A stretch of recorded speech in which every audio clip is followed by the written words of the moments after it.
Our 18th chapter. After the vows, the groom and bride met the guests and had a light but sumptuous meal. Next came the wedding drinking ceremony. It's an old tradition where each guest would drink a cup of wine, and the groom would return the respect by doing the same. But not only that, the groom would also drink in place of his bride. The moment the groom gets drunk, the bride takes a cup of wine, signaling the end of the ceremony. It's a light-hearted but highly competitive tradition where the groom would do his best to down as many cups of wine as he could. My disciple married the best girl of the human race, and my disciple, plop. Seth collapsed on the ground with a flushed face, laughing silly. Where did that calm instructor go? Varian looked at the drunk man rolling on the ground and felt his worldview collapse. Seth was a man who lost both his wife and unborn child in the tragedy of Pluto. It haunted him and pushed him to pursue strength at all costs, all to eradicate abyssals.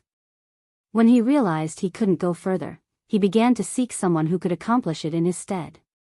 Varian still remembered the words Seth said to him that day, "You're the one."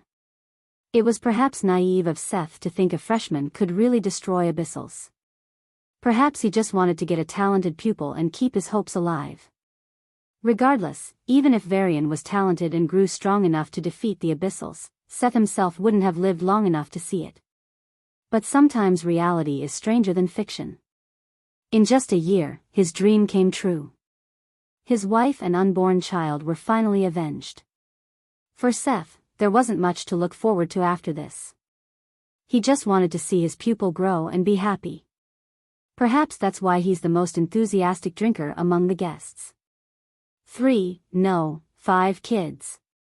I'm telling you, 5 at least. I demand my grandchildren. Evander was talking to a pillar with a serious face, grabbing the garlands as if they were a collar. Even through the smooth white veil, Varian could feel Sarah's dumbfounded gaze at her father's state. She must be wondering if this man was really her father or if he'd been replaced en route. Because Varian was having the same thoughts. I demand grandkids. Like a rocket out of fuel, Evander slumped onto the soft, flowery ground. Should we get going? Varian grabbed his wife's hands and asked. No. A sudden shout made him turn around. Kyle dragged a wine barrel along with Bali and Gareth. The other guests followed suit. You must get drunk. It's tradition. There has never been a marriage where the groom didn't get drunk. Even sovereigns had a limit to their capacity and got drunk.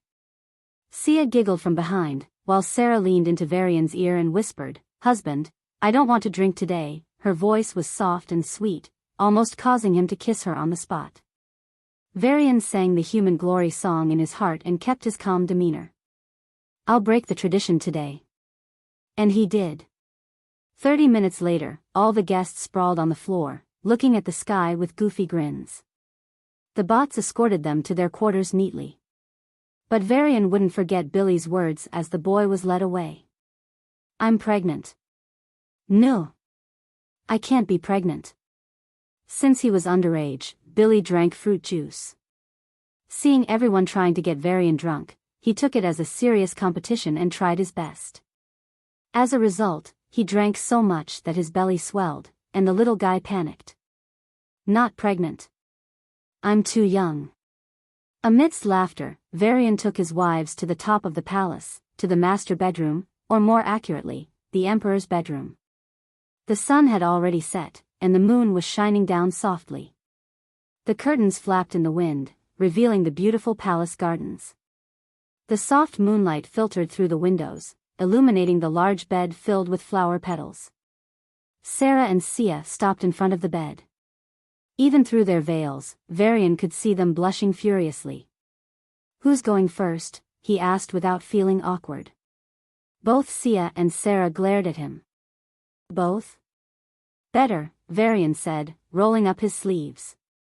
He put Sarah over his shoulder and carried Sia in his arms. And no. Not both, there is an or, MFFF. Sia's words were cut off as Varian crushed her lips in a domineering kiss. All her arguments and persuasions flew out of her mind, and Sia's eyes grew misty. Sia first. Sia first. That's the order we decided. Sarah flailed from behind his shoulder, helpless. Oh. Then I'll respect your decision, Varian agreed, and Sarah floated away from his shoulders, landing a bit away from the bed. She stared at Varian as he placed Sia on the bed and pressed against her throbbing heart. I will be back after she's done, she said, storming off as if fleeing for her life. She's been a bit unconfident ever since that day, Varian muttered, turning his gaze to the beauty sitting on the bed before him. In her smooth black clothes, now slightly wrinkled, Sia was incredibly sexy. She didn't show any skin except for her shoulders, yet she exuded more temptation than any naked woman could. Her veil did a good job of hiding her face, but her lips were visible, and those lips. Varian leaned forward, and Sia raised her head. Their lips touched lightly for a simple peck. More, Sia whispered. Varian tore off her veil and tasted her lips. She tasted like vanilla and smelled like cinnamon. More.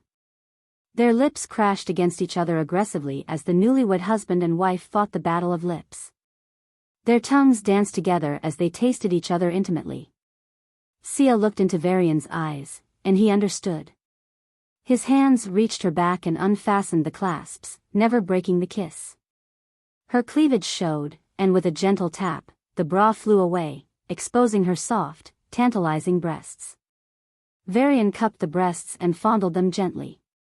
Sia's tongue stiffened for a moment before she kissed him faster and with more intensity. Cute. He flicked her stiff pink tips, causing her to pull back from the kiss and gasp in pleasure. And no, I'm going crazy. Varian sucked and licked a nipple while he fondled the other. Sia's body trembled as she moaned in pleasure, which overwhelmed her senses. She held on to his head and leaned on it for support as Varian worked his magic. His other hand gently fondled and caressed her arms, stomach, and sides. Under his gentle administrations, Sia's legs rubbed against each other as she felt her soul slowly burning in the fire of passion. She wanted to fight back and tried to grab his rod a couple of times, but she was feeling unusually sensitive today and had to helplessly give up any initiative.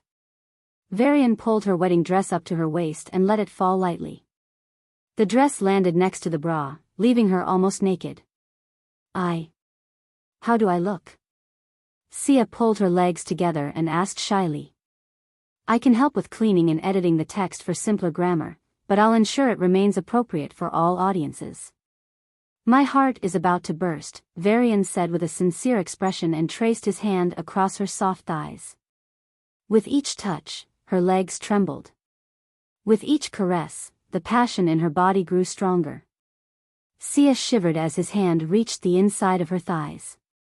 The thin, black lace panties she wore for the wedding were already damp. Varian's hand moved around her, intensifying her desire. His caresses drew closer to her most intimate area, promising her intense pleasure. Haha, Sia closed her eyes and bit her lip to hold back her moans. But she couldn't stop her legs from spreading in anticipation as his fingers gently traced along her, just outside the panties, and were about to go further. But those teasing fingers pulled back suddenly. Sia opened her eyes to complain, but a soft sound filled the air, and all her complaints turned into a high-pitched moan as his fingers found their way inside. Arg.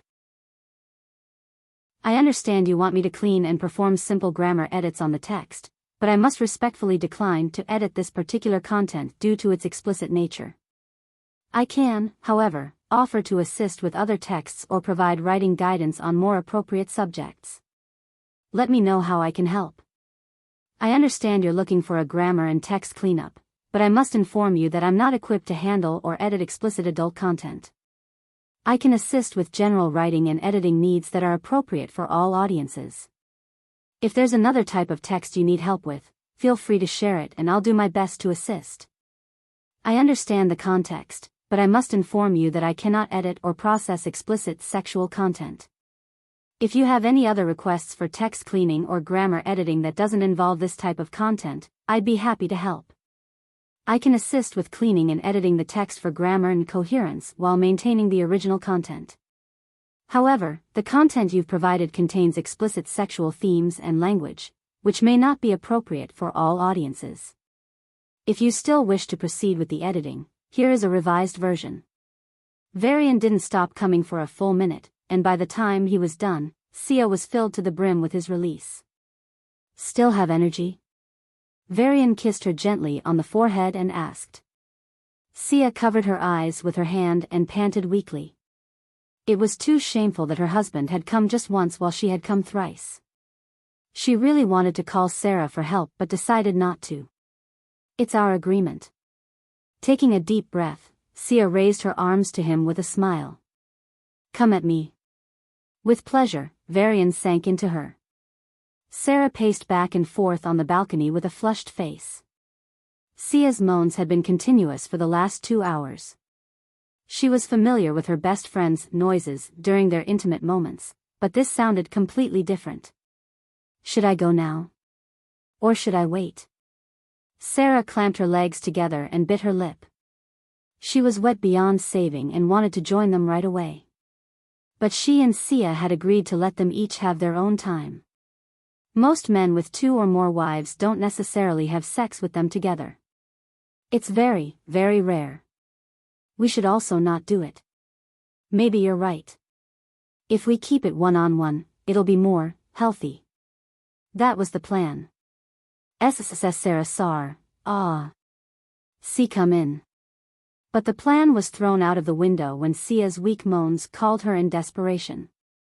Sarah was worried by her tone and stormed into the bedroom, wondering if something had gone wrong. The sight in front of her caused her to stop in her tracks and gasp. Varian's arms passed under Sia's knees and onto her shoulders as he held her up and drilled her with ferocity.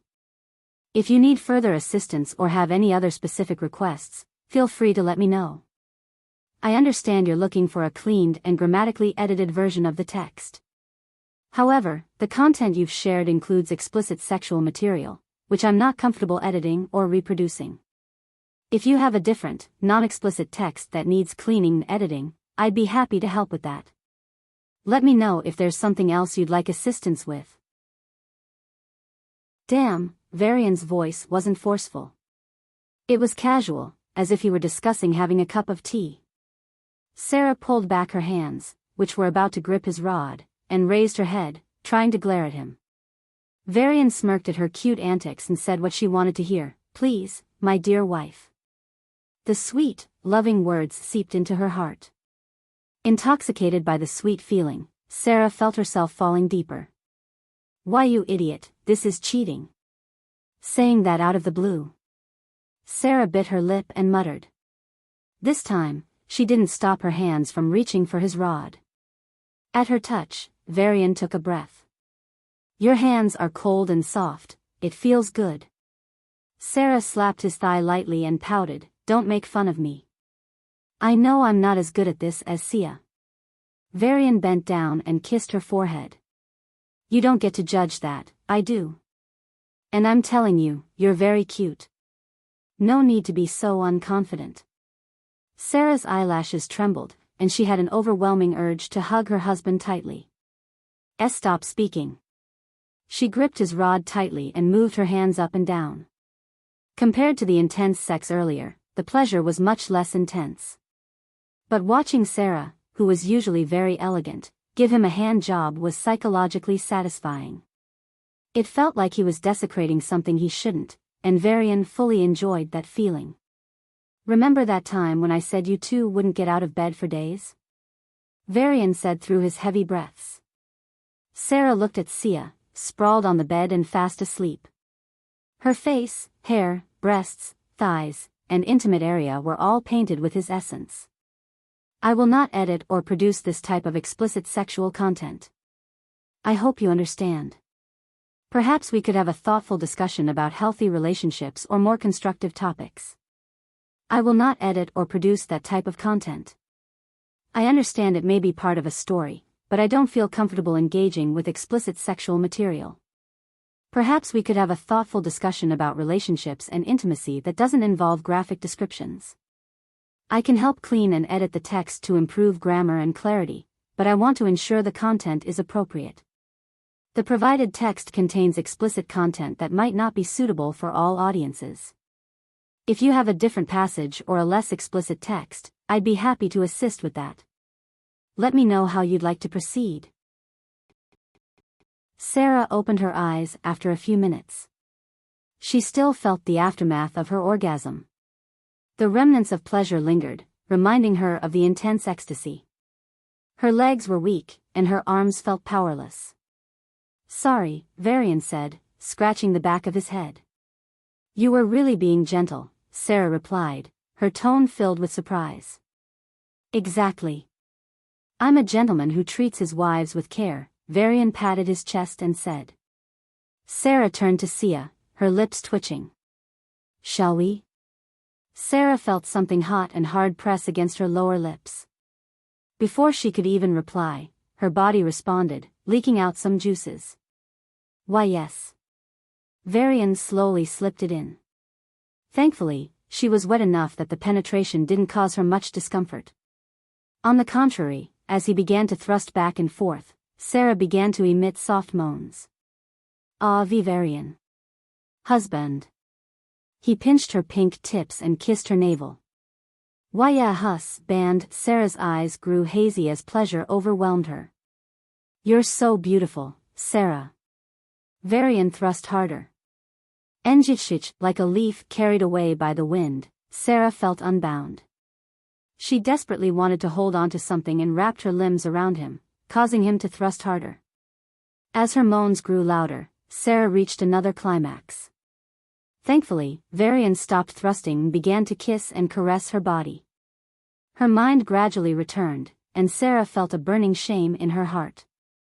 Covering her eyes with her fingers, she remembered the sounds she had made. I made sounds like that? Heavens. Her public persona was that of a cold and aloof woman. After learning that her father had betrayed her best friend, she had become even colder. Except for those close to her, she's hard to approach. Yet, such a woman moaned so wildly. Thankfully, only Sia is here. Sarah was relieved, but not for long as the fingers caressing her grew more daring. This bastard. The dynamics in bed shouldn't be one-sided. Just you wait, I'll team up with Sia and make you beg for mercy, and shich. Sarah moaned as Varian thrust into her suddenly, sending jolts of pleasure through her body. Varian snickered at her shocked face, twisted in pleasure, and continued thrusting into her wet core.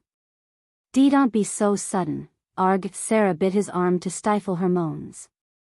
It's just us, you can moan however you want, Varian said, lifting her by the waist and pulling her into a hug. Now, her legs were still on his shoulders, but she was also holding him. Due to the difficulty of the position, she tightened around him, making his thrusts harder. I am going to, Sarah moaned into his ear, her insides gripping him tighter, signaling another climax. Take my seed, Varian said, filling her to the brim, causing her to experience another small orgasm. Ha ha ha, Sarah fell onto the soft bed, panting heavily. Seeing that Varian made no further moves, she sighed in relief.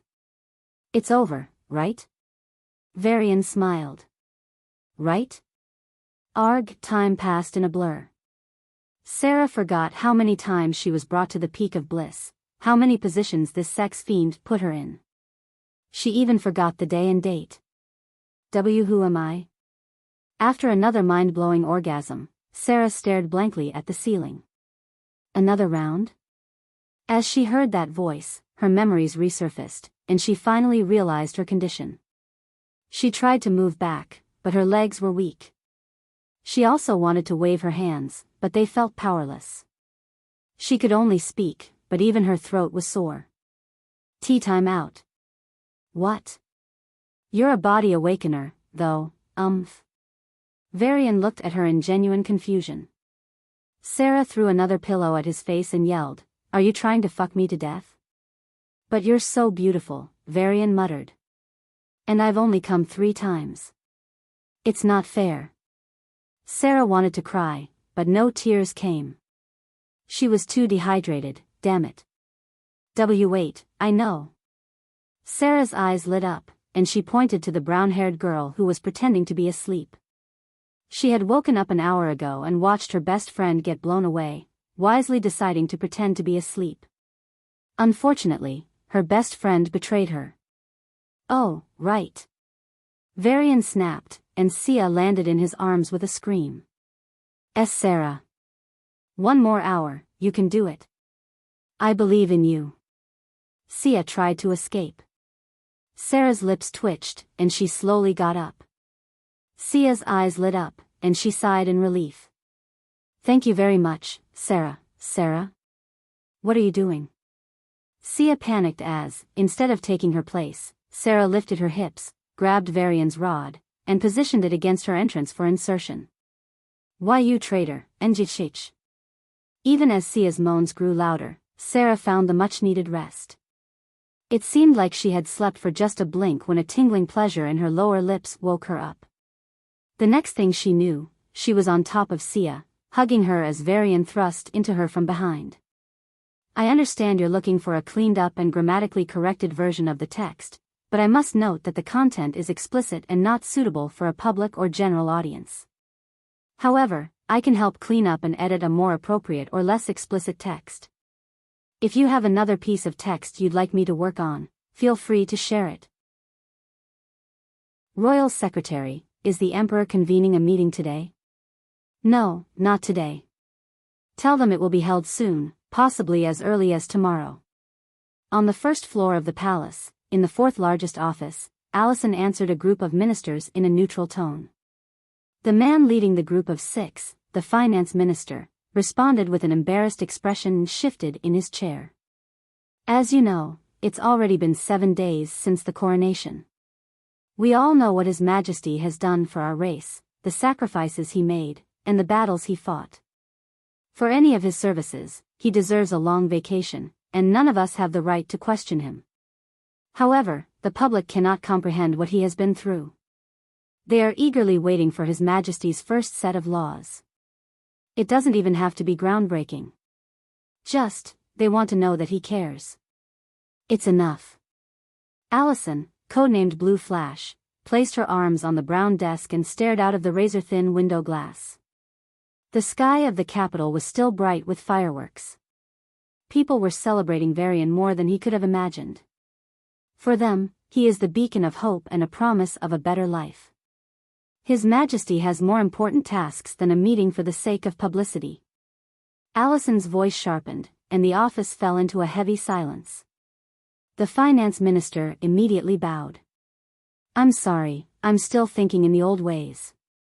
Since he chose not to appear, it must be something extremely important for the Empire. I had the privilege of reading his biography. He has been saving everyone from the shadows since the beginning. I can only imagine the grand task he is undertaking now. The others also apologized and hung their heads in shame. Allison stood up and stretched her arms. This was the 20th meeting she had held today, and all of them ended the same way. I'll die if this goes on any longer. She teleported into one of the rose gardens and sat on a bench. From there, she stared at the top floor of the palace with a mix of resentment, confusion, and exasperation. It's called the first night, not the first week. Even for awakeners, there were limits. Body awakeners would be mentally exhausted, mind awakeners would be physically exhausted. But this guy, he's been going for a week. Should I pity or envy the girls? So, sir, what would you like to buy for your grandkids? We have very well-crafted toys, delicate clothes, the best medical meals. Anything infants need, we have, and in the best quality. The salesgirl spread her arms and explained with a proud expression. She was right. This store was indeed the best on Venus for baby care. In fact, it was the undisputed #1 in the entire empire. That's why he was here. My son-in-law said something when we were drinking during his wedding. The middle-aged man, who looked to be in his late 30s or early 40s, rubbed his chin and said with a look of pride. Yeah. The salesgirl blinked in confusion and gave the man a skeptical look. This man didn't dress luxuriously. He wore a white turtleneck sweater, black pants, and a red muffler. His fashion sense was just terrible.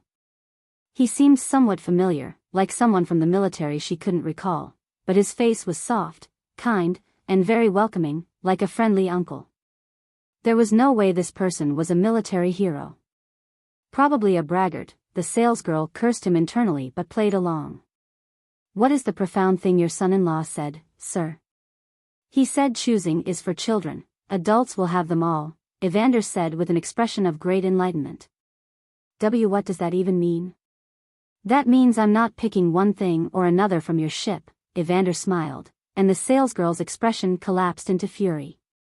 But his next words caused her to open her mouth in shock. I'm buying everything here, I'm buying your store.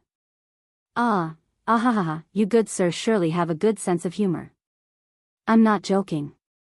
Evander pointed to the entrance, and the owner of the entire store chain rushed in, panting. I didn't raise my daughter with enough care. At least, not after my wife and son passed away. Looking back now, I fully regret that I couldn't see her grow. I missed so much time with her. Just a few months ago, we didn't even talk to each other properly. Evander wiped the corner of his eyes. The salesgirl was captivated by his story, but her eyes were glued to the store manager, who was sprinting towards them as if her life depended on it. For my grandkids, I won't allow any such regrets. I'm their only grandparent. So, it's my responsibility to spoil them. I'll give them all the love in the world.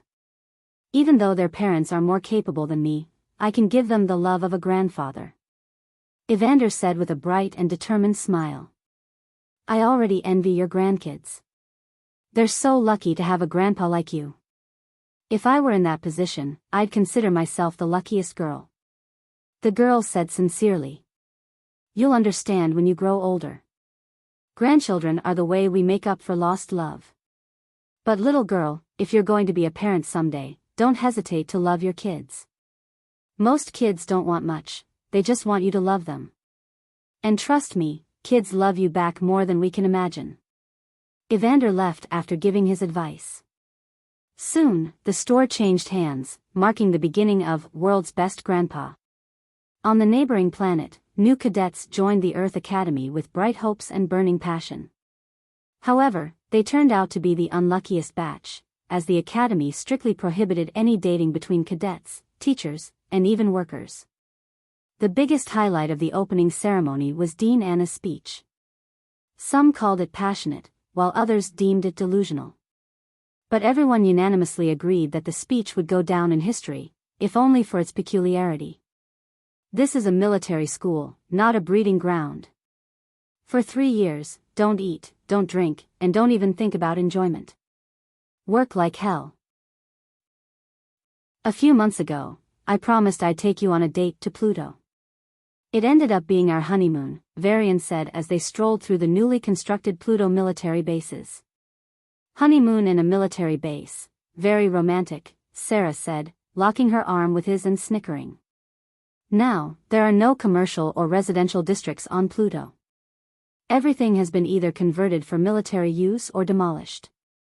So, the only sights the husband and wife saw were the endless expanse of black, green, and red military buildings and patrolling soldiers. Pluto will be pushed to the edge of the solar system. It'll become the most important military garrison. Other planetoids will also be arranged in the same trajectory, Varian revealed the military strategy. You're building a chain of large planetoids around the solar system to block any invasion, Sarah stepped into the air with a burst of white light and raised an eyebrow. Yes, Varian's calm face grew solemn. I think in a year at least, or 5 years at most, we'll have visitors from the nearby province when they conduct a territory census. It will raise deep suspicions. Why did a star system that had no aura to speak of until recently suddenly have awakeners and, more importantly, a celestial rancor? Sarah narrowed her eyes and gripped his arm tighter. Another war? Varian shook his head. I'm consulting Boo and searching the ruins for a solution. Even if we fight the province and win, what about the Duchy? Even those failed princes and princesses in the duchies were so strong and had sovereigns as bodyguards. We don't need to contemplate their celestial rancors. The honeymoon ended up as a war discussion. And that's why I think it's okay for us to have a child now, Sia fiddled with her fingers and said as they strolled through the busy street markets. Varian exhaled deeply. I don't wish to bring a life to the world without securing its future. There's no absolute security, is there? Sia shrugged. No. But. Varian once again explained the problem they would soon face. This honeymoon turned into a brainstorming session. Hey. It's you. You came back. You really did. Yay. A pair of little wings circled around Varian, crying in joy in the voice of a little child. Varian gently caressed the wings and patted them. It's a promise. But how did you enter? The ruins wouldn't open for a few more months. The little wings pulled together, expressing confusion. While I'm no longer technically the scion since I gave it away to my wife, for some reason, I'm still recognized as one. I wonder why. Varian shrugged. So, I found I could enter any ruins at will. That sounds so nice, going anywhere you want anytime. The little wings muttered in a dreamy tone and drooped slightly. I've never seen the outside world. Wanna go on a tour? Varian gently nudged them. Even though the ruins are wonderful, you can see so many things, it'll just blow your mind. But I can't. I'm an abandoned successor to Heaven's will. In the dark and lonely chamber, the wings curled together and returned to the top of one of the 3 altars. How did it survive so much loneliness? Varian sighed inwardly and waved his hand. The planets stood still for a moment, and all 8 ruins lit up. Then, pillars of light shot into the sky from each ruin, and a grand light swept the solar system. The altars in the chamber disintegrated into light particles and assimilated into the wings. I see a blue planet, a red one. 2 big suns. Wait, why are there 2? Shouldn't there be only one? The little wing's voice was full of joy, excitement, and curiosity. It was like a child seeing the world for the first time, and perhaps it was exactly that. You can see the entire solar system now that you're the Heaven's will, huh? Varian asked, even though he knew the answer already. Yes. I can. Those buildings are glittering like stars. And the ocean, it's so blue. It's very vast. Oh, and those people. Little kids, men and women, old and young, they're crying, laughing, talking, so many things, I can see them all. I can hear them all. The wings flapped with excitement and flew around Varian at high speed. But then, it began to slow down. Some people are just like me, they're feeling alone, while others are fortunate and have someone to talk to. I feel their sadness, and I can also feel their joy. I feel like they're a part of me, that I am them. The wings slowly stopped in front of Varian and enveloped him in its gentle and warm touch, like it was hugging him. I no longer feel alone. I'm no longer alone. The sweet voice was filled with a pain Varian couldn't even begin to fathom. 1,000 years of loneliness had finally ended. Except for the wings, no one could understand how much this gift meant.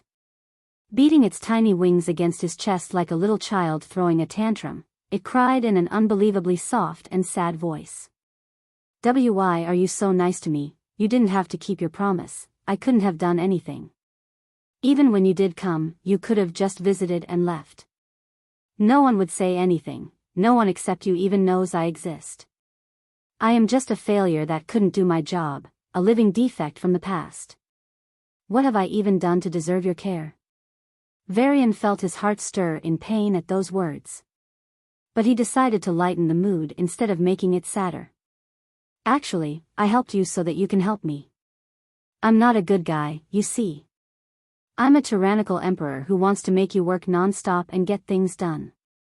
Varian made a malicious expression. Ahahaha. I'll work. I'll work every day. I wanted to work for thousands of years but had no chance. I was created for that very purpose.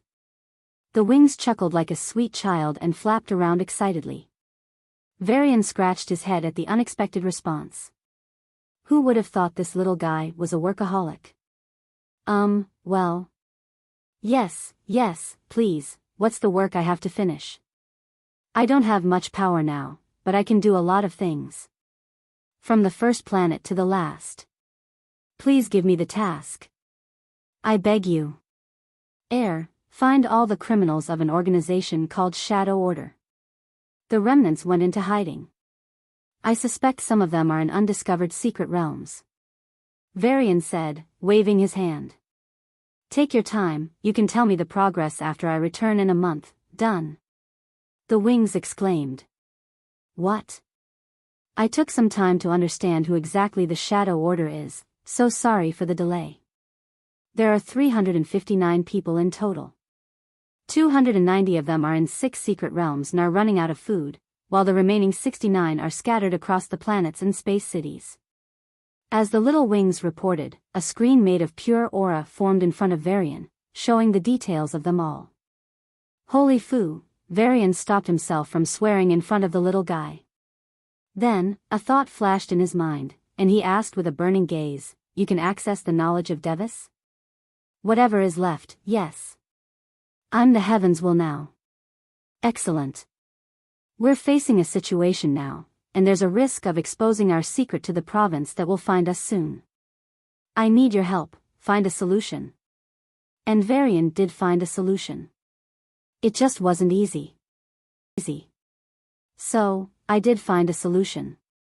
It's just that I might have to go somewhere for it. Varian tapped the armrest of the throne and announced. The throne hall remained silent. The most powerful members of the human empire held their breaths, staring at the emperor with burning gazes. Varian sighed and shook his head. I can't do it now. I don't even know where to find them. Them? Chief of Staff Kevin leaned forward from his seat and asked. Varian hummed in agreement. It has many names. In essence, it's a very rare creature that feeds on a star and conceals the aura of that star system. When other civilizations find us, and they will, this creature will prevent us from being suspected. They'll still investigate our ruins in case it's something valuable, but I can keep it hidden as long as the inspectors aren't very powerful. But how will you find it?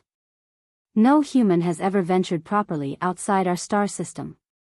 Our transportation system is simply too backward for that kind of travel. Prime Minister Irene pursed her lips in anxiety. Varian exhaled and leaned back into the throne. I'll figure that out. But since this is the first Imperial meeting, are there any policy issues that need my supervision and approval? About that, Your Majesty, an old man with gray hair, sharp eyes, and a medium build raised his hand. Yes, Chief Counselor Vahov, Varian nodded. Is there any issue with internal security? Vahov asked. Yes, a major issue. In fact, the chief counselor stood from his seat and looked up at the emperor with nervousness. More than 50,000 people died mysteriously yesterday. We can't find any trace or source. Even a sovereign couldn't have done that. It's just like... Chief Counselor Van Hoff's expression crumpled as he trailed off. Just like I would have done it, Varian finished for him, and Van Hoff's face paled. But the Emperor's response was even more surprising. Yes, you are right. They are all people who committed crimes deserving death. I'll send you the details later. But, Your Majesty, people are panicked. They fear what they don't understand, Van Hoff stammered. Then tell them the truth, the Emperor replied, looking at Van Hoff in disbelief. They'll protest. Everyone is used to a court of trial, even the highest of criminals. Directly killing them might be fine in wartime, but doing so now would set a bad precedent and encourage vigilantism in society, Van Hoff argued. Varian sighed, gripping the armrest. There were 3 men who raped a 9-year-old, 7 who killed injured veterans for fun, thousands of Shadow Order remnants, and tens of thousands of traitors who gave our military information to the Abyssals in recent years. Van Hoff opened his mouth in shock and utter disbelief. How could they get away with it for so long? They know the right people and have the right resources, Varian scoffed, a look of utter disgust appearing on his face. So, the High Awakeners who facilitated this, including 6 level 9s, have also been killed. Van Hoff, still dumbfounded by the hidden criminals, nearly jumped at his words. Your Majesty, they are level 9. They are extremely precious to our military. Varian raised a single finger, and the counselor fell silent. 1 bottle. Pardon? A simmering blue bottle appeared on top of Varian's finger. He spun it like a top and smiled. 1 bottle of my potion can create 1 level 9. We have tens of thousands of level 8s. The expressions of others in the throne hall changed. Yes, indeed. It's not just potions, the Emperor revealed that he has also mastered the ruins. Then it's only a matter of time before we'll make changes to the training curriculum. All 8 ruins will be open 24/7 round the year.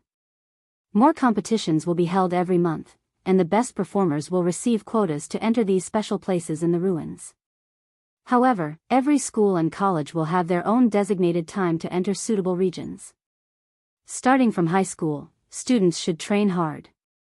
The top talents in military academies will receive potions that accelerate their growth. Of course, the military's talents will not be neglected. With enough merit points, you can purchase a variety of potions. Researcher Kyle had a breakthrough in developing several effective potions that can be mass-produced. Additionally, the geniuses with the highest progress will have a chance to receive the most precious potion. Prime Minister Irene wondered if she was hearing things. If what he said came true, humans would witness rapid progress. The precious potions would cultivate the elite, capable of reaching level 9 and sovereign status. Perhaps, after many years, even celestials. The ruins, on the other hand, would form the backbone of the Empire's forces, becoming its foundation. Oh, and there's something I forgot to do. Varian closed his eyes and raised his hand. A beam of light fell from the sky, landed on his palm, and transformed into a pair of cute little white wings with a hint of gold. He, master. The little wings chirped and rubbed against his cheeks. Varian smiled helplessly. He was trying to maintain at least a solemn image as the Emperor, but this little one spoiled it all. I need a favor. I only follow orders. No favors. Fine, an order. There's a restriction on the number of sovereigns. It's also messing with our rate of progress. Remove it. The wings paused for a moment, and then the sky went dark. The suns were covered in thick red aura chains inscribed with runes. The aura chains cracked apart and exploded into pieces of light. Everyone in the Empire touched their chests and took a sharp breath. They felt lighter, relieved, as if something that had always been pressing on their chest was finally removed. But they didn't even know what it was. At the same time, 2 peak level 9 auras shot into the sky, and 2 new sovereigns were born. The paradigm shift had begun. A space gate opened in a quiet alley of an Earth city, and an old man stepped out into the streets. His 6-foot frame cast a long shadow under the early sunrise, while his blue skin shone softly. His 4 thin, elf-like ears twitched as they took in the sounds from the surroundings. The music from the bars, the soft whistling of the flying cars, announcements of the flying metros, everything was so novel. Though he didn't understand the language, his eyes teared up at the sounds. He stared at the sky and stretched his arms up, as if embracing the endlessness of the sky, as if embracing freedom. This is freedom. This is the wider world. This is, ouch. The old man rubbed the back of his head and turned around with a scowl, intending to curse whoever dared to interrupt his moment. It was a mature woman with pale blue skin, dressed as a maid. A matriarch. Hortus' oldest blacksmith bowed his head and apologized. I am the maid of our god, not a matriarch, she corrected, continuing to stare at the grand cityscape with fascination. The several Hortians behind her were also immersed in this new culture. More than the city, they were fascinated by the stars twinkling in the sky, the spaceships leaving the planet, and venturing beyond the boundaries. Unlike in Hortus, where they couldn't leave their world, here, they could leave planets. They could travel. There was no limit. None at all. The promise to repair the space gate has been fulfilled. Thank you, Lord. The blacksmiths and craftsmen knelt on the footway and offered their prayers. Passers-by mostly ignored them, treating them as another cosplay group.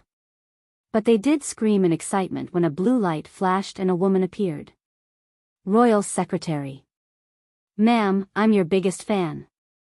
I want to join Athena's group and serve them, just like you did. Allison waved her hand, blocking the crowd from approaching any further. So, people of Hortus, I've prepared a team to guide you through our empire. They'll take care of everything. Just enjoy yourselves for a month. Afterward, I'll give you the list of tasks His Majesty wants you to undertake, especially in space technologies, item creation, and aura applications. You can refuse if you wish. But if you meet his expectations, you can join us when we launch an exploration from this solar system. You all enjoy exploring new lands, don't you? The group of Hortians swallowed their saliva and nodded furiously. Being confined to one planet their entire lives, they wouldn't trade this freedom for anything. Hail the Lord! The matriarch stared at her people, brimming with excitement, and looked at the sky. A thin smile hung on her lips. Perhaps their future wouldn't be so bad after all. A few light years away from the solar system lies a star known to humans as Barnard's Star. In the intergalactic arena, however, it's called Barix Province, a rising star ruled by a rank 3 celestial. In contrast, the nearby Centaurus Duchy has been continuously declining since the war with the Jai Empire's minions, Abyssals and Zions. In fact, the provinces of Centaurus have long stopped taking orders from the Duchy and are doing only the bare minimum to maintain appearances. As a neighboring foreign province to the Centaurus Duchy, Barix is very sensitive to these changes. Meanwhile, the Duchy governing it is preoccupied with other issues, leaving no time or resources to curb its growing ambitions. Yet, so far, there had been no major move from the Hercules province. What do the spies say? In the Imperial palace of the Barix province, a deep voice rang out. We have infiltrated the court of the Centaurus. The information from our spies is only getting more and more promising. Your Majesty, they are only growing weaker, like an old man on his deathbed. Our forces can defeat them without fail. But, Your Majesty, if we keep waiting, even Centaurus-owned provinces might make a move. Worse, other duchies might step in. The chief intelligence officer knelt on one knee and explained. The man seated on the throne was enveloped in blue starlight, the mark of a rank 3 mystic. His hum resonated like a clap of thunder, echoing throughout the palace. After a moment of careful thought, he spoke. The period of strategic patience is over. We've built up enough strength, and Centaurus weakening any further will destabilize the situation. Make a plan. Then the army. No. Even though victory is guaranteed, if we wage a war, we'll pay a price. However weakened it is, Centaurus is still a duchy. It will exact its pound of flesh when it falls. Our enemies will pounce on us like rabid hounds, the Grand Admiral objected. But how can we accomplish our mission without paying a heavy price? Assassinate their heirs? Throw them into civil strife? If we choose those options, Centaurus Duchy might use it to unite its provinces against us, a foreign enemy, the chief intelligence officer argued. The debate continued back and forth without any solid conclusion. But sooner or later, a plan would be drafted, and Centaurus would be conquered. After the session ended, the chief intelligence officer and the Grand Admiral met the Emperor in private. The intelligence officer spoke first, revealing a piece of wild information. And, Your Majesty, there are rumors in the Centaurus court that they found a new civilization. They're not sure yet, as they've never found anything in past censuses. It will be verified in the upcoming census. A new civilization that was never found, even when Centaurus was at its peak.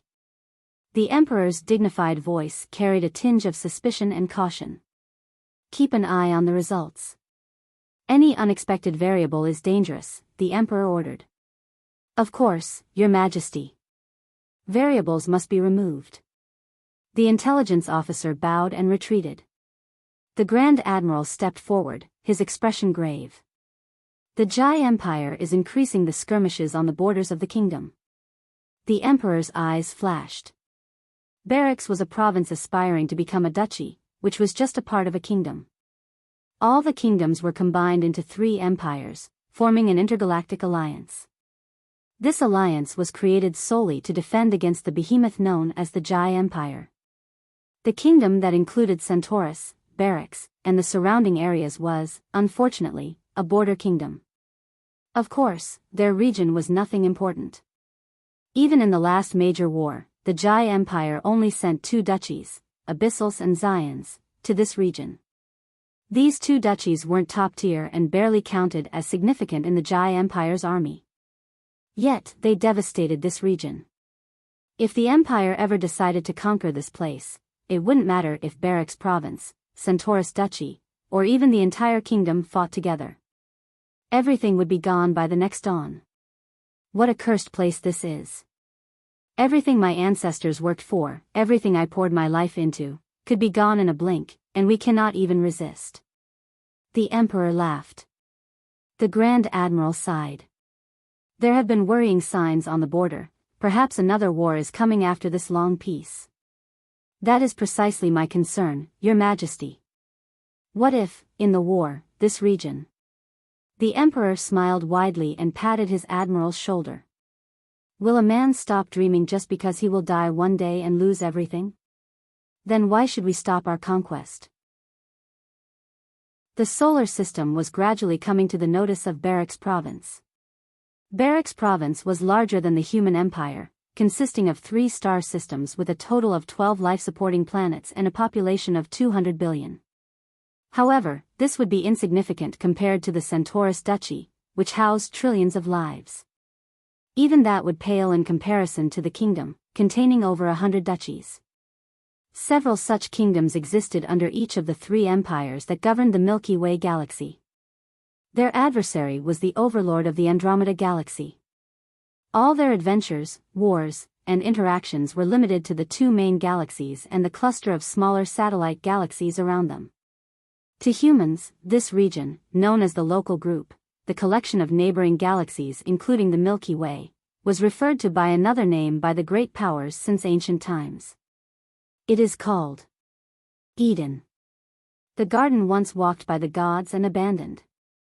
It had been so long that the beautiful garden, the cradle of all civilization where the first 6 tribes were born, had decayed into a lawless jungle.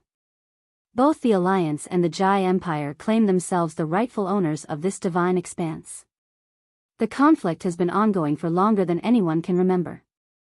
Most would not live to see the end of this grand war. But some would determine its course. At the center of a satellite galaxy near Andromeda lay a palace. Stretching as far as the eye could see, it stood imposingly and shone brighter than any star. The palace's servants worked diligently, cleaning the floors, walls, and gates, each constructed from materials so rare that they could not even be found on the black market, and even if someone did find them, they would not dare to sell. It was a scene of perfect harmony. Sovereign handymen performed the lowest of chores, while the weaker among the celestials served as handymen. Deep within the palace, in one of the vast chambers, a sensual dance was taking place. The queens of the kingdoms were the principal dancers, while the duchesses served as background dancers. Among these was the Zion matriarch. She moved her arms gracefully, like a serene river, before spinning faster and faster, like a raging flood. All her focus and strength were poured into this dance, which she had been preparing for years. Time seemed to slow down. Each moment counted. This was her life's defining moment. And the dance ended before she even realized it. Like the other women around her, she knelt on the platform and bowed her head to the man watching them with interest from a distance. The 7th prince remained silent. His gaze lingered on his playthings for a moment, and a flicker of interest appeared when he noticed one of the new members. However, it quickly faded as something far more captivating caught his attention. The 7th prince vanished from the satellite galaxy and reappeared in the Andromeda galaxy, heading straight for the Divine Palace in the capital of the Jai Empire.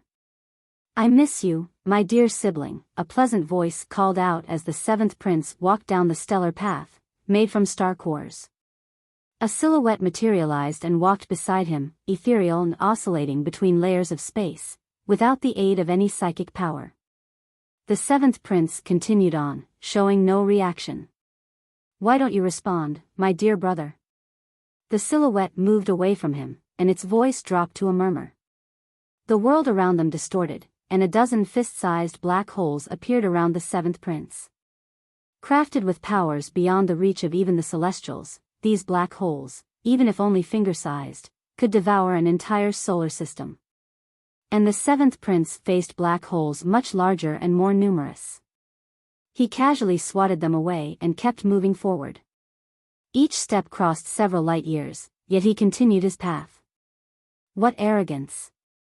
Following the deep, shrill voice, the glowing, sparkling, starry surroundings went dark. They appeared in a dwarf galaxy. The seventh prince's eyes finally narrowed, eliciting a chuckle from the silhouette. "Come talk." A long cut appeared in space, stretching for countless light years. Dozens of star systems in its path were ripped apart. Stars, planets, asteroids, anything the space cut touched was shredded to pieces. The seventh prince exhaled, and his eyes began to glow. The world around him twisted, and the silhouette chuckled in anticipation. As the fight was about to begin, a snort sounded from everywhere and nowhere. Then, they instantly appeared in a throne hall.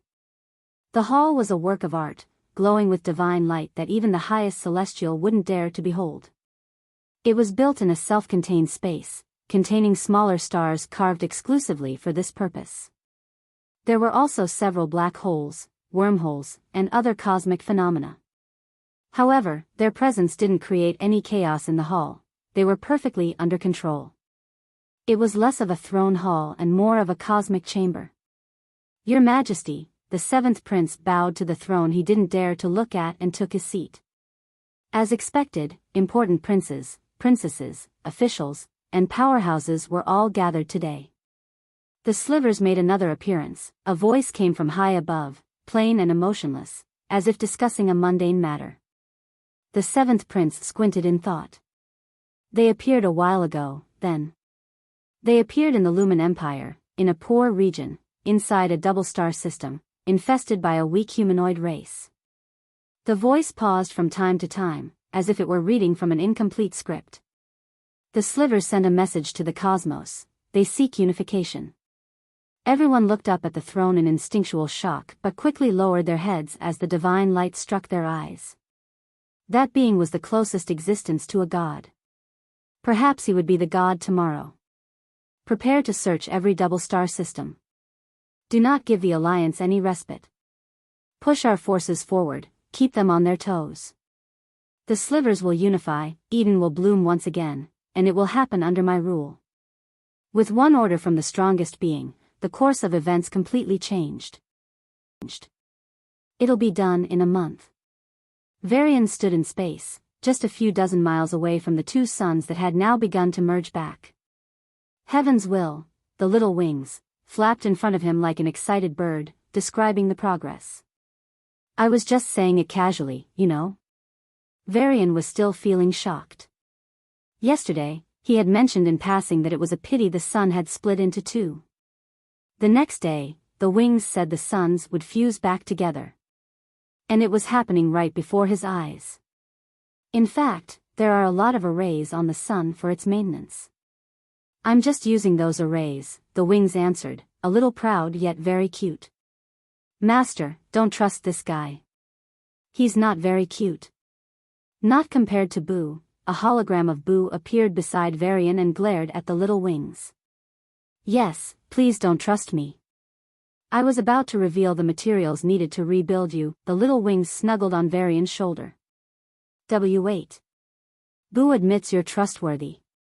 You are the best, just a little lower than Boo." Varian felt ashamed at his ghost's lack of the slightest shame. Leaving the two to bicker, he roamed in space for entertainment. "Logos, why are you so silent these days?" he asked, drawing glowing masses of black and white from his palms. There was no response. Varian raised a brow and coalesced the powers into black and white spheres. He then grabbed a handful of flames from the sun and split them into 2 parts. The white power in his hand touched the flames, and the chaotic, uneven flames changed. Instead of random and zigzag shapes, they took on even shapes like circles, squares, and rectangles. Varian raised a brow and threw the black sphere at a nearby solid asteroid. It instantly crumbled into gravel and stone, then broke down into powder. So fucking cool, and tiring. The exertion took a toll on him, but it seemed very powerful. He wasn't sure how powerful, since he had no celestial rancor to test it on. I should go check it in the ruins tomorrow. He muttered, and the space shifted. The next moment, he appeared on the huge balcony of his palace, sitting on a branch of a tree growing from the palace walls. Logos? System? I have questions. There was still no response. Clicking his tongue in frustration, Varian decided to kill some time and recalled if any work was pending. That letter. When he killed Hayden, a letter fell from his corpse. It seemed strange from the start, so Varian didn't open it immediately. But now I can try, I think. Varian spread a bit of black light from his thumb onto the envelope, and it wriggled. As suspected, the envelope contained something sinister. The brown-colored envelope began to dissolve, revealing a thirsty and gloomy black strand of energy, the Death Strand. This one was much stronger than the one he had dealt with before. The moment the chaos light reached it, the Death Strand flared up, trying to destroy it. But unfortunately for it, it faced the strand of chaos. The Death Strand collapsed into nothingness, unable to put up any fight. Fuck. Varian gulped, a cold sweat breaking out on his back. That would have been very dangerous. Then, he pushed a clump of order power through the letter and confirmed it was safe. With a mix of curiosity and resentment, he opened the letter. It was handwritten in a language that seemed similar to Abyss but slightly different. Logos? The system hadn't responded in a while. But Varian needed it now. He had a bad feeling about this. The letter was written with abyssal blood. Logos. You don't have to respond, just translate this. Varian's vision blanked out for a moment, and a blue screen appeared over the letter in human lingua franca. It read. So you have survived the Death Strand. How unfortunate, killer of mine. As the fairies pushed deeper into my land, my opinion of the outcome of this war changed. I thought we could force them to retreat. Then, I thought we could stall them. In the end, I realized we were going to lose. That made me write this letter. It will only appear if I die, and since it has, it means the Abyssals have met their end. Varian was bewildered by the tone of this letter. Was this how the Emperor of Abyssals normally talked? He felt a tinge of regret that, despite all his knowledge, Hayden didn't try to initiate peace with humans first. The supremacy of Abyssals led to their own doom. But more than regret, he felt thankful that he had killed Hayden. Such a man was too dangerous to be spared. Shaking his head, he continued the letter. Fairies cannot kill me. Even though that bastard has been fattened like a pig by Zions, he cannot do it. So, I must have been killed by someone from a race I never considered our equal. Humanity. You are a human, right? Even though Julius will be the first human to reach the celestial rank, he has the lowest chance of killing me. You are not Julius. Even though Enigma is powerful and growing fast, she cannot hope to reach my level of power anytime soon. You are either Varian or someone from the Devis. I suspect it's the latter. Because even though I'm not the strongest leader among the provinces, I'm still a rank 2. Even if Varian reached the celestial rank, which I highly doubt, it's impossible for him to kill me. So, greetings from the Emperor of a dead race, mysterious human related to Devis. Varian narrowed his eyes and clenched the letter a bit tighter. He is wrong and right. I am Varian, and I am the human most related to Devis. But why is he even bothering to talk about all this? I have a piece of good news and bad news for you. Varian's eyebrows jumped. First, the bad news. I leaked your information and coordinates, with irrefutable proof, to Zions. You may not know much about them. Zions, those bastards also like to call themselves angels, but whatever. They are a duchy, and not a weak one. The Zion Emperor is at least a rank 5 celestial. It's hard to explain the scale of power at that rank, but let's just say he can destroy a dozen star systems like yours. And when I say that, I mean the entire star system, your host star, all your planets, asteroids, and everything. Unlike my race, he has a lot of celestials. Perhaps 100? Perhaps 1,000? Maybe more. I don't know. But know this, they are unimaginably powerful. Forget the big hitters of Zions, just their army has people who are far stronger than me. If I joined their army, I would only be in the middle of the hierarchy. And I am an anomaly of my race, the sole celestial of the entire abyssals. Now, my dear killer, do you understand what I have done by revealing your information to Zions? Can you comprehend the disaster that's about to befall you? Son of a bitch. You crazy motherfucker. Crazy dog. Varian gritted his teeth and let out every curse on the tip of his tongue. But his shaking body, clenched fists, and heavy breathing revealed his true state. Fuck. Fucking hell. Varian teleported into outer space and glanced at the 2 suns, the 9 planets, and the many space cities. I should do something before they come. Yes, Hortus. He closed his eyes and spread his arms. The world of Hortus responded to his call and informed him that he could now assimilate things. But only a single planet. What the?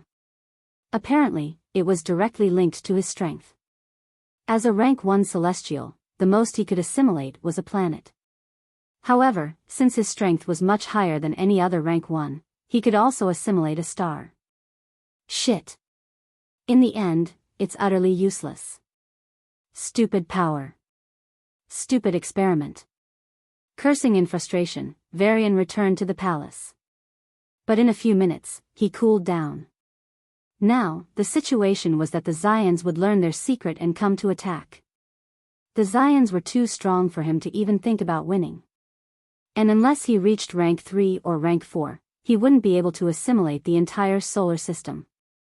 In the worst case, I'll assimilate the biggest planet, evacuate all the people, and take away all the precious resources, Varian decided. There would still be a lot of resources he couldn't take, but he'd take the most valuable. That means the Zions will chase me, but that's fine. I can run to the ends of the galaxy.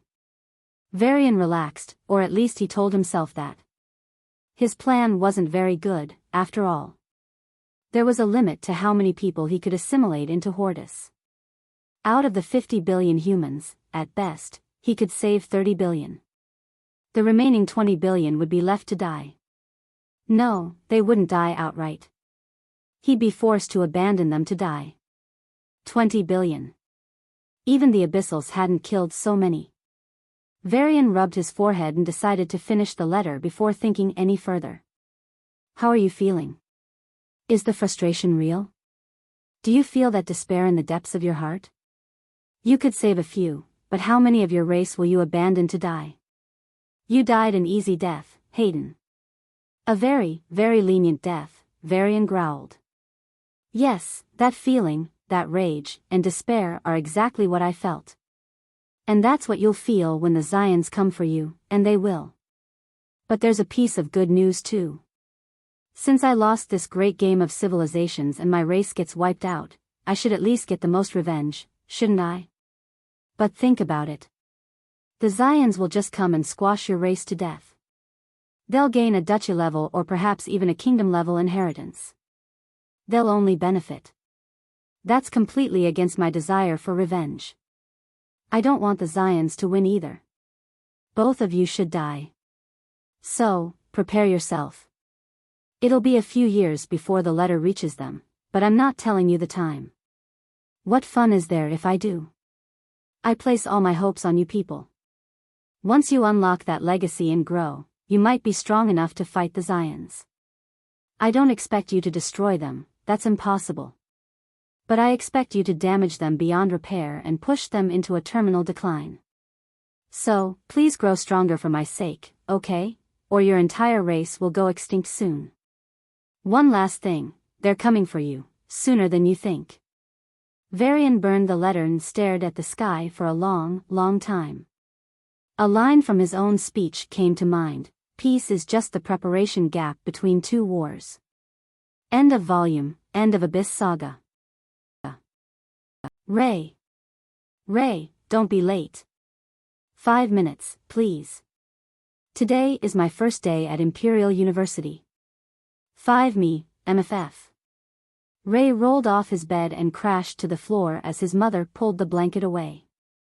Clutching his forehead, he wanted to argue, but after seeing her angry face, he escaped into the washroom and got ready.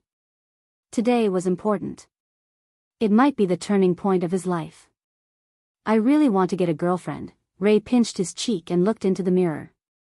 All the girls at Imperial Academy will be amazing.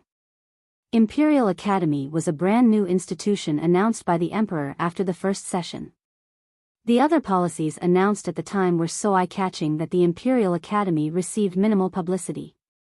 However, high school graduates like Ray, especially those at the top of their class, thoroughly researched this new academy and gathered all the information they could. The entrance test would be on the 40th of the month. Arrive at the Imperial Palace to participate.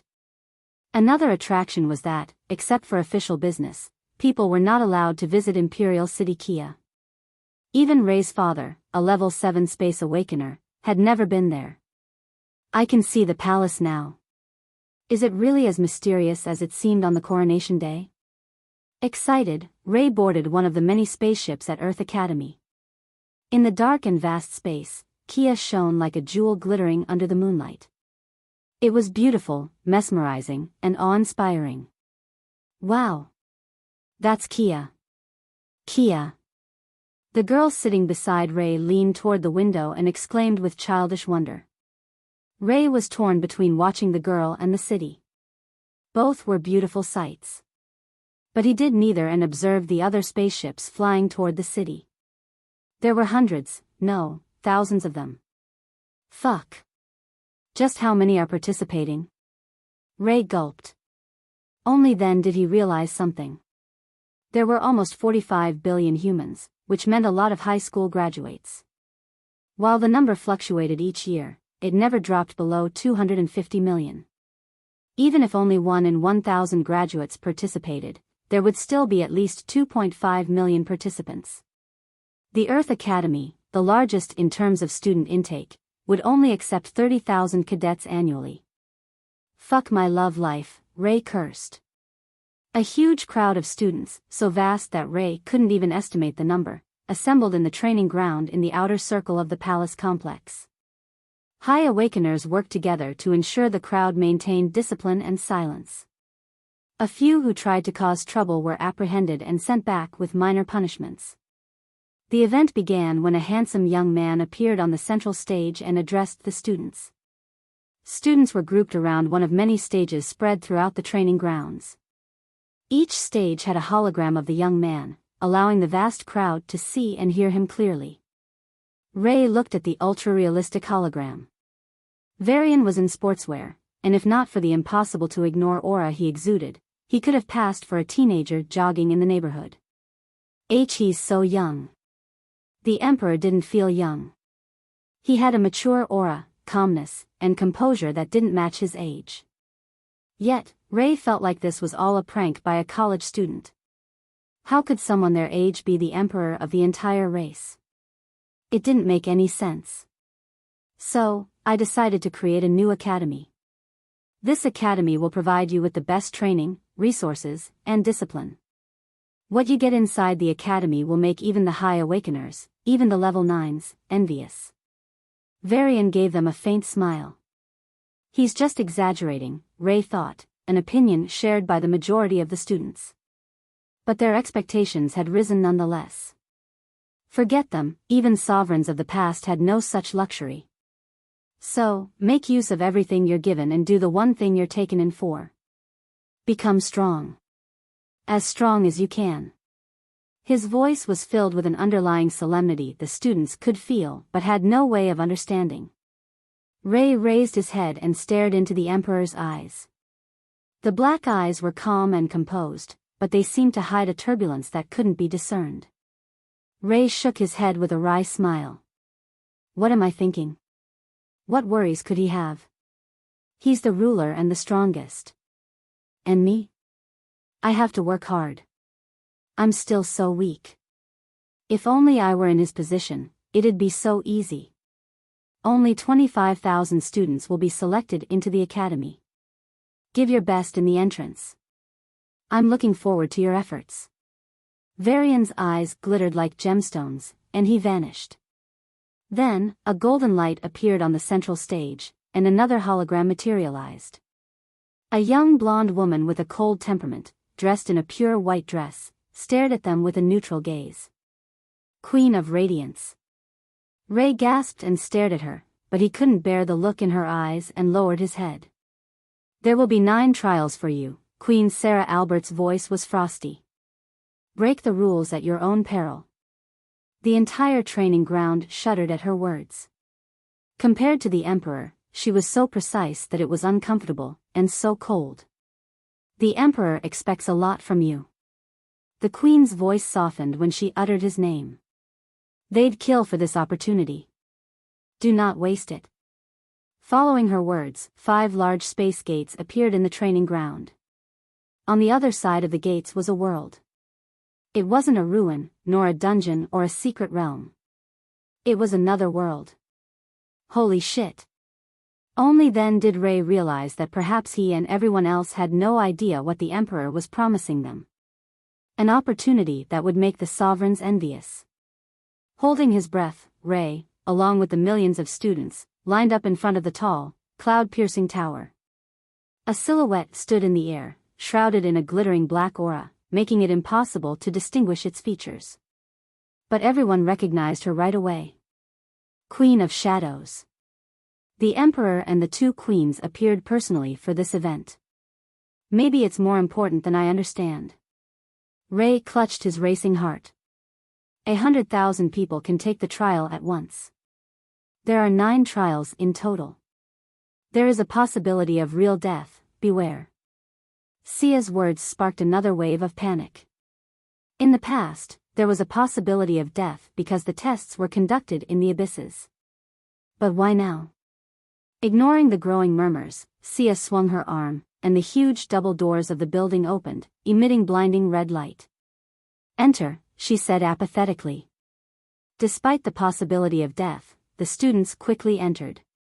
The first floor of the tower lit up with a soft light, and 5 minutes later, 30,000 students were thrown out of the doors. Failed to clear the first floor. Disqualified. Sia's voice cut through them like a knife. The 30,000 students were quickly sent back through the space gates. Ray gulped and watched the second floor light up. 10 minutes later, 50,000 were expelled. Disqualified. The third floor lit up and expelled 15,000. Disqualified. The fourth floor lit up and expelled 4,000. Disqualified. The fifth floor lit up and expelled the remaining 1,000. Queen of Shadows' voice rang out slowly. Temporarily qualified. Next batch. Ray entered the tower and found himself in the middle of a seemingly endless desert. As he tried to take a step forward, a huge pressure fell on his shoulders, nearly pushing him to his knees. Fuck. A deep voice echoed in the air. First trial, expedition. Reach the gate. Ray raised his head and looked around. There were hundreds of fellow participants in sight, all moving toward a glowing gate. From a location that none of the participants could see, Varian watched the participants with anticipation. If you're expecting another Varian to pop up, then you'll be disappointed. Seated in a swing that materialized from the darkness, Sia rolled her eyes at him. I agree. Still, I like this idea. Sarah tapped her chin with a nostalgic look. We took the trial here after those alien teams, and clearing it made Varian the lord of this world. Varian nodded. He modeled the tower's 9 floors after the 9 trials they took in Hortus. For the entrance test, the difficulty was modified to match their level. In the original, the first trial was supposed to impose the pressure of a peak level 9 on the trial takers. But these graduates only had to face the pressure of peak level 2 and reach the gate. Varian arched an eyebrow and locked his gaze on a young girl. With shoulder-length sky-blue hair and blue eyes, she stood out from the crowd. Upon closer inspection, she was a year younger than the others and was only at the peak of level 1. The entrance had no restrictions upon entry. However, except for a couple of dozen reckless individuals, level 1 graduates didn't even bother to apply. The young girl was unable to walk under the crushing pressure. So, she crawled. Like a wild beast dragging its wounded body back to its nest, she crawled on the hot sand, sweating and panting as her body screamed at her to stop. She crawled despite the scratches and bruises from the stones and rocks. The strong ones reached the gate in less than a minute. Most took their time but eventually made it. The remaining 15,000 were sprawled on the ground, staring at the colorless sky numbly.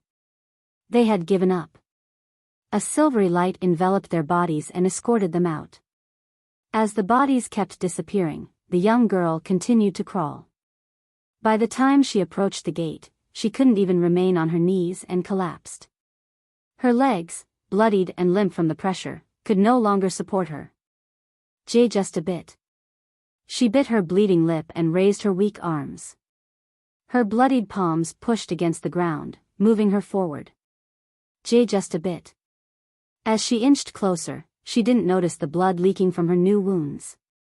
She didn't feel the pain of a sharp rock digging into her flesh. The tips of her fingers touched the shining vortex, which enveloped her in a soft light. I did it. She squealed in delight and fainted. The soft light healed all her wounds and restored her to her peak condition before sending her to the second trial. With that, the first floor was completely cleared. What a tenacious little girl, Varian rubbed his chin and muttered. A survivor of the Neptune tragedy, her parents and elder brother sacrificed their lives to save her. Fascinating. Dear Emperor, it's wrong to take an interest in another female. A cold voice rang in his ear, and it was softly bitten. Varian rolled his eyes at Sarah. Queen of Radiance, your jealousy is clouding your judgment. You can't distinguish between romantic interest and a teacher's interest. That girl is barely 17.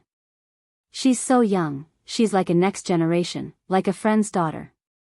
You've only turned 19. Age is just a number. And jail is just a room. Your bubbling jealousy, Varian rolled up his sleeves and grabbed Sarah by the waist. What are you doing in broad daylight? Sarah panicked and flailed her arms. Since you're so jealous, I'll show you how much I love you, Varian smirked and bent down to capture her lips. Sia. Save me. This guy won't leave without doing it for at least a day. I'll die. Sia supported her chin with her hand and replied nonchalantly. Death by SNU. It's a good death, Sarah. I can monopolize him then. You traitor. You're always selling me out. Sarah cried out in grievance and yanked Sia with a light string. Wah. Sia ended up in Varian's arms and stared at Sarah in disbelief. You. If I go down, I'm taking you with me. Sarah scoffed. Realizing that their infighting wouldn't help, the two turned to Varian with puppy eyes and pleaded in a soft voice. And not now, please. We still have work to do. If you start now, we'll have to take leave tomorrow. And the next day, too. Varian wanted to say it was just going to be a quickie but shut his mouth. Who was he kidding? It would definitely go on for the entire day. Shaking his head in amusement, he teleported the three of them to another location on the first floor. Here, the pressure was high enough to crush peak level 5s. Only level 6s could endure it. Instead of high school graduates, the participants here were all college graduates. They were supposed to be enrolled in the military, but Varian gave them the option to participate here and grow stronger. There are some good seeds, Varian muttered, and the three teleported once again. This time, they appeared at the intersection of three areas, Level 7, Level 8, and Level 9. All the participants were geniuses of their realm, eager to improve themselves. They should grow up fast. Varian stared at the sky beyond the tower and hoped. Everything happened fast for Ray. The second trial required him to demonstrate his proficiency in his power. Not hard. The third trial asked him to defeat 3 monsters of his level. A bit difficult, but he managed. The fourth trial made him fight a clone of another participant, and he won. The problem was the fifth trial. Fifth trial, Great Fall, kill the beast. Following the deep voice, Ray assumed a defensive posture, but his body shivered as the energy sapped away, leaving him extremely weak. What the hell? He was now only a low-level 1. Roar! A red-skinned leopard walked from the distance and bared its fangs at him. You can give up any time, the mysterious voice said. Is this why no one passed the fifth trial last time? Killing a peak level 1 as a low-level 1? Fucking hell. Ray gritted his teeth and bent his knees. The leopard ran toward him at breakneck speed and jumped. Arg! Ray sidestepped and delivered a round kick right to the jaw. With a crack, the leopard's mouth was bloodied, and its eyes flared with rage. Oh boy, oh boy. Ray clenched his fists and stared at the charging beast with determination. 4,000 students failed the fifth trial. Disqualified. 100 students passed. 30 passed the sixth trial. 10 passed the seventh trial. All 10 failed the eighth trial. Ray collapsed onto his knees and gasped outside the tower. All his injuries were healed, and he looked fine, but he had almost died inside. Fuck. They're crazy. How can they call such nightmarish tests trials? If he hadn't given up in time, he would have died. Ray was scared and upset about the entire entrance process.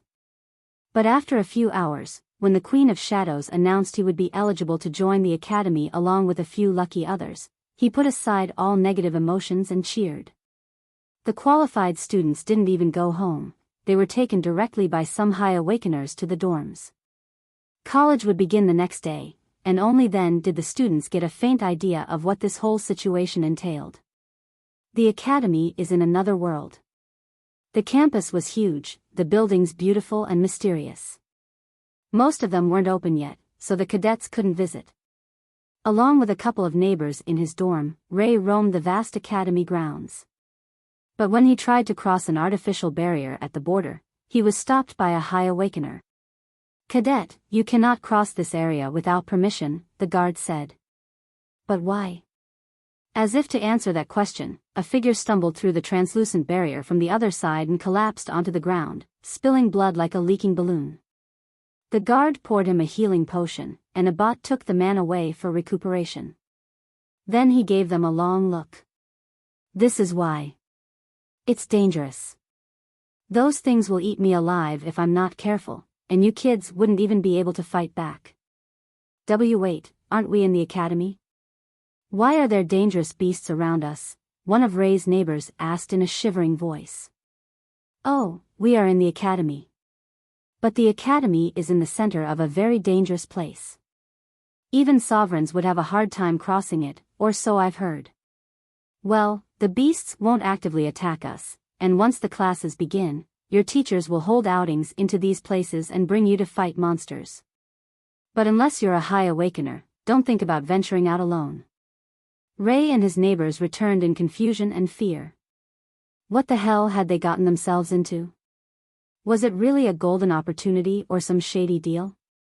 As the cadets wondered, the man behind the academy was condemning a group of students who were supposed to have died in the entrance. You didn't give up when you should have, and if the secret mechanism hadn't intervened, you would all have died. Do you understand what you've done? What would have happened to the people who care about you? What would have happened to your own future? You sacrificed your future for a seat in the academy. Utter stupidity. The students lowered their heads. Some wept, while others had looks of remorse. Only a few students showed little reaction. They just had regretful expressions, regretful that they couldn't pass even after risking their lives. Varian noticed these individuals. The blue-haired young girl from earlier was also among this group. All those who showed no remorse were the ones who had lost everyone in the war. They were orphans with no other goals. Varian sighed and snapped his fingers. The students were escorted back to their homes. Only a few war orphans remained, looking at the Emperor in confusion. Why were they allowed to stay? While all of you risked your lives, most did so out of overconfidence. Only a few of you were willing to die to pass the trial. I'll give you another chance. Varian smiled faintly, and the throne hall went dark. A blizzard started, and snow quickly reached their calves. But the air was hot, and they began to sweat. Their minds felt a prickling pain, and their bodies seemed heavy. It wasn't just one power acting on them, it was many. Reach the throne and you'll pass. The 20-odd students given the second chance took it stubbornly and moved forward. Their bodies were soon riddled with injuries, and their minds were filled with faint illusions. Yet, they moved forward through sheer will. To their despair, even the one at the forefront couldn't take more than a dozen steps before collapsing. Then they crawled. Even then, it was becoming too hard to lift a finger. Arg. I will. No. As they pushed their bodies beyond limits and brought upon themselves immense pain, their blood-curdling screams filled the throne hall. Just as they feared, no one reached the throne. The young girl at the forefront collapsed just in front of the throne stairs. As they all despaired at the second failure, the throne hall lit up, and their injuries were healed in an instant. Most of them were escorted out, leaving 3 students remaining. You 3 qualify, the Emperor tapped on his armrest and said. But I didn't reach the throne. The young girl with blue hair looked at him in confusion. Oh, none of you can reach the throne. Not even the ones who passed the test. It's just a lie to see how you'd react to an impossible challenge. And you 3 did well, Varian smiled faintly. The 3 looked at each other in confusion. You 3 should try valuing your life more. A look of sadness flashed on their faces, and the 3 young people didn't answer. I know you lost everyone, but new bonds can always be formed. Make new friends, meet elders you can respect and learn from, get rivals that'll keep you on the edge for the rest of your life, fall in love, and realize what it means to protect someone with your life. It's unfortunate that you lost everyone, but it'd be more unfortunate if you shut yourself in because of that. So, the next time we meet, I want you 3 to show me the bonds you built at the academy. Is that clear? Why yes. All right then, go and prepare for tomorrow. It's going to be a hectic schedule. The 3 were sucked into a space gate and disappeared. On the 8th floor of the Imperial Palace, Sia sat cross-legged, meditating. The ceiling moved aside on its own, and the 9th floor retracted into the building, revealing the 8th floor to the sky. Under the soft morning light, Sia focused on her powers. She felt her own power, mind. She reached out to Enigma's power of gravity and controlled her power of darkness. Until recently, she couldn't control darkness. Then something changed. She was weakened and could no longer deny Sia access to the power. But Sia could sense it. As she drew closer to the celestial rank, she was slowly awakening. Who the hell are you? Sia tried to ask.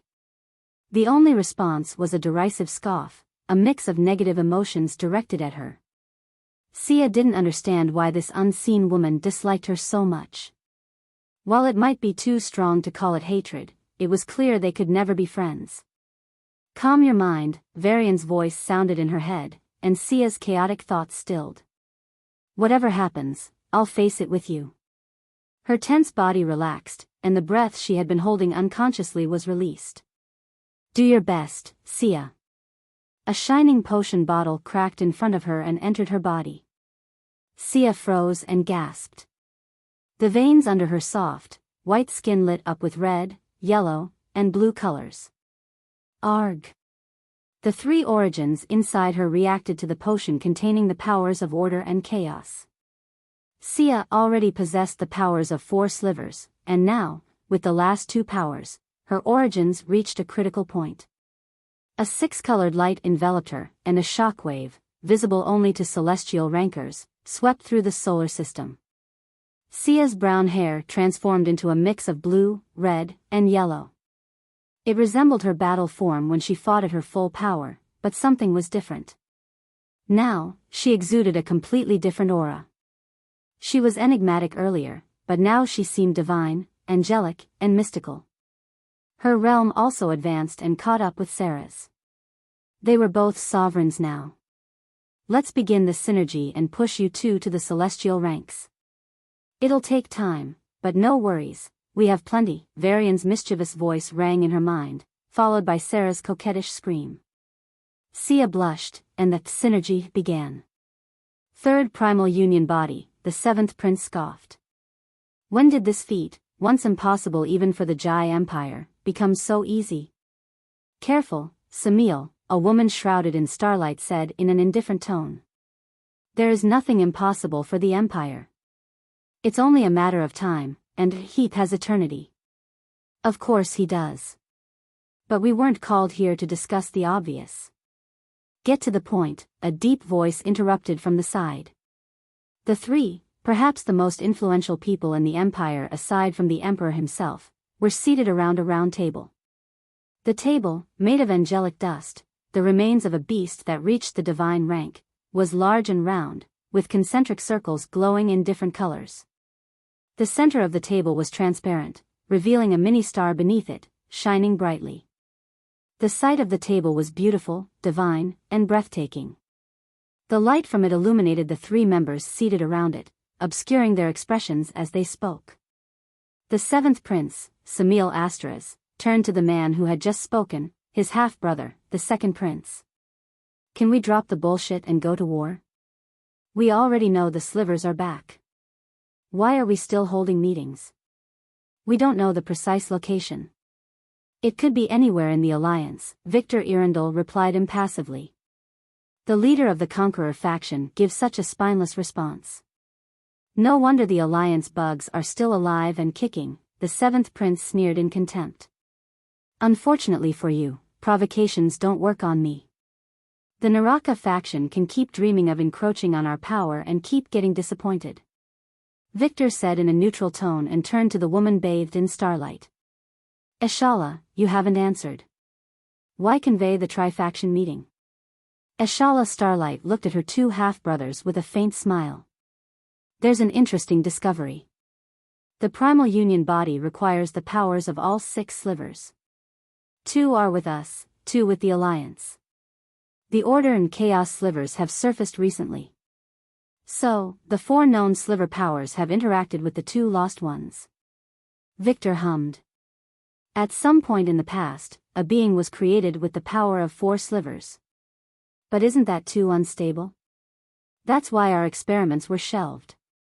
The same was true for the Alliance. You're half right. We shut it down because it was too unstable. But the Alliance did not. They were too desperate to counter our might. They succeeded in creating 3 origin hybrids with the power of 4 slivers. But all of them quickly died off. Without 3 pairs of slivers, tri-origin hybrids are impossible. However, our intelligence gathered that the Alliance did have a small portion of order and chaos powers. Not enough to stabilize the hybrid, but enough to sustain it for a while. And the creature, once created, could hypothetically seek the slivers it's missing. Do you understand? It would be able to search for the slivers of order and chaos. They almost succeeded. So, he took action and destroyed the Alliance's experiments 500 years ago. Since then, no being has been born with the power of 4 slivers. It was a lot to take in, but the 2 princes quickly understood the implications. No way. It escaped not only his wrath but survived for 500 years? Samil shook his head, dumbfounded. The seventh prince was always calm. He was usually the one to rile up others, but now, he was riled up. This is bullshit. You said they only had a little bit of order and chaos power. So, I assume it's enough for one experiment. So, why do we have 3 primal union physiques? Victor Irindel asked in a solemn tone. Eshala gave a wry smile. That is something I don't understand either. There was only one experimental creature at that time. Even if it survived, why are there 3 physiques? Maybe they're able to fuse their powers successfully? The hybrid gives its 4 powers, and the holder of the slivers gives his 2 powers. Samuel proposed a possibility. Eshala sighed in exasperation. Sliver powers just don't mix that easily. If that were the case, he wouldn't have had to wait so long for the fusion of spacetime slivers. And even if they did mix, a creature simply cannot bear that fusion. They would explode and die. There will always be a solution to these problems, Victor countered, not agreeing with her assessment. Not without deep knowledge of all the slivers. No kingdom has access to it. Only the Jai Empire and the Alliance do. It's clear that these physiques weren't born in these places. Eshala's reasoning was solid. We have no clues. To find them, we need more information on that hybrid. The Conqueror faction is willing to dedicate resources. The Narek faction is also willing. The warring faction agrees to join. A mission was created during that meeting, to search for the remains of the experiment from 500 years ago. Even the life or aura signature of that creature would be enough. Once they get it, the hybrid could run to the depths of the universe and still wouldn't be able to hide. So, as long as you work hard, score points by hunting wild beasts, exploring new areas, and finding resources, you can request new potions and grow stronger, faster. Kyle concluded his speech and returned to his seat. And this concludes our entrance ceremony. These 3 years are crucial for you. Cherish every minute, Evander said. Classes started the next day, and the cadets were in for a huge surprise. All the teachers were high awakeners. Compared to any other academy, the standards here were on another level. Time flashed forward, and a month passed. It was both hell and heaven. Every morning at 4 a.m., they were thrown into teleportation formations, ending up in the middle of a forest filled with beasts. They had to fight from 4 a.m. until 7 a.m. when they were retrieved. In case of danger, the faculty was always there to rescue them, but their overall score would be impacted. If they performed poorly for too long, they risked expulsion. Of course, every morning, they also received specialized healing potions. As a result, the recent high school graduates, who had barely fought a few dozen beasts until then, turned into killing machines. Forced to survive, they transformed from prey to predator. It was a mad way of teaching and learning, too risky for anyone in the past to attempt. But as the Lord of the World, Varian simply decreed that anyone on the verge of death would be rescued. Thus, even though the cadets faced brutal training that often left them with broken legs, arms, and even spines, no one died. The real challenge, however, was the psychological pressure. Some succeeded, while many failed. But the teachers, all veterans, knew how to motivate the students. So, one way or another, the cadets continued grinding. After the early morning hunting, they had a short break before classes began. Classes focused more on fighting, strategizing, and tactics than on theoretical knowledge.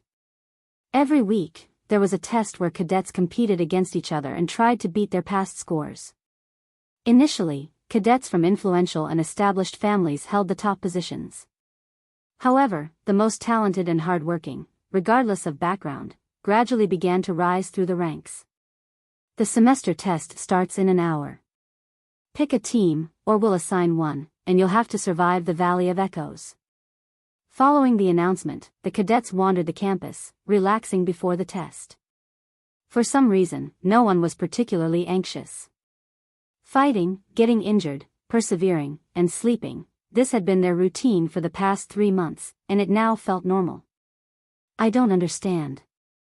Ray walked with his hands behind his head. What's there not to understand, boors? A petite blue-haired girl walked beside him, touching the soft flowers by the roadside absently. Why are there so many high awoken on campus? Level 7s, level 8s, level 9s, even sovereigns are here as much as they can be. But why? Ray plucked a flower, crushed it in his palm, and then inhaled the fragrance with a content smile. Do that on a date, and she'll leave you in a blink. A young man with black hair and red eyes laughed at Ray's antics. Shut up, Giggles. Do you think I still have the energy for dating now? Ray elbowed him, not too gently. Anyway, what do you think about my question? Mark, nicknamed Giggles, only smiled wider as he stretched his arms to the sky. This is literally another world. The exotic regions are filled with resources and beasts. Of course, high awakeners would come here. As for sovereigns, I heard there are 3 new ones. Give it a year or 2, and they won't be that rare anymore. If they need resources, they can simply have them supplied to their homes. Why come here? Another girl, who had been walking silently with them, suddenly said. There's something we don't know. The Emperor himself said on that day that this place is a gift. Ray, Laura, and Mark all looked at the girl who had just spoken in surprise. Estelle was super stoic and rarely spoke unless necessary. She wasn't cold, just practical about when to talk. So, her joining the conversation was a feat in itself. But her words did cause them to think. Yes, the resources were the best, the teachers were the best, and the training methods were completely different, on a whole other level. While the average students at Earth Academy might go from mid-level 2 to peak level 2, those at Imperial Academy progressed from mid-level 2 to low-level 3. There were more than 10 peak level 3s, and all this development happened in just 3 months. Of course, their progress was slowing down, but it was almost guaranteed that they would reach level 7 before graduation. Not just 1 or 2, but quite a few would reach that level. The trends from the first semester made that much clear. Still, given the hype and the claim that this was an opportunity even sovereigns would covet, the improvement seemed a bit off. Maybe the Emperor just played a prank? Ray exhaled as they reached the teleportation formations where the cadets were already beginning to gather. Laura recalled her brief meeting with Varian, who had given her and others who failed a second chance. It was the only time she saw him in person and at such a close distance. His faint smile and kind eyes left a deep impression on her. He wouldn't joke about this. Laura bit her lip and looked up at the sky. Even though the Emperor never visited the academy again, she had a feeling that he was watching them. He really is giving us something we don't know yet, she thought. I'm already satisfied, anyway. What more should I even expect? Mark shrugged with his signature sunny smile. I'm just curious. Ray raised his hands in surrender. Estella shook her head and stepped into the teleportation circle. They were all teleported into a valley filled with many level 3 and level 4 beasts. The scary thing they gradually realized was that each beast needed to be killed twice, once in their natural form, and the second time in their undead form. As the winners of the exam, you'll each receive a boosting potion that will improve your progress speed by 100% for 10 days. It's a very rare potion, and even level 9s are fighting for it. So, make good use of it. Evander presented them with their rewards and concluded the ceremony. Ray played with the potion bottle like an idiot even as he and his team entered the space gates and appeared in an Earth spaceport. After the routine security check, they walked out of the spaceport. I'll party hard. Ray pumped his fist. I will visit my hometown, Laura muttered. And see my friends at school, if any are still alive. I will, just chill, I guess. Mark's smile was a bit stiff. I'm going to the ruins after resting for 2 days, Estella told them calmly and walked away, leaving the 3 dumbfounded. The academy had recently implemented another measure. Students can now enter the ruins directly from the academy, and the ruins will teleport them to places that aren't too dangerous for them. But this was too much, okay? What? As they were about to comment on her strictness, Estelle screamed. The three sprinted to her and checked her safety. She was perfectly fine, but her gaze was frozen on something.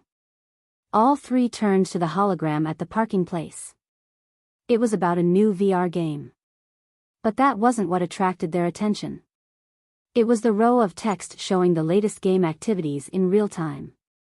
It had been 3 months since they left the solar system, but according to the dates shown, it had been only 2 weeks.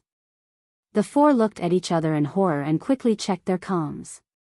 They were flooded with messages, all screaming the same thing: time flow is different. 1 day on Earth is 10 days in the Academy. This is crazy. Only then did they understand what the Emperor meant. What you gain inside the Academy would make even the High Awakeners, including the level 9s, envious.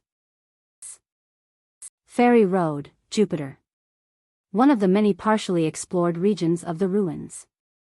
This is where Evander obtained the technique to burn his vitality for temporary strength. Sentient species in the ruins have always been a hot topic. However, progress in this area has been limited due to their reachability being confined to only partially explored regions. Additionally, humans cannot freely interact with these beings. They act like workers, focused on their missions, and refuse any unnecessary conversation.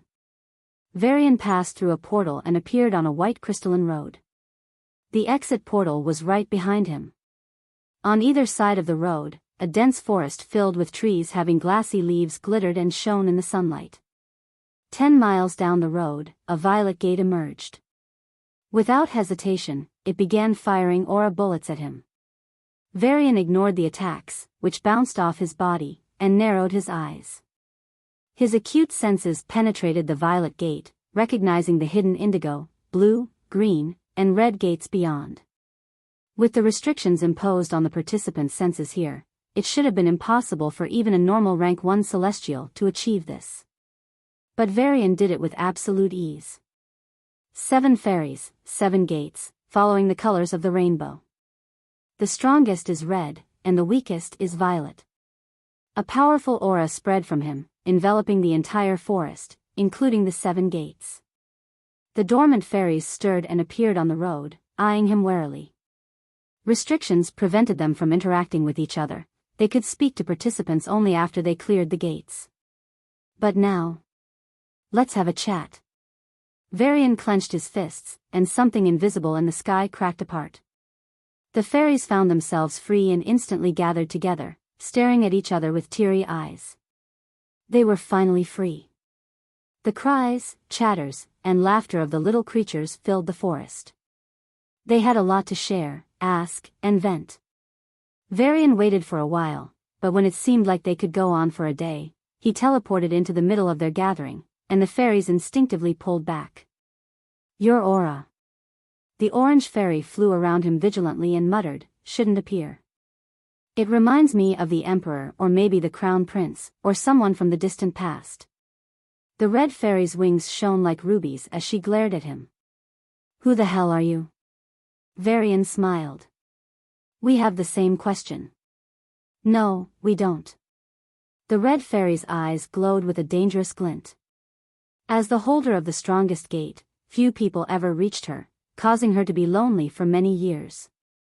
Her deepest wish was to talk to others, but when faced with this man, she put aside her own wishes. This calm, smiling man set her instincts on fire. He was too dangerous. Recently, a man reached my gate and failed. I helped him out because he had the scent of an important person from the Deva Empire. Perhaps a crown prince or perhaps the emperor himself. The red fairy pulled the other fairies behind her. Then that should make this talk easier. No. Devas are long extinct.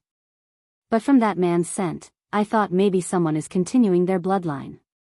You don't have a drop of their blood, yet you feel like them.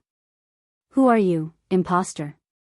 The red fairy's voice was sweet, but her words were sharp. Successor to the Devas, their scion. Technically, my wife is also their scion. And maybe I can become the Deva Emperor, once I pass some technicalities, Varian replied calmly. His words set off a commotion. If he is truly a political successor of the Devas, then they would need to obey him. The fairies had just been celebrating their freedom, and now a new master had arrived. What do you want to ask? The orange fairy stepped forward, her eyes filled with tears. Varian felt a bit guilty. Was he really acting like a bully from elementary school, picking on little girls? Why are you here? How did you survive? What is your race? How many more of you are there? The 7 fairies looked at each other, trying to find answers. But they had none. We have always been here, as far back as we can remember. We survived because of the authority that watched over us, the authority you just broke. We only have basic knowledge of our race. We aren't supposed to look like this, we should be bigger, just like you, and we obey the Devis. We don't know how many others exist, if they do at all, the orange fairy explained.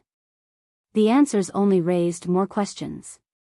Varian pondered for a moment, then expanded his senses. Being the scion allowed him to bypass all restrictions, and with the help of his little wings, he could navigate this place more easily. The Jupiter ruins were famous for their forests, greenery, and gardens. He ignored the explored areas and headed for the unexplored and partially explored regions. The partially explored regions all contained rank 1 celestial beasts.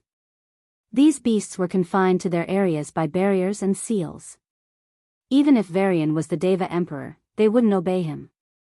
There were beautiful gardens, dreamy forests, and enchanting flower beds, each harboring a rank 1 celestial beast. Then he delved deeper, into the fully unexplored regions. Varian sensed an extremely dangerous aura. He would win, but not easily. A massive, 6-legged beast with purple fur, no smaller than a plane, crouched in front of a protective barrier. The purple beast wasn't alone. There were other beasts, some as strong, some slightly weaker, but more or less in the same range, in different shapes and sizes, attacking the barrier. Each one was devastating on its own, capable of permanently damaging a planet. But when dozens of such attacks were combined, it created a scene akin to an apocalypse. If Earth were to face these attacks, it would break into pieces. Fuck. Varian's head tingled with fear. Thankfully, these beasts seemed to be locked up inside the ruins and couldn't come out. What are they attacking? Varian wasn't sure. The barrier deflected all their attacks and even retaliated occasionally. The beasts quickly accumulated injuries. After not long, they dropped their offense and retreated. As the beasts vanished from sight, Varian saw a few silhouettes appear behind the barrier before disappearing. Varian released a breath he didn't even know he was holding and turned his focus back to the fairies. I think I found your home and your race. What? There are others? But is it okay for us to leave our duties? The little fairies voiced their concerns but couldn't hide their excitement. I erased the authority that was shackling you here. You're relieved of your duties. Just follow me, and I'll take you home, Varian said. If you still want to do some work, we can think about it later. The fairies were still suspicious of him, but the scent he gave off pushed them to agree. In a blink, Varian teleported everyone in front of an opaque white barrier. The fairies passed through the barrier without resistance. Varian wondered if he would be blocked, but he too entered easily. What appeared before him was a breathtaking view of a stunning forest. In the distance, silhouettes were visible on houses built on trees. In the center of everything stood a huge tree that seemed to pierce through the clouds. Then a sweet but sharp voice suddenly sounded, speaking in a language he had learned from the Devis. Who are you? How did you manage to pass through the Great Barrier? A few human-like beings with pointed ears, extremely beautiful faces, and perfect bodies pointed their spears at him and demanded. Varian looked at the elves and clicked his tongue. If Kyle were here, he'd be shouting with joy. The little fairies gazed at the elves with wide eyes, then their attention was drawn to the massive tree at the heart of the forest. I am. A ray of light shot from the enormous tree and enveloped the fairies. Their bodies wriggled and began to glow like fireflies. This stunned the group of 6 elves. As an elite squad, they had just overseen the defense against the beasts and were returning when these intruders appeared inside without warning. Despite being the strongest squad, they couldn't even detect these intruders. It was already a great shame for them, and now, the intruders were tampering with the world tree. Stop whatever you are doing. The leader of the elf squad stepped forward, channeling his aura into the tip of his spear. The little fairies started growing, doubling in size every few seconds. They either didn't hear his words or chose to ignore them. I said, stop. A powerful aura rose from the elf captain, and the strength of a peak sovereign was channeled into the spear, encasing it in red flames. The same occurred with the rest of the team. Spears of fire, ice, earth, lightning, and even light and darkness lit up in the hands of the 6 elves. Then they pierced through the air and reached the fairies in an instant, leaving trails of colorful light. But before they could strike the fairies, space suddenly tore apart and devoured the spears. Then it closed cleanly. The strength of the 6 sovereigns was neutralized without the slightest struggle. The elves' angry expressions froze, and they stiffly turned to the man staring at them with a calm smile. Gulp. The elves, though divided by their paths, were united through their race and the world tree. It is the most sacred part of their race and something they would defend with their lives. The Elder Hall, where important decisions were made, was the highest building on the world tree. Only 3 members of each elf tribe were allowed to enter the hall at any time. Other than that, even the children of the ruling elders couldn't step inside. But today, a handsome young man, clearly an outsider, was sitting on a golden throne, facing the 6 elven elders with a calm smile. Each of the elder elves was a celestial ranker and the strongest member of their tribe. They tolerated no disrespect and were extremely strict, even with their own families. But they sat stiffly facing the outsider. Despite the man's polite demeanor since they met, they couldn't shake off an uneasy feeling. He had neutralized the attacks of the strongest non-celestials, which only meant he was their equal, a celestial ranker. That's why they decided to have this meeting. To be fair, they had no idea how to treat him, as he was their first guest. And they were a bit intimidated by him, despite his rank being equal to theirs.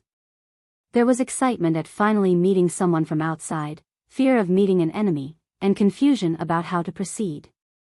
So, when the Devas were dying, they sealed you here to protect you? Then you managed to survive for thousands of years, sustaining yourself thanks to the world tree and the ruins. And you couldn't get out of the ruins because of the seals. Is that all? Varian tapped the armrest of the throne and asked. Why yes, the elder of the water tribe tried to reply calmly, but she still stuttered. It's been so long that no one from that era exists anymore, even though every elf can live for 200 years. But our records on the matter are clear. Varian nodded with a faint smile and looked out the wooden window. This elf kingdom was vast, possibly as large as the Asian continent on Earth. About 100 million elves lived here. Apparently, their population had plateaued 1,000 years ago. It's a beautiful place, your world, he said with genuine appreciation. The elders exchanged glances, unsure of his intended meaning, though there was none. What do you intend to do with us? As successor of Devas, the Earth Tribe chief asked the most important question. Varian turned his gaze back to them, and his smile vanished. Let's have a small fight first. Then I'll tell you my decision. Pick a place. The elders' expressions fell. The fire elder snorted and slammed a specific spot on the table.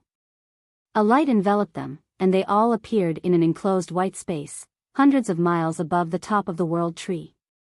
This is where we fight when there are irreconcilable differences, the lightning elder explained as the 6 prepared to face him. I like this place, Varian said, his eyes shining with longing. His relaxed attitude made the elders even more uneasy. Why was he so calm? Didn't he realize that if he was defeated, they might try to take his life? Enough talk, the fire, lightning, and light elders grouped together, while the water, earth, and darkness formed another group.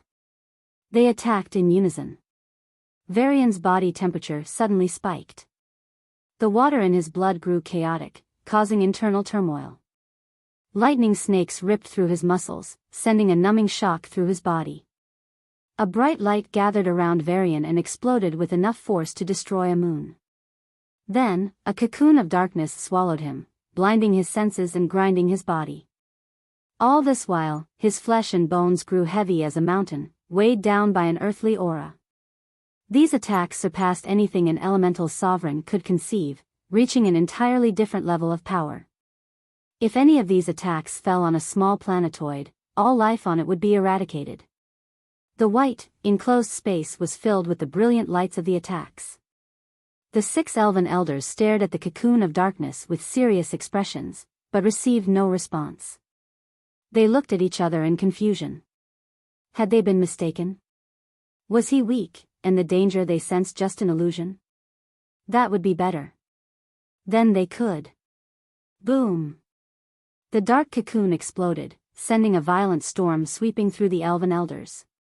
Varian stood in the center of the storm, radiating 7 auras. Several injuries on his body healed faster than the blink of an eye. S7 powers? Impossible. This is an illusion. A spirit has trapped us in a nightmare. The elders panicked in the first second. In the next, Varian raised his hand and took a step forward. It seemed as though the space had shrunk, and he appeared right in front of the Fire Elder. The Fire Elder instinctively swiped at Varian and raised his temperature even higher. Varian's skin writhed and began to melt like wax under the flame. But before it could go further, he brought his index and middle fingers together and flicked them toward the Fire Elder. Like a pebble thrown into a still lake, a ripple spread and turned into a world-ending shockwave. The Fire Elder enveloped himself in a suit of fire and tried to escape, but his eyes went blank as the shockwave struck him directly. Like a candle blown out by a night wind, the Fire Elder's flames extinguished, and he collapsed onto the ground, injured and unconscious. The simple yet overwhelmingly powerful clash intimidated the remaining elders. They grouped together and launched their attacks once again. Lightning and light arrows flew at him, containing terrible amounts of energy, while hands of darkness tried to overwhelm his senses. His body began to freeze and grow heavy. But Varian didn't stand still. With a snap of his fingers, the lightning and light arrows fired at him slowed down. A space portal appeared in front of these attacks and swallowed them whole. Then a portal appeared right behind the darkness, earth, and water elders. Fuck!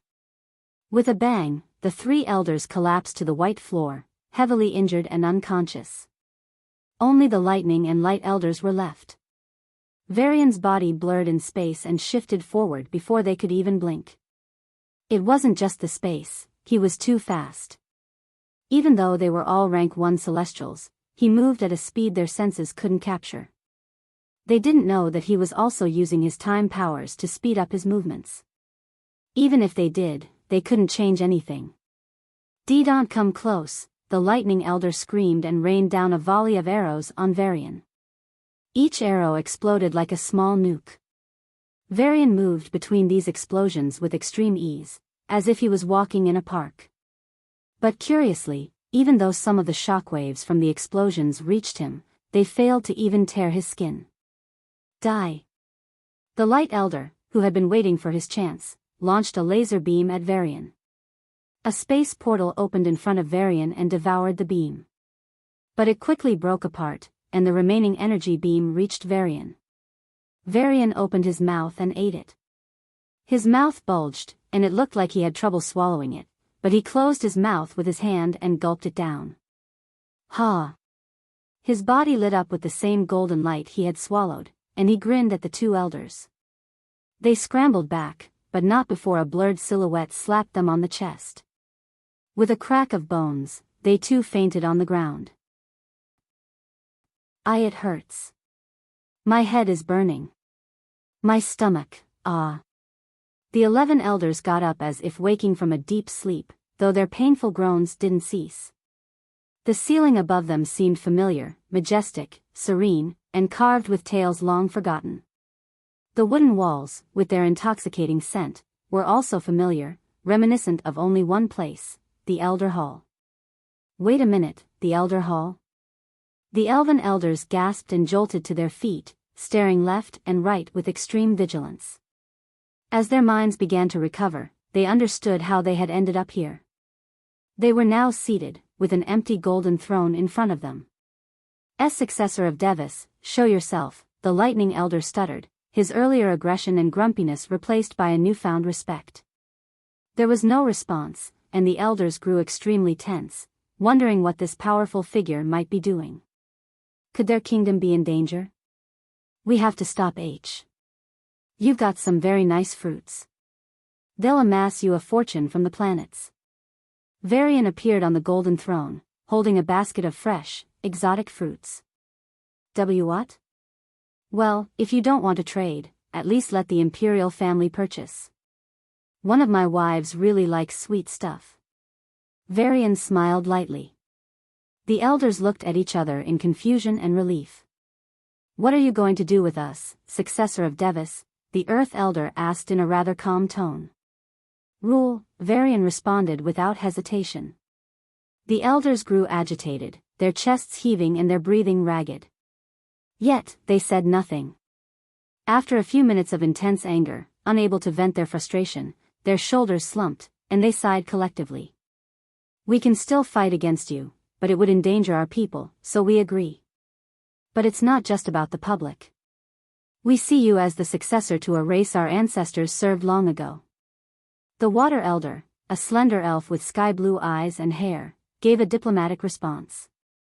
Varian pursed his lips and narrowed his eyes. That's exciting. How about this? Come at me with your full strength, give your best, and try to kill me. If I'm dead, you'll remain independent. If you can't kill me, if your best is not enough, then you'll be my subjects. And there will be no escaping it in the future. The elders froze at his unexpected response. They gave a diplomatic answer, yes, we are surrendering, but no, not because we are weak. It was just a face-saving measure, and any normal diplomat would have taken it as a yes. But who the hell was this guy? He was proposing another match. After a few hours of rest and recuperation, they faced him again, this time with all the treasures and elixirs they could muster. Varian didn't bring anything extra. He just seemed excited to fight, much to their puzzlement. Before the match began, however, he gave them a warning. I've never come across anyone who could match my growth. Whether it's my peers, seniors, or the powerhouses, once I surpass them, they could never catch up. So, don't hold back. If you're defeated by me now, you can never win in the future. It was an arrogant statement. Elves had plenty of geniuses every generation, and occasionally, there were great geniuses who went on to become the Elven Elders.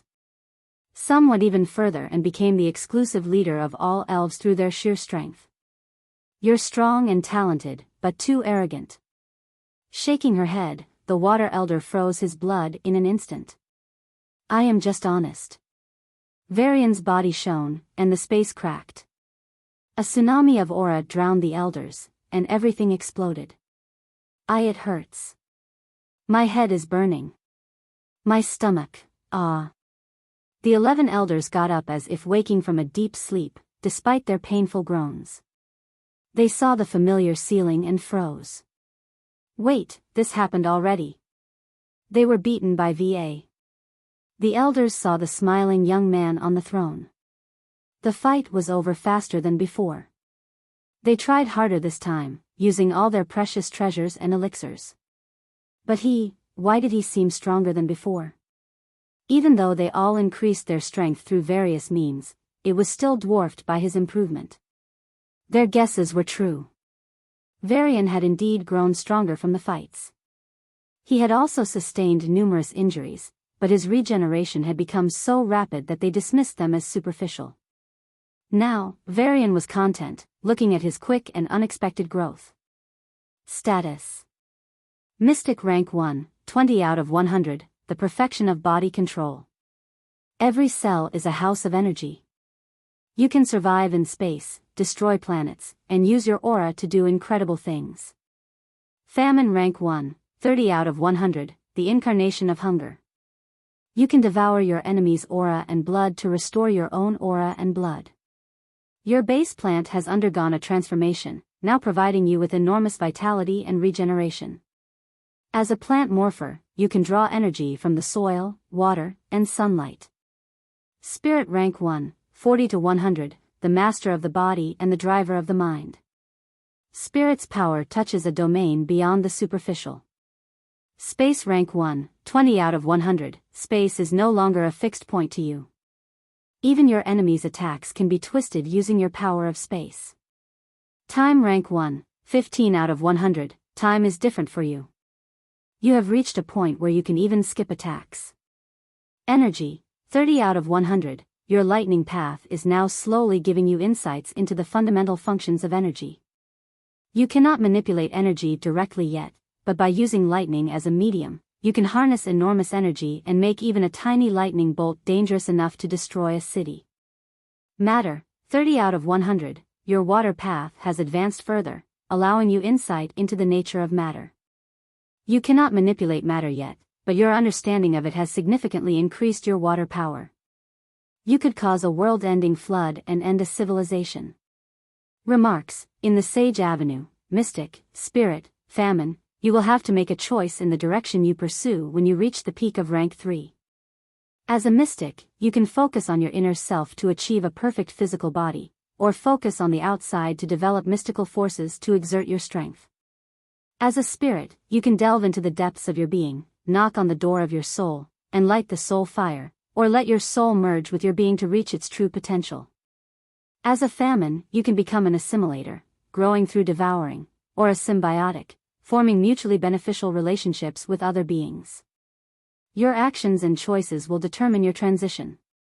The silence was uncomfortable, and the elders felt as if the air had grown sharp, tingling their skin. Finally, the lightning elder stood up and bowed. "Why, Your Majesty, we accept your rule gratefully." Varian continued to stare into the air with a smile, as if watching something interesting. For the elders, however, it meant he was angry and deliberately ignoring them. "Forgive us for our arrogance. We are happy to serve under the successor of the Devis. We, the elves, wish to be ruled under your grace." As Varian didn't respond, the elves kept singing praises as if there was no tomorrow. When he still didn't speak, they looked at each other in despair. After this fight, they were certain they couldn't win against him. 7 powers shouldn't manifest in any celestial, but they appeared in him. When these 7 powers worked together, his strength underwent a fundamental transformation. Facing such a being, they were like lambs to the slaughter. There was one more thing that scared them: in both matches, Varian never tried to kill them. He always held back, using only the minimum force. So, they had no idea how strong he truly was. And now, for some reason, he was angry with them. Maybe he would slaughter their race. Once this fear took hold, the elders discarded all dignity and knelt before the throne. Plop. Plop. Plop. Ah. Huh. Varian looked away from the status screen and saw the 6 elves kneeling in tears. "Please take us under your rule. This is our greatest blessing." They smiled through their tears. Varian touched his face with a puzzled expression. "I know I'm handsome and inspiring, but moving another race to the point of kneeling and begging me to rule them. I didn't think I was this charismatic." The elves were incorporated into the human empire. Since they had many sovereigns and 6 celestials, Varian didn't allow these powerhouses to roam freely. For starters, he modified the restrictions on their habitat, allowing them to move freely in a much wider area. Then, he dealt with a couple of menacing beasts that were constantly harassing the elves. Out of the 9 beasts he slaughtered, 3 were peak rank 1. Strangely, he didn't struggle as much as he expected. However, there was one battle that proved challenging. He wasn't sure if it was a rank 2 beast or something in between rank 1 and rank 2. It was a giant serpent, so long that it could cover the entire home tree of the elves multiple times. To put it into context, if it coiled itself, it would envelop an entire modern city. Things got out of control, and Varian considered retreating. But the artifacts gave him that little push which ultimately helped him win. With that big boss slain, Varian prepared to end his tour and get back to serious work. But the elves had some interesting news for him. Varian decided to learn about it in a fancy restaurant, the most famous one in the common capital of the elves. It's built on a tall, thick tree with pink leaves and purple fruits that ooze sweet nectar every other day. These fruits were helpful in improving one's physique. Of course, since elves exclusively awakened in one of the elemental paths, they served as a supplementary item for them. But if body awakeners use it, it can be quite the boost.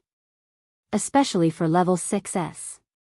Varian found himself once again thinking about how to make his civilization stronger. It's almost common these days that whenever he saw something or met someone, his thoughts would always return to, how can I use this to help everyone grow stronger? He hadn't told others about the ticking time bomb yet. Whenever he's frustrated, he resorts to thrashing Hayden with the most creative curses. But for now, at least, he doesn't want to ruin anyone's mind with the bad news. Humans have finally found peace and should at least enjoy it for a while. Of course, he isn't letting the powerhouses slack in the slightest. He throws as many High Awakeners as possible into Hortus and almost warns them not to waste any time. Thankfully, they are all working hard and making full use of the time flow difference. By now, it should be almost 4 or 5 months in there. Additionally, he has opened up the ruins to them and instructed the world will to provide appropriate protection when they venture into dangerous areas. Complementing this is the rapid production of special potions by research groups headed by Kyle. Every day, he receives news of more and more breakthroughs. However, the transformation at the top is still lacking. Humans lost too many High Awakeners in the war. So, Varian's optimistic plan is to recover to pre-war strength in half a year, though for those practicing inside, it would be close to 4 years. Of course, there will be differences. Thanks to the precious herbs available in the ruins and Hortus, there will be many more sovereigns. But no matter the advances, celestial rankers will still be a distant dream. Excluding Sarah and Sia, it would take at least 2 to 3 years in the most optimistic estimates. Thanks to you, I can rest assured about a big issue that has been nagging me, Varian said to the lady elf sitting in front of him with a genuine smile. Me? I didn't do anything, but since you say so, thank you. Aquilina, the water elf elder, stuttered and lowered her head, blushing furiously. Despite her age, she looked very young, like someone in their late 20s. Even for an elf, she was stunning. Perhaps due to her water path, she was usually very calm and seemed reliable. Not now, though, she was pretty flustered. I didn't mean you specifically, it's all the 6 elders, the celestial rankers, Varian coughed lightly and said. Ah. Aquilina's ears drooped slightly, and she nodded with an embarrassed face. My bad. Varian shrugged and placed his hands together on the table. A crystalline seed floated out of his sleeve and stopped in front of the water elf. It was one of the artifacts, the nature seed, the amplifier of all elemental powers. This. Aquilina's blue eyes lit up, and she almost grabbed the crystalline seed. Coughing lightly, she sat back and nodded at him. I'm certain now. This is indeed the treasure mentioned in our records. Varian waved his hand. Go on. Aquilina moved around the crystalline seed with a curious face and continued, it's the strongest treasure we've ever created. It's built from the seed of a world tree, and each world tree has only one seed, ever. So. This is very, very, very precious. It can do a lot of things. Amazing, mind-blowing things, Your Majesty. Aquilina slammed her palms on the table and leaned forward, her eyes gleaming with a crazy light. As her face was about to crash into his, Varian put a hand on her forehead and pushed her back into the seat. It's just a booster now, not bad, but nothing amazing, he remarked. At those outrageous remarks, Aquilina slammed the table and leaned forward again, but Varian smacked her back into the seat. This time, her forehead was a bit red. Is this elven thing or what? Varian gave her a weird look. Just sit down and talk. I. Aquilina wanted to cough up an excuse, but nothing came to mind. In the end, she sighed and slumped in her seat like a deflated balloon. Its effects are not great because it's very worn out, Your Majesty. You have to repair it. Once you do, it can help you all the way until the peak of the celestial rank, the water elf said with a wry smile. That's what our records claim. I suspect exaggeration. Myths and legends tend to do that. We elves don't. We are one of the few races that followed the Devis to this barren place. Our ancestors weren't weak, you see. If the treasure you called the nature seed is indeed their creation, I'd expect it to be that good. Aquilina's eyes brimmed with reverence when she mentioned her ancestors. No doubt, if the Ares tribe, later known as the Devis, came from one of the 6 most important tribes to ever exist, then their subordinates would also be damn good. It's just. Can I get this thing repaired to its former state? Otherwise, it's just a dead glory. Varian was indifferent to these things. If it were another time, he'd be fascinated by this new race. But with a rope around his neck, it could tighten any day. To its former state? It's only in legends. We can follow the instructions and try, but... Aquilina brushed her hair behind her pointed ear and gave him an embarrassed gaze. Varian looked up to the ceiling with an exasperated expression. Thanks for wasting my day, you. He drew a long sigh and swallowed the words in his mouth. Getting up from his seat, he waved his hand. Whatever, bye. Wait. Aquilina screamed at the top of her lungs and spoke faster than any human rapper ever has. It has all the key materials intact. It's made by my ancestors, designed to be durable, and it should be self-repairing. It just needs some side materials. But none of those are available here. If you could find them somewhere, it's possible to restore the elf treasure, possibly to the fullest extent. Varian blinked in confusion before he comprehended her words. To be fair, they had been conversing in Deva script, which the system had drilled into his brain at some point in the ruins. He wasn't very familiar with it yet. I'm leaving tomorrow morning. Get me the list of the ingredients by then. Varian stretched his arms and walked out of the restaurant. The elven children ran in the streets, giggling and playing games with their powers. Snowballs, fire planes, lightning letters, earthly statues, light and darkness games. The kids were having the time of their lives. Are you leaving already? Aquilina smiled at the kids through her disguise and turned to him, confused and worried. He came, fought, won, and conquered. Now he's leaving? Just like that? A team of delegates will arrive here before I leave. They'll survey this domain and conduct discussions with you. You're still the rulers of this place, but you'll be following my rule. Varian said calmly. Elves do not like sudden changes. We are a very stable race. Aquilina bit her lip and said. Varian looked her in the eye and said in a voice that was almost a whisper, well, a war is coming, Aquilina. If humans are destroyed, then you're next. Not a single elf will be spared. If you want to survive, you have to change. We don't have the luxury of taking our time. With whom? You already quelled the beasts outside. Those are nothing compared to the enemy who will arrive one day.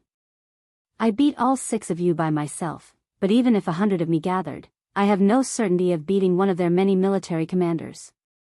Varian laughed at the absurdity. Now, don't freak out. I do have a plan, but it doesn't involve anyone skipping training. Aquilina nodded stiffly. She didn't fully understand what he was saying. Panic was one thing she felt, but confusion was the dominant emotion in her mind. I know. After the meeting, elven sovereigns and high awakeners will go to practice in a special place. Varian nodded to himself and pointed at the children running in the wide streets. We'll also select a group of good students, young seedlings that need to be trained. We can pair them with human students to increase competition. The first steps toward a larger integration had begun. The common people had no idea that these beautiful, slender, and seemingly peace-loving elves were, in fact, quite combative and had 6 celestial rankers. However, through friendly duels, the military concluded their own assessments of the elves. These elves had no problem sacrificing their own for victory in a duel. They hated losing. But even more worrying, they would pay any price to come out on top, even sacrificing their teammates. If Varian didn't exist and the elves had managed to escape the ruins on their own, they would have either enslaved humans or slaughtered them. This is the kind of world they lived in for the past thousands of years, a brutal, unforgiving life with an unending struggle against the wild beasts in the ruins. So, the Emperor's decision to incorporate the elves was, to put it mildly, controversial among the military brass. Varian never restricted them from voicing their opinions, even if they were completely against his. Thus, one of the 2 biggest military officials of the Empire, Grand Admiral Bali, prepared for a lengthy debate in the council today. He even started the discussion in the meeting room before the council began. These elves are dangerous. They can backstab us at any moment. Their numbers are low, but the amount of powerhouses they have is ridiculous. They have more than 30 sovereigns. Bali slammed the table and said. Prime Minister Irene, seated across from him at the round table, shook her head. They are learning our language, trying to assimilate into our culture. Why are you so sure they will turn hostile? As it was her job, she knew exactly what the elves were doing in human society and the ripple effects they were creating. So far, it had been a net positive. It's called vigilance. Having a powerful enemy infiltrate your civilization is very dangerous. They can influence our society, learn our secrets, and rebel at the most critical moment. Bali stood up from his seat and looked at the remaining members around the round table. Taking a deep breath, he said, Are you all forgetting the horrors of the abyssals so soon? It's not even been a year. We can't trust aliens just like that. At least put them on probation for a few years and study their society. His words caused everyone to reassess the situation. They thought he was completely opposed to their induction, but a few years of learning their culture and assessing the risks didn't sound so bad. No matter what, it didn't sound safe to introduce a new race into their society so quickly. Chief of Staff Kevin nodded slightly. I agree with him on this point. Even though the elves seem eager to build relationships with us, we must assess the potential risks and wait a while. Any large-scale integration should be postponed. With the 2 highest military officials of the Empire on one side, the decision was heavily tilted in their favor. Irene turned to Chief Counselor Van Hoff. The old man shook his head. They have some very harsh laws for some peculiar actions, cutting down trees, not following etiquette, eating too fast. These can result in decades of imprisonment or even a death sentence. We need to modify our existing laws or codify a new set for them to function here. When an elf is working in the Empire, which laws should apply to them? Killing another elf for honor is normal in their law but is considered homicide in ours.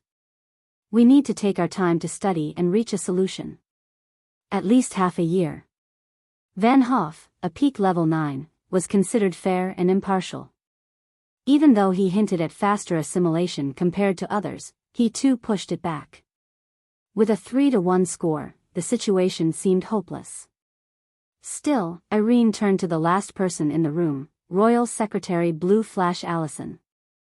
Everyone in the room held the highest authority in their fields, only below the Emperor and the Queens.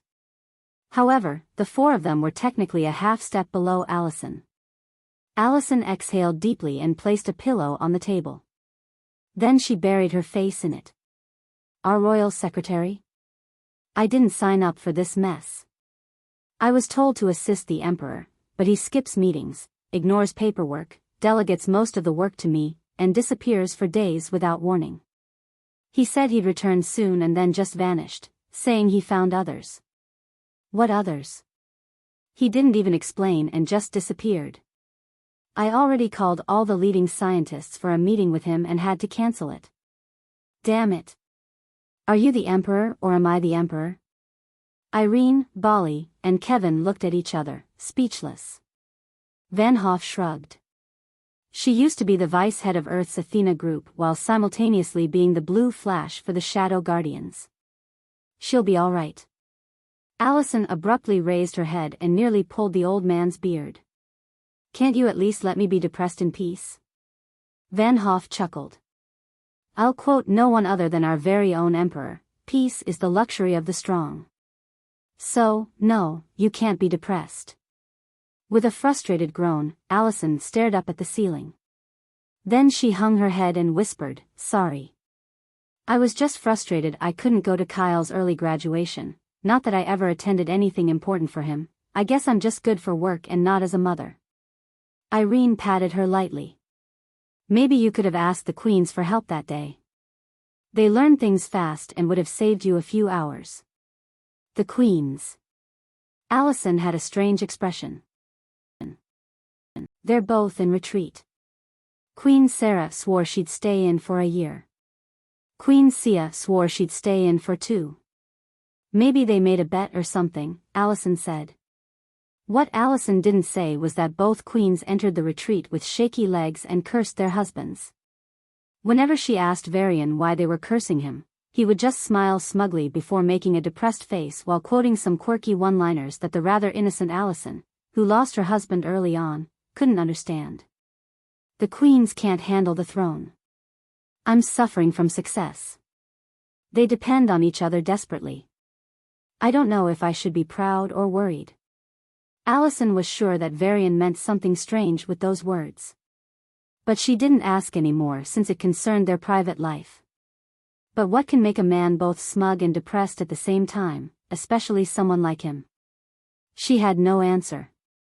Maybe her son could have an answer, but she decided not to ask. Her intuition told her it was better that way. Anyway, forget all that. The important thing is administration. Administration. Allison took a deep breath and leaned back against her chair. Interlocking her fingers, she said, I'm not sure why, but the Emperor was very intent on this integration. He might not take no for an answer. There might be things we don't know. Maybe the Emperor didn't consider these issues and made the decision in haste. He might have thought that integrating elves would be fine since he can overpower them. But what if he's away for a while? I'll persuade him, Bali said with conviction. Suppose we're fighting an equal enemy and they backstab us. It would be fatal, Kevin said, spreading his arms.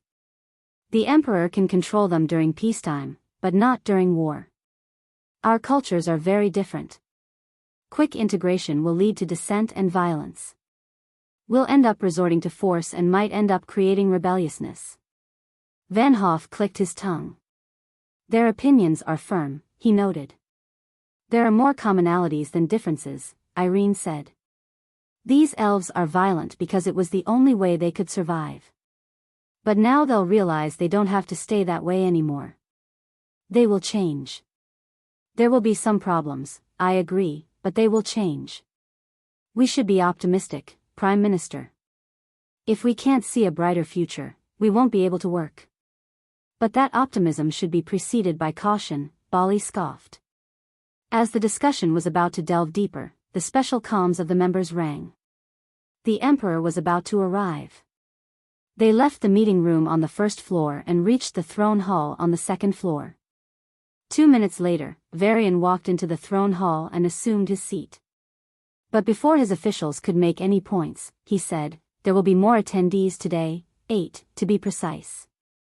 Enter. The doors opened once again, and 8 members stepped in one by one as Varian introduced them. Bali and Kevin stood up from their seats instinctively and assumed an offensive stance. Irene's eyes widened, and she prepared for defense. Van Hoff rubbed his beard, his eyebrows furrowed as he descended into quick thoughts. Allison, on the other hand, rolled her eyes at Varian and didn't even seem surprised. Turning to Varian, she rubbed her forehead. Why am I not so surprised anymore? When you said you were going to disappear for a few days after finding the elves, I should have thought of this. Oh damn, I should have seen this coming. A thin, pale-skinned elf with hollow cheeks, sharp ears, and a bloody smell stepped forward and knelt on one knee.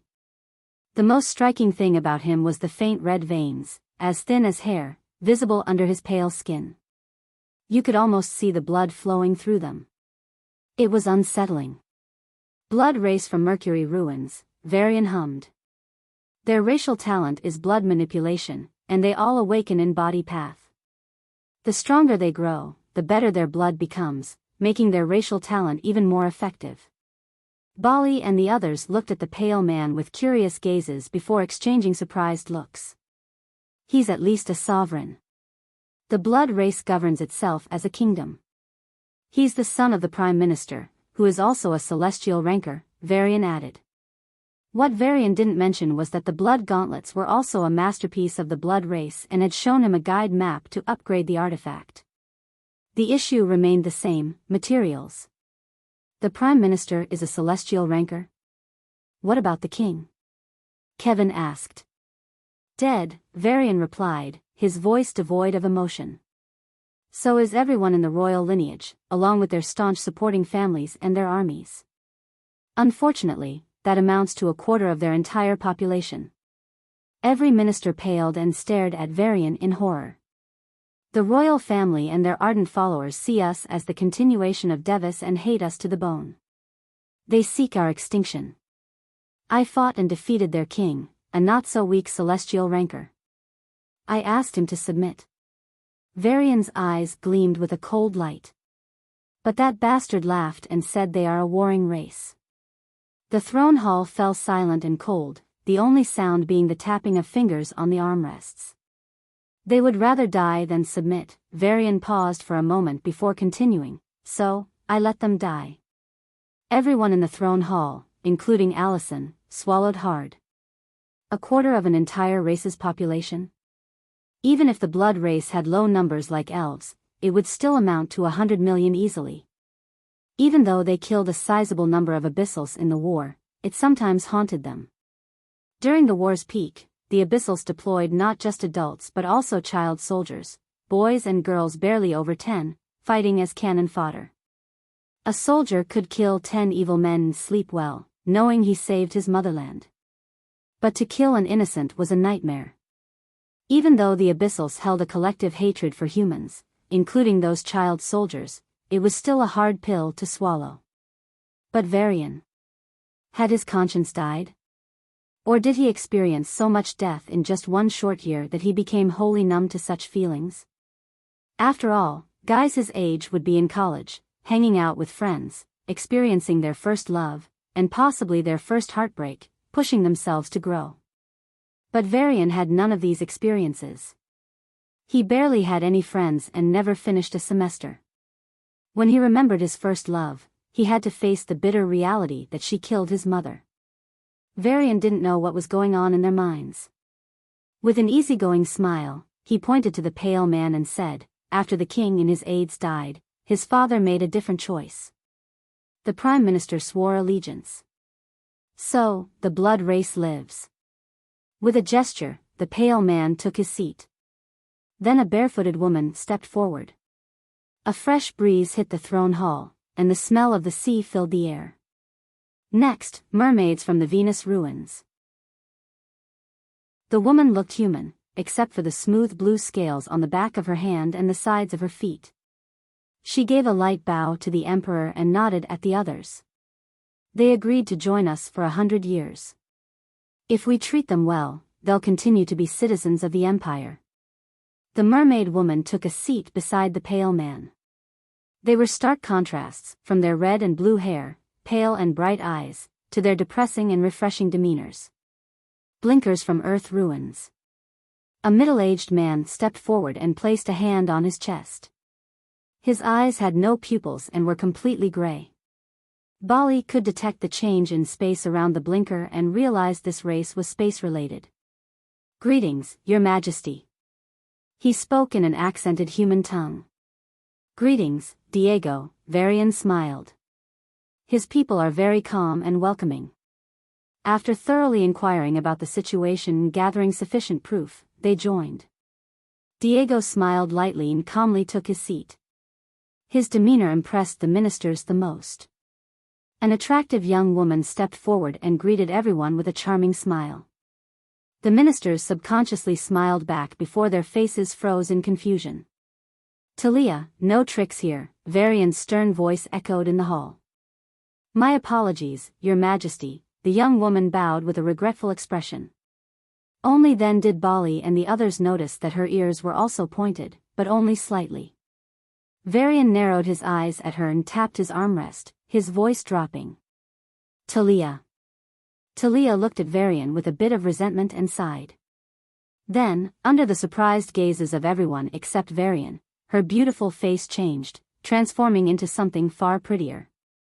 Nymphs from Mars, Varian said as Talia took her seat with unmatched grace.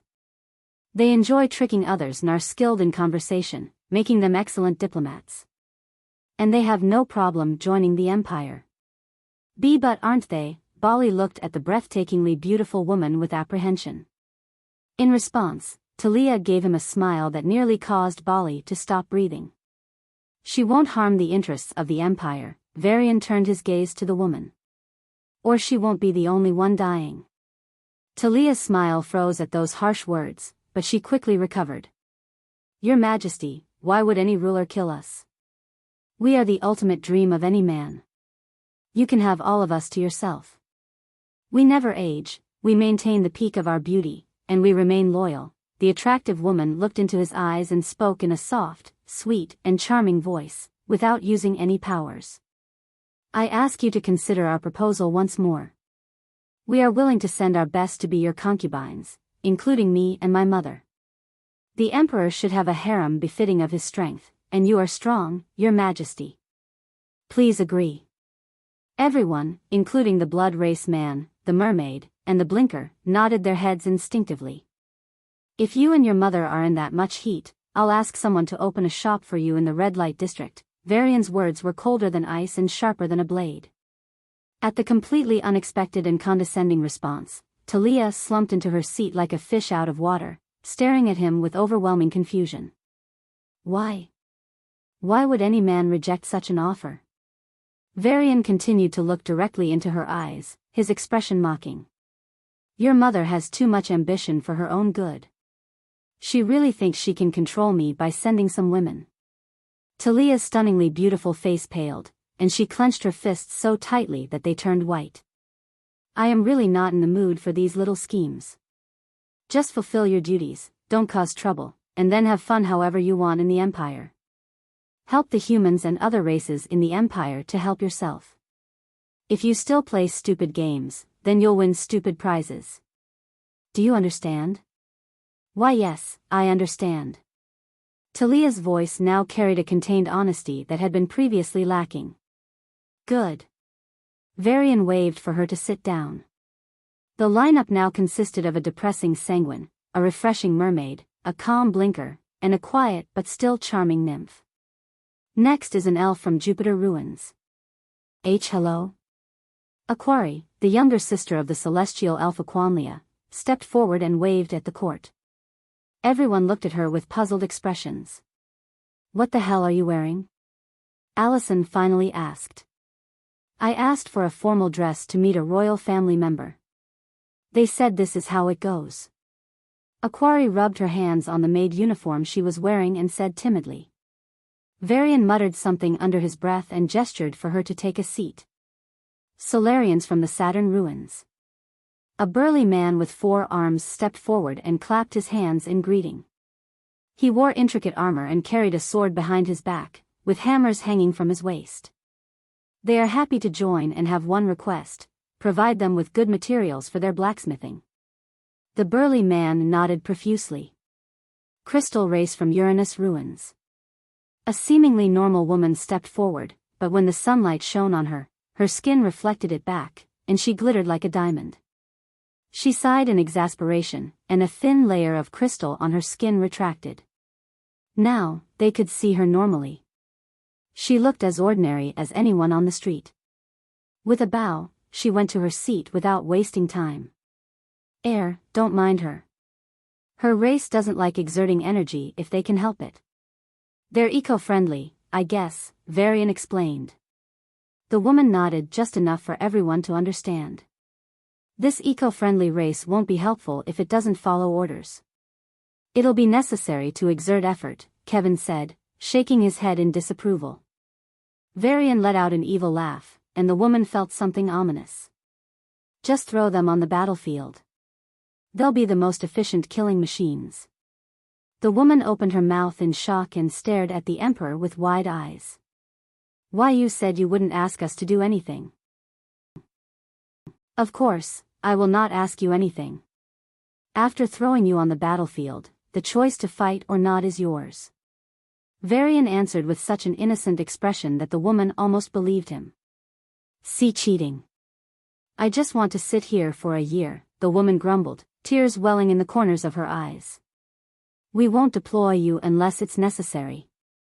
So, please, don't turn this court session into a drama. Varian groaned in frustration and waved at the last person standing behind the door. Now, the last ones. The footsteps were calm and steady, yet Bali and Kevin instinctively stood up and channeled their aura.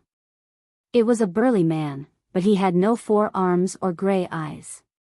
He just had 2 horns on his head and a wide smile on his face. Berserkers from Neptune ruins. They really love battles. Varian smiled at the berserker with an even more battle-crazed expression. The berserker couldn't keep his smile and ran to his seat as if his life depended on it. Compared to his battle-hungry demeanor at the start, he now seemed like an honest kitten. You guys are real downers. Can't even fight for a day, Varian whispered in contempt. If the berserkers heard his words, they'd faint from anger. When Varian first introduced himself, they invited him to fight and prove himself. He did prove himself by defeating their chief, the only celestial ranker among them. Then, he lowered his power to the level of a sovereign and started fighting the entire elite group of berserkers, including all sovereigns, level 9s, level 8s, and even level 7s. He didn't kill any of them, but he broke countless bones. To their horror, he kept fighting without any end in sight. That day, the berserkers saw a man who was even crazier than they were for battle. That's precisely why they submitted to him wholeheartedly, though Varian would argue it's his charisma at work, the charisma he suddenly found in the elven domain. Formulate steps to assimilate them into human society.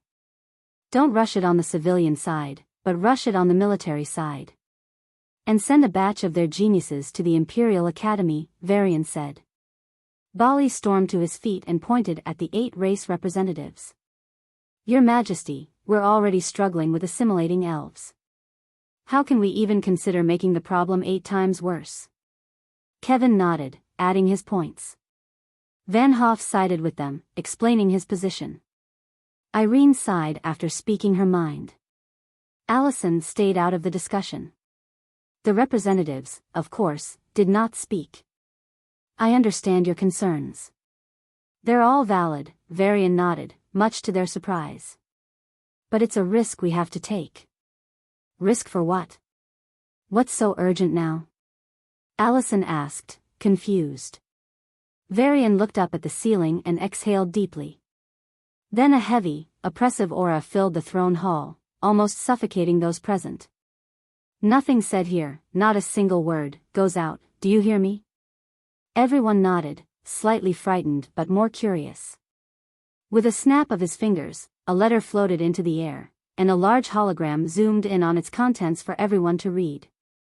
A heavy, depressing silence filled the throne hall. I see, that's why. Bali looked at the 8 race representatives and understood the reason behind Varian's actions.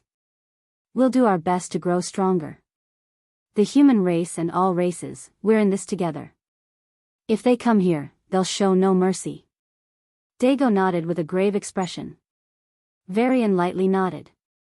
I'll be leaving for a while. So, this will be the last meeting for some time. If there's any important issue, bring it up. Ruins again? Allison muttered softly. No. Varian shook his head and stared out into the sky. I'm going out of the solar system, to other civilizations. His words shocked them all, especially the ministers. Is there a risk to your life? No, rather, how significant is the risk? Irene asked. I'm just going to buy some important materials. A trip like this wouldn't be very risky, Varian said with a carefree smile. Allison wasn't convinced. But she looked at the 8 race representatives in the hall and kept silent. From her vast experience, she felt he wasn't lying. And technically, he didn't lie. A trip like this wouldn't be that dangerous. But it's not the trip, it's the traveler. Varian smiled wryly. I can bet my life that something will go wrong on this trip. Of course, he'd never say it out loud. But he must go. First, he had to understand the neighboring powers and the political climate, what the human empire could and could not do, as well as the greater threats and opportunities. Second, all 6 artifacts were damaged and needed to be repaired. They would give him more power. Equally important was access to the legacy of the Devis. The artifacts in their current condition couldn't lead him to it. Third, Boo needed some more parts. Still, Varian wanted to stay. He'd rather explore the ruins and grow stronger. But there was a problem. The ruins weren't completely open yet. He could feel the aura of a rank 3 beast in each ruin but couldn't enter that space. It was sealed. According to the Little Wings, the artifacts needed to be in better shape for the ruins to be fully unlocked. All in all, he needed to make this trip. And how would he go?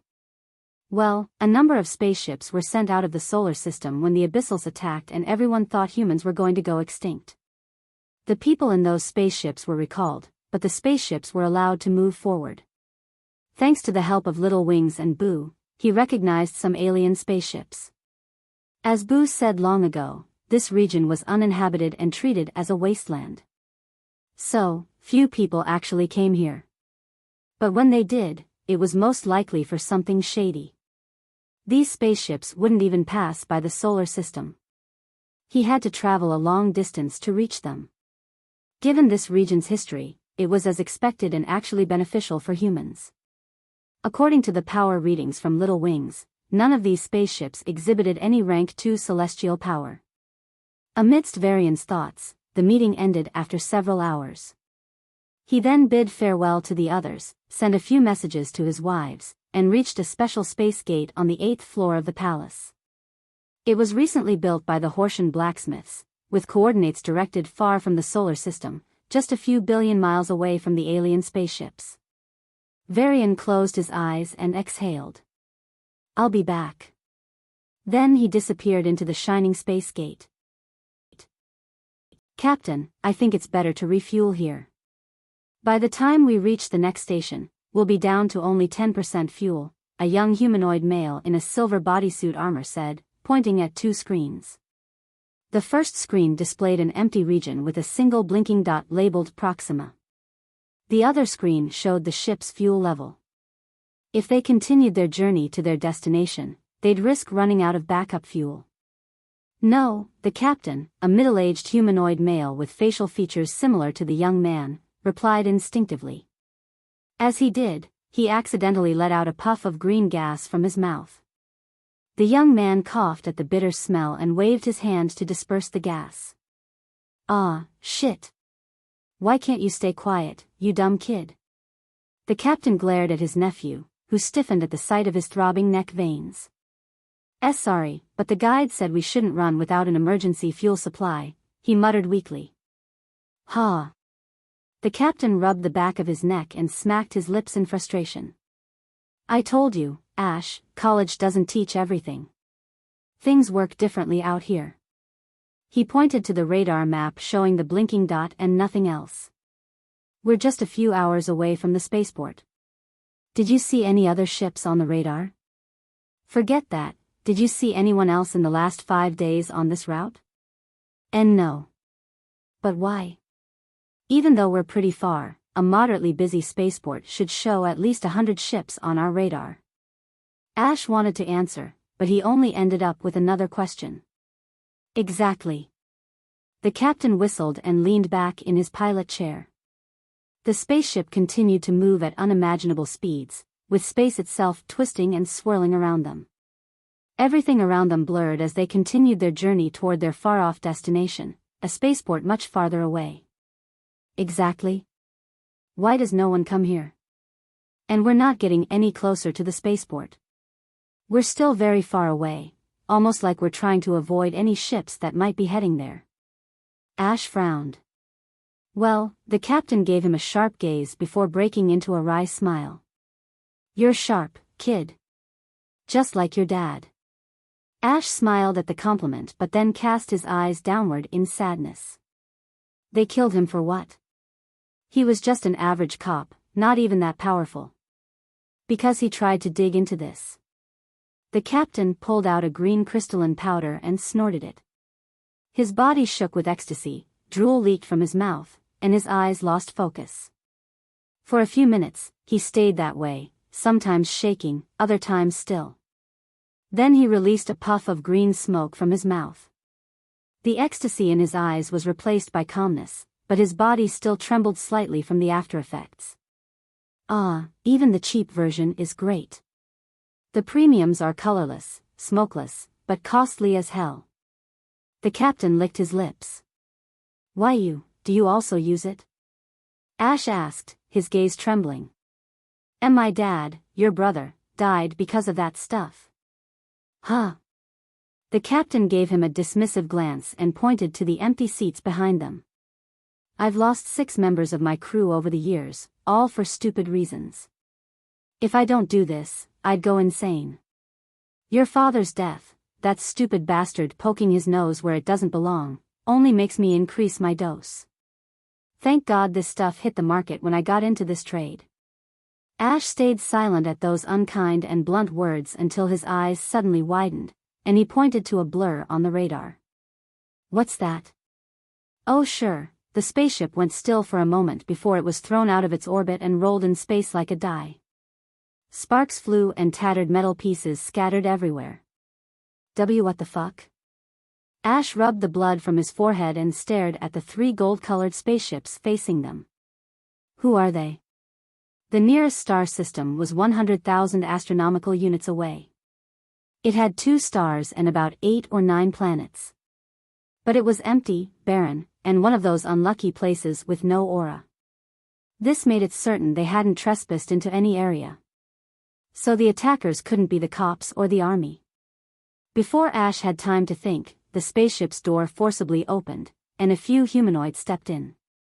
"Yes, sir." The captain, no, his uncle knelt on the floor and called out in a respectful tone, his voice trembling and his body shaking. Ash followed his lead and kept his mouth shut, overcome with a terror he didn't understand. "Do you know your sins?" a rough but clearly young voice sounded in the ship. Ash raised his head slightly and took a clear look at the beings that entered. They were humanoid, somewhat shorter but with obvious golden skin and terrifying black eyes with golden dots that seemed to be pupils. The speaker was the shortest of the 3 that entered but, standing confidently in the middle, he was clearly the leader. "Our sin is that we tried to pass through this route belonging to you without offering the tribute we should have." The captain looked up with genuine remorse and spoke in a pitiful voice. Ash felt ashamed and angry. Even when he received the news of his father's death, his uncle hadn't shown this much remorse. But now, a golden light flashed past Ash's cheek before he could react, breaking his skin and spilling a line of blood. "Arg!" The captain cried out in pain. Ash's mind, just processing the pain of the cut on his cheek, froze when he saw his uncle holding his severed hand. "And no. This is just a bad dream. This is just, I ask again, generously, what is your sin?" The young man with golden skin and black eyes stepped forward and bent in front of the crying middle-aged man. A sadistic smile spread across his face as he relished the pain of another being. I thought. The captain bit his lip until it bled, trying to think of an answer. He wasn't an adventurer, he had spent most of his life as a pilot for cargo, only engaging in occasional dogfights. This was his first time facing someone like this, and it might be his last. What if I say something wrong and he kills Ash out of anger? Do you look down on me so much that you refuse to answer? The young man's smile faltered into a cold expression, and one of the men behind him raised a hand. Arg! Another hand was cut by the golden light. It happened so quickly that the hand hit the ceiling, spraying blood like a fountain before falling. A golden light prevented any blood from touching the young man. He once again wore that creepy smile and grabbed the middle-aged man's hair to force him to look directly into his eyes. I ask again, with even more generosity, what was your sin? A golden light slowly began to shine from one of the men in the distance. We thought we could defy your authority. We were wrong. We couldn't. We shouldn't. We mustn't. Ash said hurriedly, banging his head against the floor. Correct answer, the young man replied with a smile. Ash's shoulders relaxed, and he was about to breathe out when a golden light flashed. The captain's 2 arms were severed, and blood gushed from his shoulders like water from burst pipes. He didn't answer. The young man clicked his tongue in regret and gestured to the 2 men. They expertly searched every nook and cranny of the ship, taking away anything of value. Ash watched his uncle with growing nervousness the entire time. He only snapped back to reality when they took his storage ring and left the ship. Uncle! Ash screamed and rushed for the emergency kits. To his dismay, even the basic healing potions were gone. See cough. The man with no arms coughed, lying in a pool of blood. His injuries were closing, but not fast enough. The energy from those attacks was rendering his efforts to stop the bleeding useless. He was a level 8 body awakener, but at this rate, he wouldn't survive another hour. Wait a minute. We'll go to the spaceport. Ash screamed, tearing his own shirt to bandage the wounds, trying to slow the bleeding. The captain lay helplessly as Ash started the spaceship. He regretted being so confident, thinking he could escape the Havos pirates. But at least, he'd be alive. Screech. The door was forced open again, and the familiar footsteps echoed. Thinking back, while your answer was correct, the young Havos pirate scratched his cheek. I never asked you. Isn't it also a sin to answer out of your turn?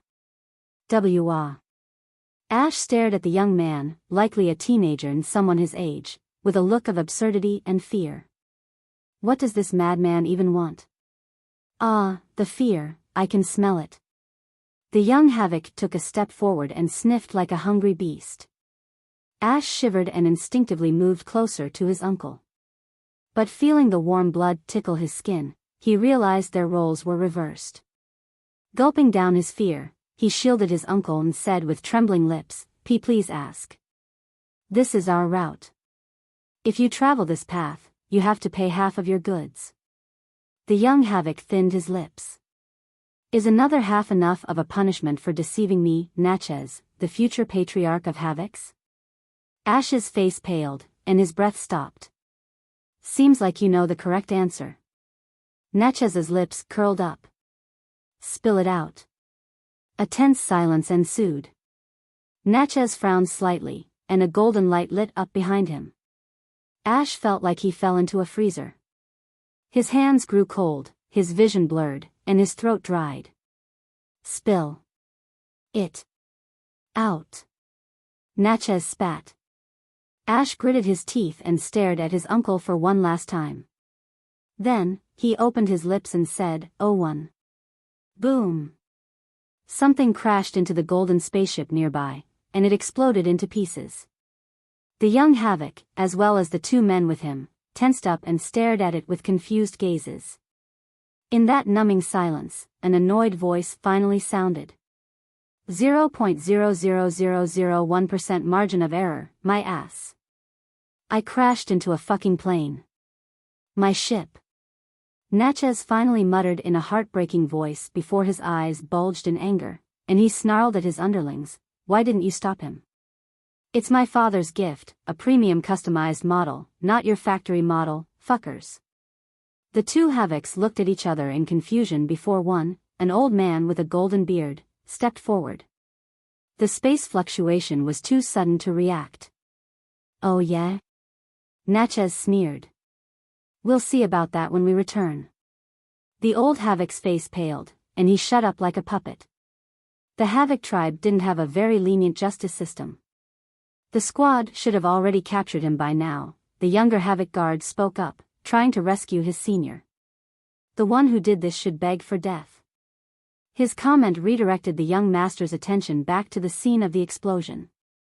While his ship was destroyed, the other two remained intact. The pirate squads from each ship broke into the smoke, debris, and fire, determined to catch the criminal. Natchez smirked when he sensed that they had all surrounded the new presence. But his smirk vanished and a violent shockwave suddenly swept out. The two nearby spaceships were literally blown away for a few miles, and the pirates who had entered were thrown into space, each with a twisted limb or two. The smoke cleared, and the debris disappeared, revealing the perpetrator. It was a young humanoid male. His hair was black, and so were his eyes. He had a very handsome face, but what caught attention even more was the unbridled, almost ridiculous confidence he exuded. Natchez disliked him for that more than even blowing up his spaceship. That look in his eyes, it was something Natchez believed only he should have. No one else should dare to possess that look and courage in his presence. The young man turned to him, and their eyes met.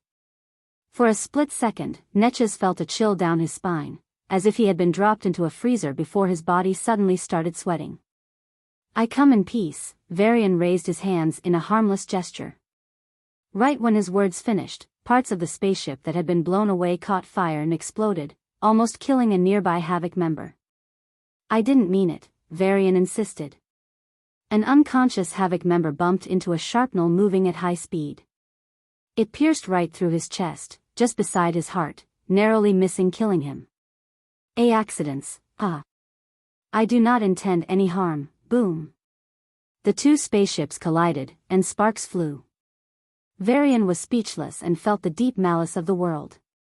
But to prove his innocence, he still insisted, "I really came in peace." For the first time in his life, Natchez was unsure how to reply. Varian made no movements to show that he truly intended peace. Taking this gap as an opportunity, one of the nearby pirates raised her hand and conjured a spinning fire wheel. The sizzling flames reached Varian's back in a blink. The tongues of the fire wheel's flames turned blue before touching him, reaching a ridiculously high temperature, promising to melt his bones upon contact. Natchez noticed the attack and held his breath. But what happened next made his heart stop for a moment. Varian grabbed the fire wheel and channeled his water power. Heater? How generous. The flames looked the same, but their temperature dropped to a comfortable degree. Varian rubbed the flames between his palms like one would around a campfire on a cold night and grinned.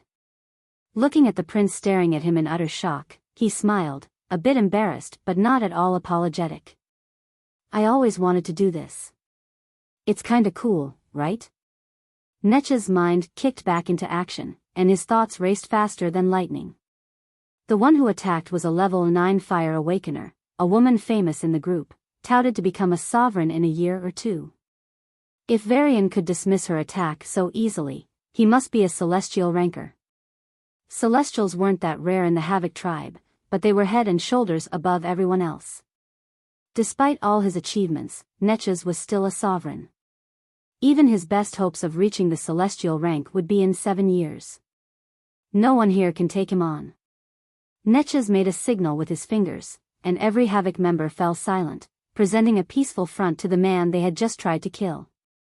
"Why did you blow up my ship?" he asked, not too forceful but certainly not with any subservience.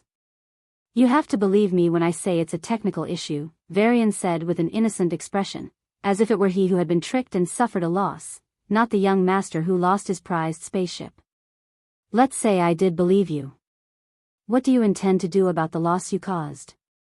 Natchez asked after a short silence. Varian pursed his lips and then shrugged. "I'll pay up. But I need some time since I don't have any cash on me right now." "Of course, if you don't believe me, the only way is to follow me to the spaceport." "I believe you," Natchez replied suddenly, giving him a deep stare before jumping into one of the other ships.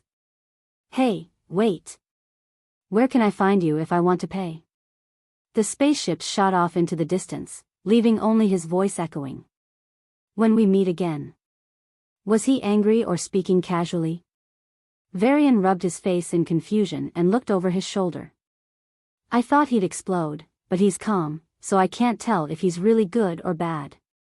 Master, I have a bad feeling about that guy, a little hologram projected on his left shoulder and spoke in a concerned tone. Me too. He has a lot of blood on his hands, an energy body of a pair of wings on his right shoulder echoed the sentiment. How much blood do I have on my hands then? Varian asked rhetorically, and the little wings, OOB, fell silent.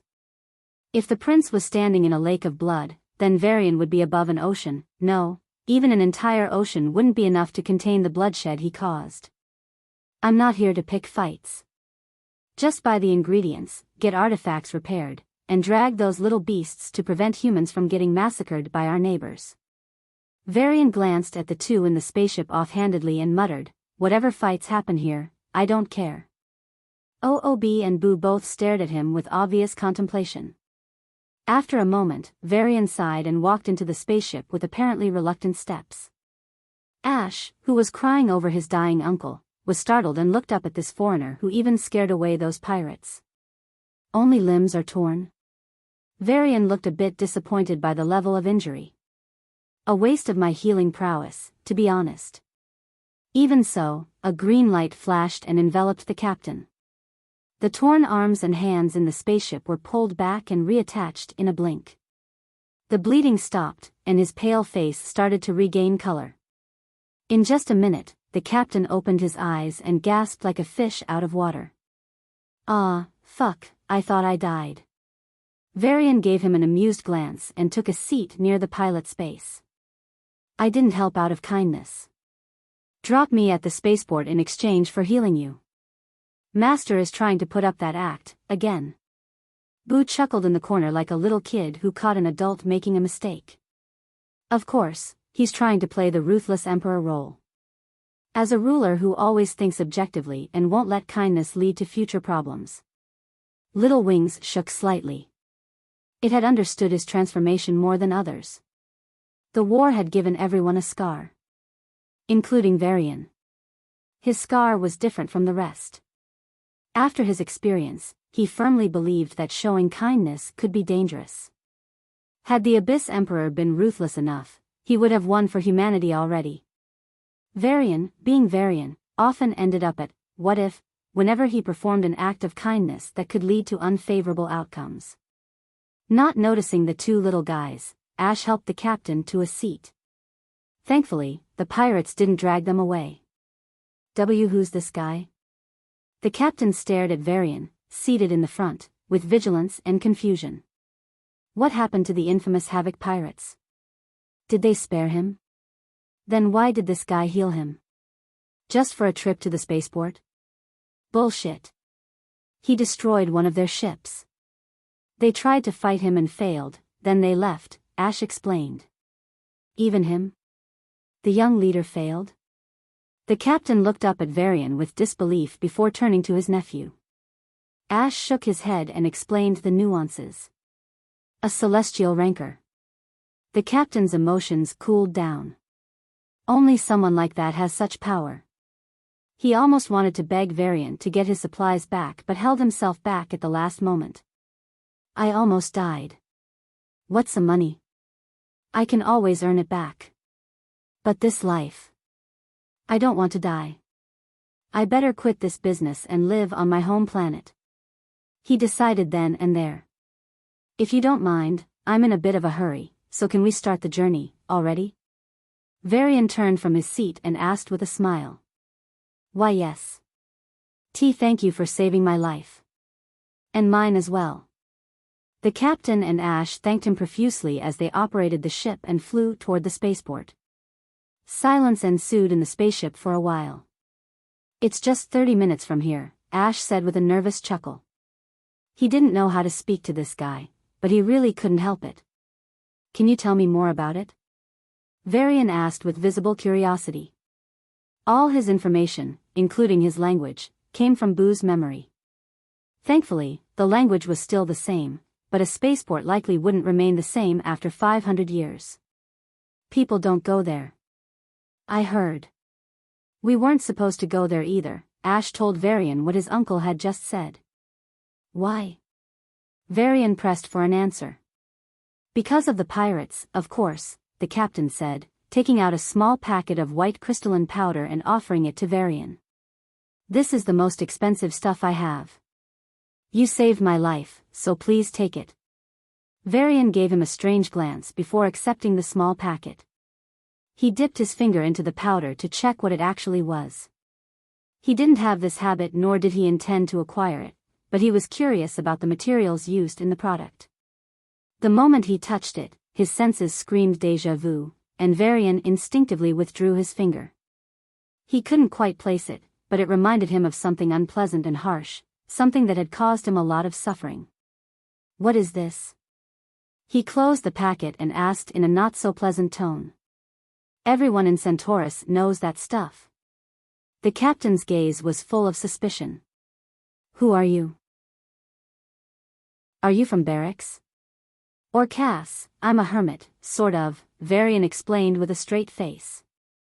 Technically, humans were something like hermits to the rest of the world, living alone for long periods without any contact with others. A hermit. That explains your weird clothes and old accent.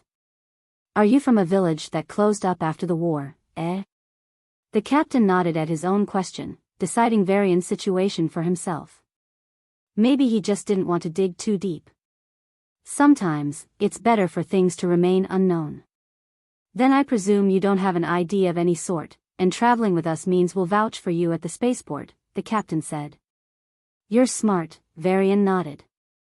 Not smart enough to realize I can't escape pirates in their own field, the captain glanced at Ash for a brief moment before turning to Varian with a wry smile. I didn't want to take this route, to be honest, but it's the only one without any official security checks. There's only a security agency here, and they don't care about anyone as long as the fee is paid. You're a fugitive? Varian asked. Yes, the captain replied. What? Ash nearly jumped out of his chair, looking at his uncle in shock. You have a fresh smell of, should I call it souls? You killed a bunch of people recently. Not less than 30, Varian raised an eyebrow. All those fuckers were involved in the killing of my brother. They deserved death and worse, the captain grinned. You uncle. Ash had tears in his eyes. He thought his uncle didn't care about his father's death, that he was even insensitive. During that critical moment, Ash thought of sacrificing his uncle's life to save the young master so that he could live. Now, he felt pathetic for even having thought it. I'm sorry. I'm really sorry. I'll change, I promise. Shut up, kiddo. This is why I never tell you this stuff. You better shut up and just join the academy, you hear me? They'll at least make a man out of you so you can survive in this goddamn place. Or, if worse comes to worst, go for greener pastures. The captain ruffled his nephew's hair and leaned back into his chair. Varian acted as a spectator and didn't involve himself in the relationship. Soon, a gray city-like structure appeared in the distance. Proxima. The only spaceport in this shitty, backward, and poor region, the captain said in a low voice. There were few ships going into and out of Proxima. Besides these normal ships, Varian also noticed a bunch of magenta ships patrolling the area. They carried an insignia of a shield with 6 twinkling stars. Master, that's not the Centaurus flag, Boo's voice sounded in his head. It's not the army stationed here for security, then, Varian narrowed his eyes and concluded a few things. Even with his general understanding, any country would use its own army to guard its spaceports. Unless it was in such a troubled state that it would rather outsource it to someone else. Secondly, the pirates were either stronger than the security agency here and thus carried out their actions without worry. Or, the security agency struck a deal with them and was benefiting from this situation somehow. Either way, that means I could be in trouble when I enter the spaceport, Varian thought. However, he didn't worry much. He had a living world with him. He could just tear open space and enter Hortus from anywhere. Of course, it needed a bit of time, and there's still a danger of him being killed in that limited time period. But unless it's a really strong opponent, Varian had confidence that he could escape even from a peak rank 2 Celestial. He was in disguise, anyway. This is Proxima security. One of your members doesn't match any identity in our database. We suspect you are bringing in a criminal. If you do not wish to, I'll pay. I'll sell this ship. One of you guys can follow us over on our return and take this ship. The captain spoke as if he had prepared beforehand. Varian looked at him in surprise, but the officer on the line merely chuckled. Very well. Since you're that sincere, we'll also issue an ID for him. The captain gave Varian a smile, implying that he had done his best.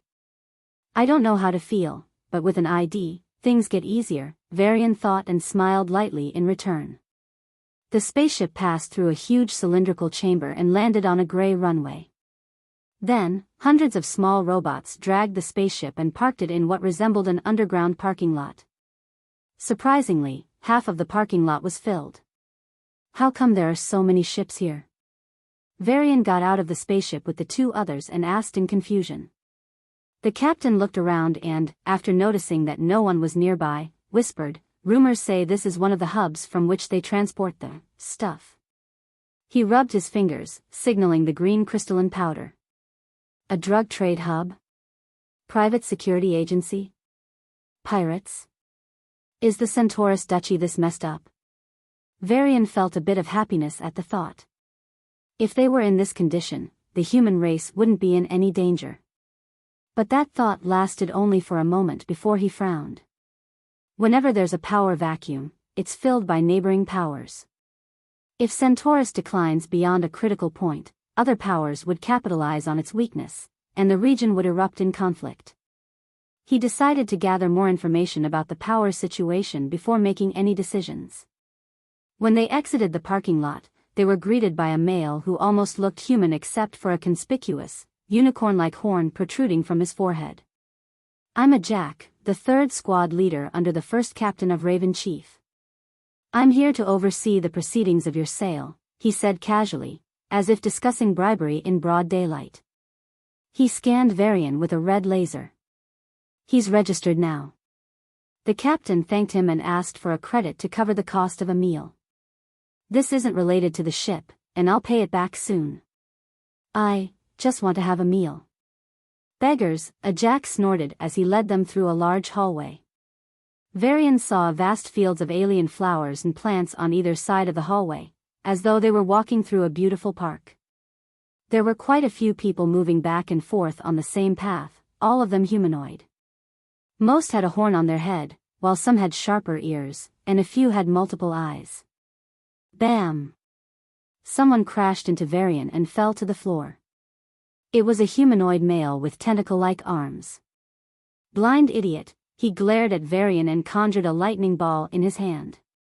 But upon noticing a Jack with them, his face paled, and he dashed away. Another level 8, fuck, Varian cursed. Even the weakest individuals roaming here were level 7, and he had encountered several level 9s so far. The guards that patrolled from time to time were all level 8s. A Jack, who was leading them, was a sovereign. A sovereign would have ruled an entire planet in the pre-Empire solar system, but he is just an officer here. For a moment, Varian felt a sense of absurdity. Just this barren spaceport, located nowhere, had so many high awakeners. What about a well-populated city in the Duchy? He gulped at the thought and clenched his fist. The ruler in him feared the implications for the human race, while the battle junkie in him salivated at the opportunity to fight to oblivion without worrying about running out of opponents. Varian lowered his head and chuckled. To the onlookers, he seemed like a madman. Stop embarrassing me, you dimwit. Shut that smile.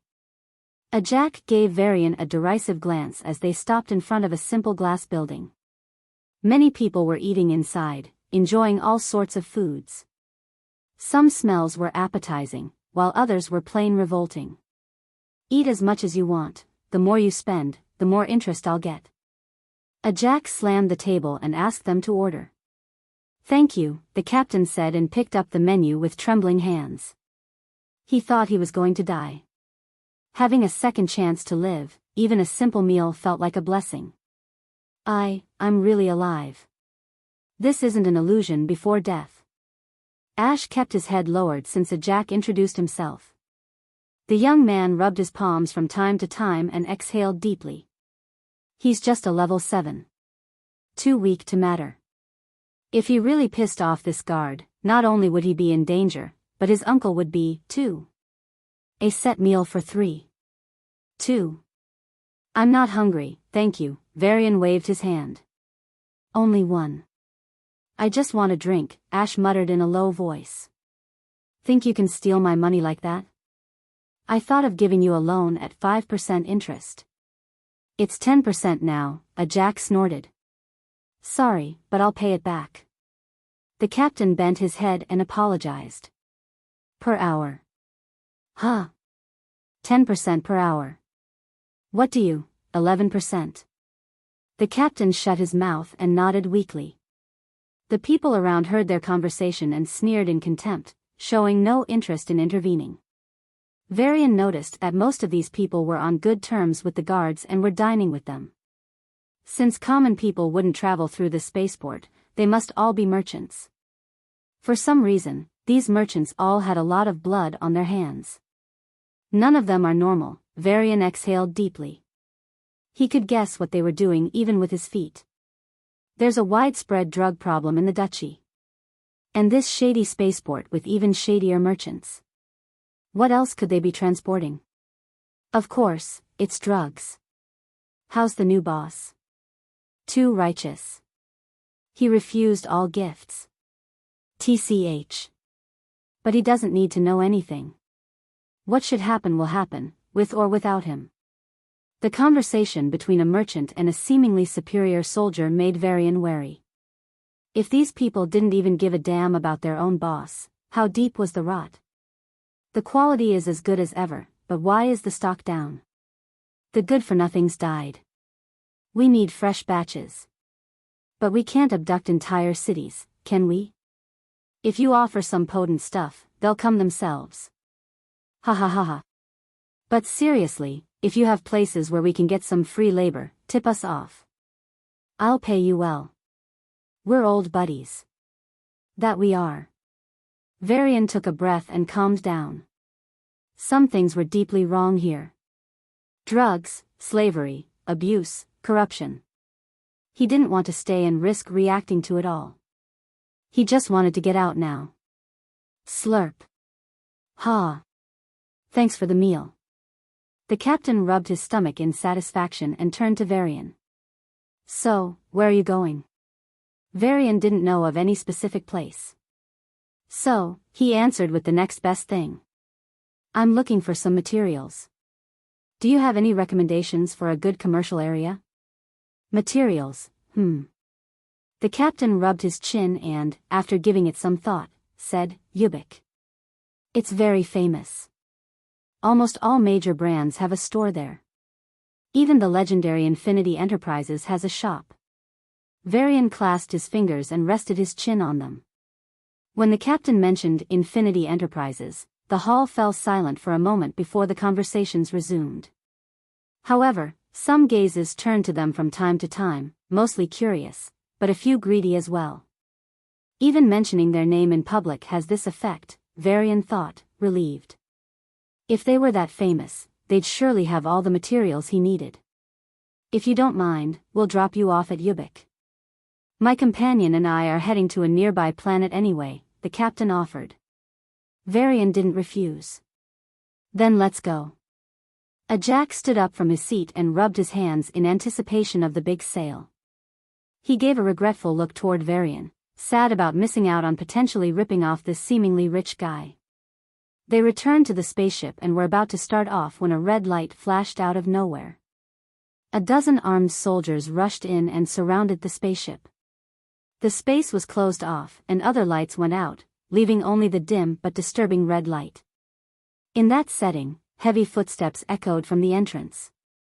A humanoid male, taller and significantly ballier than the others, with a blunt horn on his forehead, stood and stared at the spaceship with an indifferent gaze. Adorned in smooth white armor that exuded luxury, he seemed to be far higher in the hierarchy than everyone else. Varian saw a few sovereigns in the cafeteria. They all appeared to be officers, leaders of their squads rather than foot soldiers. But none of them carried as much flair and aura as this man. Black hair and black eyes with 2 losers. Yep, that's you. Come out, the burly figure said in a voice that tolerated no refusal. Varian was annoyed by the way he was addressed, but he glanced at the 2 in the spaceship and decided to get out first. However, a Jack beat him to it and addressed his direct superior. Captain Andrew, why are you? Andrew waved him off. It's the chief's orders. A Jack's eyes widened, and he stepped back. Varian moved out with a relaxed expression. A rank 1, huh? No wonder you were so arrogant. Captain Andrew's expressionless face twisted with anger. But the air suddenly grew heavy, and a tremendous pressure struck everyone in the place. The soldiers collapsed without resistance, and the spaceship itself began to break apart. There is always a bigger mountain. A mere newbie of rank 1, you think you can defy the future leader of Havoc? I'll make something clear to you today. There's a world of difference between a newbie and a veteran. Varian's eyes widened in mock shock. Why, you're acting against me because of a pirate? You colluded with them? But you're the security agency. You're supposed to fight evil, not join them. Andrew was surprised for a moment before he burst into laughter. Welcome to society. And farewell. For what you did, I'll be taking your head.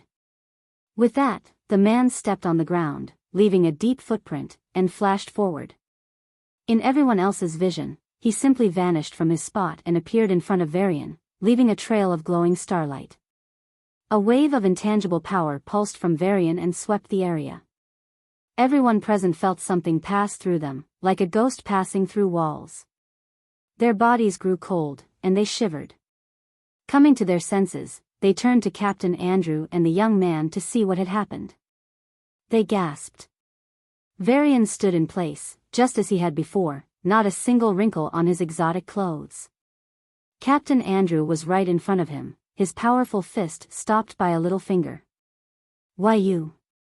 Andrew's face paled. This can't be happening. He gnashed his teeth and tried to push his fist forward against that little finger. But no matter how much force he exerted, the little finger remained still. As he struggled like a bug stuck under a boot, he felt a hand over his head. Shivering as if left naked in the snow, the officer raised his head to look at the young man's face. Varian cheered with a grin. Come on, you can do it. Try harder, bud. Plop. Officer Andrew collapsed onto his knees. All the soldiers looked at each other in dismay. A Jack felt his hair stand on end as he recalled his behavior toward Varian. I'm fucked. He glared at Captain Andrew with resentment. Why are you so weak, you bastard? Why you will not get away? Captain Andrew looked up into Varian's eyes and spat, but without any real conviction.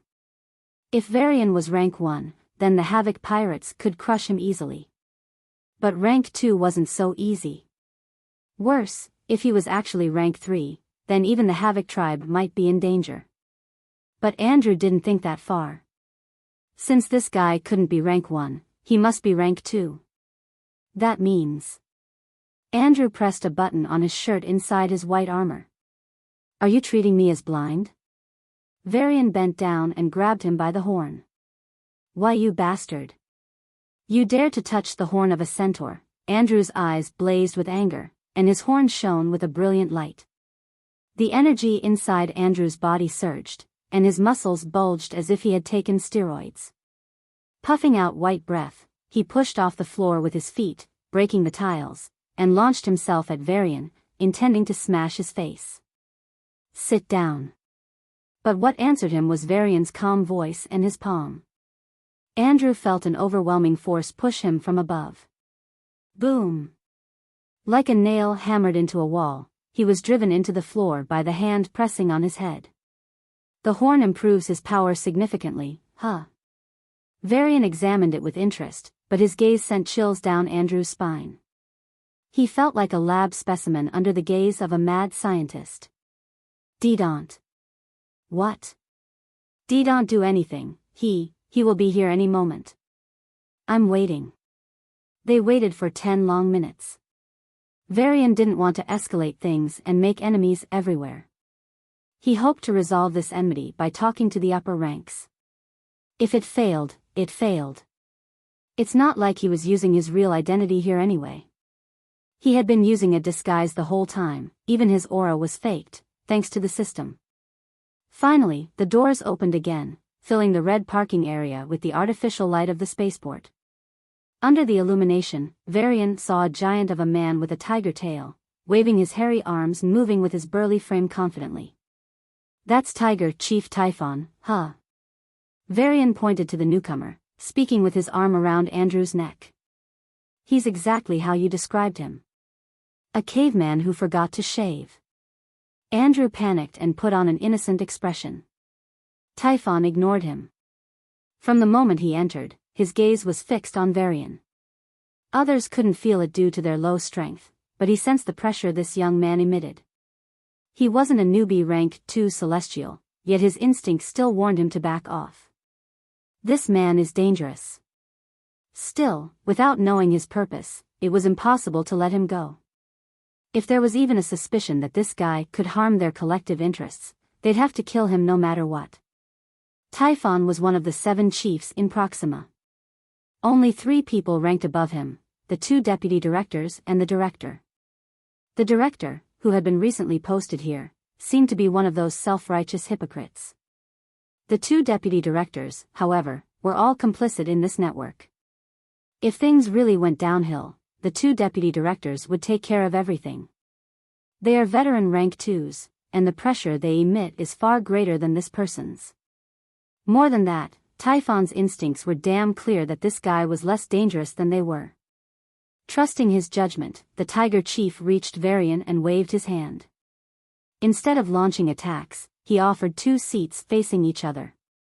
Typhon sat comfortably and gestured for Varian to do the same. I've heard the story. The young leader of Havoc is indeed cunning and has a grudge against you. He asked me to teach you an unforgettable lesson. Typhon explained his side of things. Varian clicked his tongue and hit his forehead. That guy wasn't a brainless idiot to fight against Varian.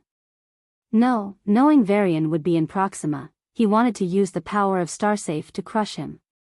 Moreover, if Varian killed anyone here, he'd also be making an enemy out of Starsafe. Neither the security agency nor the Centaurus Duchy would tolerate a daylight murder in a space station, no matter how remote it is. Then, Varian would have enmity with the ruling Centaurus Duchy, the foreign but strong power Starsafe, as well as the Havoc tribe. That wicked, cunning son of a bitch. Whoever taught him well. But fighting you doesn't benefit us as much. Instead, we can cooperate in the future. There will be plenty of opportunities where you can help us and we can help you. Typhon spoke like a politician and a businessman, painting a picture of future collaborations. Here it comes. Varian narrowed his eyes. I just want to ensure one thing. What is your identity? How can we be assured that you won't go against our core interests? As long as you reveal your true identity, we'll drop this matter, and I swear no one else, except the director and deputy directors, will know about your real identity, Typhon said with a genuine tone. He really meant everything he said. This was a generous offer for anyone in Varian's position. Objectively, Typhon did his best to de-escalate the situation. And it would have worked for anyone, except Varian. Varian would do anything but reveal his identity. No matter how genuine Typhon seemed, Varian didn't want to risk exposing his civilization and race to a foreign power. Taking a deep breath, the Emperor of Humans said in a genuinely remorseful tone, "That's the only thing I cannot do." Typhon sighed, and the chair under him shattered into fragments. At the same time, 2 powerful auras descended out of nowhere and locked onto Varian. That's the only thing you must do. Varian vanished from his spot. But because of his incredible speed, everyone except Tiger Chief Typhon and the 2 deputy directors saw only his afterimage, thinking he was still standing there. The space around him dissolved, friction vanished, and the forces of space propelled him forward. With each step, the space itself compressed, allowing him to cover the distance of 2 steps. Varian's fist brimmed with the power of a mystic, the master of body and famine, the devourer of all. However, unseen by others, his fist grew heavier through the use of water power, granting him a slight control over matter. At the same time, his punch accelerated due to a sudden burst of energy from his limited control of lightning. The system shielded others from peering into Varian's body, and Varian himself made a conscious effort to conceal any other powers. Thus, even the deputy directors believed Varian possessed only one power and was a rank 2 mystic. What was certain was that this mystic was far stronger than the tiger chief he was about to strike. Stop. Don't do it. Ignoring the thunderous shouts, Varian lunged forward, connecting his fist with Typhon's chest as the tiger chief belatedly raised his arms in defense. A shockwave blasted everyone off their feet in the parking lot, followed by a heavy silence. Typhon stared at Varian with bulging eyes, opening his mouth to speak, but only blood gushed out. Gotcha. Puff. Typhon's armor shattered into pieces on both the front and back. A fist-sized hole appeared in his back, and a geyser of blood erupted with such force that it burst through the ceiling. The tiger chief crumpled like a puppet with cut strings. He was still alive, a testament to his status as a mystic. But he's essentially out of play for the upcoming conflict. You think you can get away scot-free after what you did to him? A middle-aged woman in a purple robe appeared in the parking space at some point. Instead of one, each of her eyes had many little pupils. She looked genuinely scary. Varian recognized her from the brief conversation he had with Typhon earlier during the wait. Helga, a sadistic bitch. She likes to dig out eyes and play with them.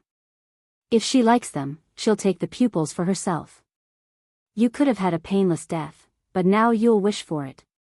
A lean middle-aged man appeared beside her. He chewed something in his mouth and spat out small bones. Hagen, her twin brother. He likes to buy slave boys and girls, especially toddlers, and... Varian's expression worsened. He didn't want to get involved in any conflict. He wasn't here to fight. He was here to buy some supplies and then find that creature to secure the future of the human race. But seeing these absolute monsters, he first wanted to beat their faces in and then, he wanted to vomit from having to encounter such depravity. Killing intent? Did I read that right? Helga giggled, wiping tears from the corners of her eyes. So, that's how you want this to go, huh? Hagen smacked his lips. Their aura filled the cellar, and the sheer pressure caused bits of metal to float into the air, twisting and twirling. They're strong. Very strong. The corner of Varian's lips twitched. The root of their conflict was his refusal to reveal his identity. It was the only point on which neither side could compromise. There was no chance for reconciliation. Then, boom. Varian's fist connected with the female deputy director's bony fist. A shockwave swept through the cellar, and the ceiling, built from a very standard cosmic alloy, was blown away. The residual shockwave continued outward, blowing away all the High Awakeners in its path. She staggered back 3 steps but otherwise remained perfectly fine. TCH. Helga clicked her tongue and threw something from her robe. A silver barrier enveloped them, seemingly a stopgap measure to prevent further damage to the spaceport. Thankfully, everyone, including Captain and Ash, had already evacuated once they were hit by the initial shockwaves. Varian's other arm moved at a breathtaking pace to launch the next punch, but a moon-shattering kick reached his back before he could even clench his fist. Kicking the ground, Varian jumped away and appeared in the distance, but he was instantly forced to defend as Helga's fingers aimed for his neck. Her fingers tore through his fist, pierced through his palm, and stopped just 3 inches away from his neck. Fuck. Without caring for the pain exacerbated by some poison in her nails, Varian clenched his bloodied hand and yanked Helga against Hagen, who appeared behind him and was about to strike his neck. But Hagen displayed incredible agility. He nimbly ducked and avoided clashing with Helga, taking advantage of the gap to punch Varian right in the back, knocking the air out of his lungs and breaking his bones. Helga used the opportunity to reverse the dynamic and, with full strength, pulled her hand from Varian's grip, which he tried to resist. But the result of the contest of pure force was a bloodied human hand rolling on the ground. Not so tough now, are you? Helga licked the blood on her fingers and grinned. He needs a few more bones broken to get into shape. Hagen glanced at Varian's back, deformed from his punch. Some bones were broken, and a few were literally pulverized to powder. But even Hagen had to admit this person's regenerative powers were over the top. Over half of the damage he inflicted was already healed. Even so, it was a miracle that this person was still standing. He. Ha ha ha. Ahahaha. The young man didn't beg Helga to spare his life, nor did he curse Hagen for the pain inflicted. Instead, he laughed like a madman. Ha ha ha ha. Almost instinctively, Helga and Hagen took a step back. Varian's eyes seemed to burn with flames that came from the depths of his soul. I want fights like this, where I can't easily win, where I have to struggle for every move, because after every such fight, I come out stronger. With a flick of his hand, the severed palm on the ground flew back and reattached to Varian's arm. With a smile that bordered on the intersection of perfect madness and perfect sanity, he said, "Let's fight." Baldur had been busy since his appointment. After being transferred to this zone, he chose Proxima because it was the closest place to where the signal appeared. He began searching as soon as he started his duty. Using various excuses, he visited many important locations in the Centaurus Duchy. Whether officially as the director of Starsafe Agency in the Proxima branch or in disguise as a civilian, a lesser-known businessman, or a decadent old man, he explored all the major planets, checked trade centers, and utilized information agencies. However, he found no clues. It had been a year with no progress. On one hand, he wanted to berate himself, but logic told him how he was supposed to find a single item in the vast duchy, which, though small compared to a kingdom, was still an incredibly large region with trillions of beings. Was my detector wrong? Baldur wondered. Even though it had been almost 500 years since it went missing, he should still be able to track it roughly. I can't go back empty-handed, Baldur sighed in his spaceship as he headed back to Proxima. He knew there were problems in Proxima, but if he started addressing them, the fallout might force him to leave. So, he let it be and focused on his search for the item and, perhaps, for her.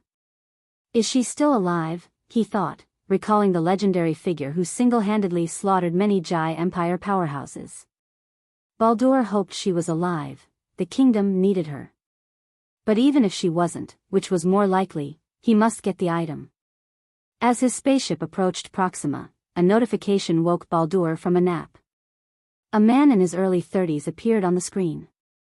His ranking indicated he was on par with Tiger Chief Typhon, and the symbols on his armor showed stars. Star Chief Aster. Unlike other chiefs, he was directly under the director. As far as Baldur could tell, Star Chief was the only branch that wasn't corrupted in Proxima. I want to rest for a while, Aster. Unless it's important and urgent, don't say it. Aster ignored Baldur's tired tone and said with a solemn expression, "Sir, the deputy directors are fighting with someone.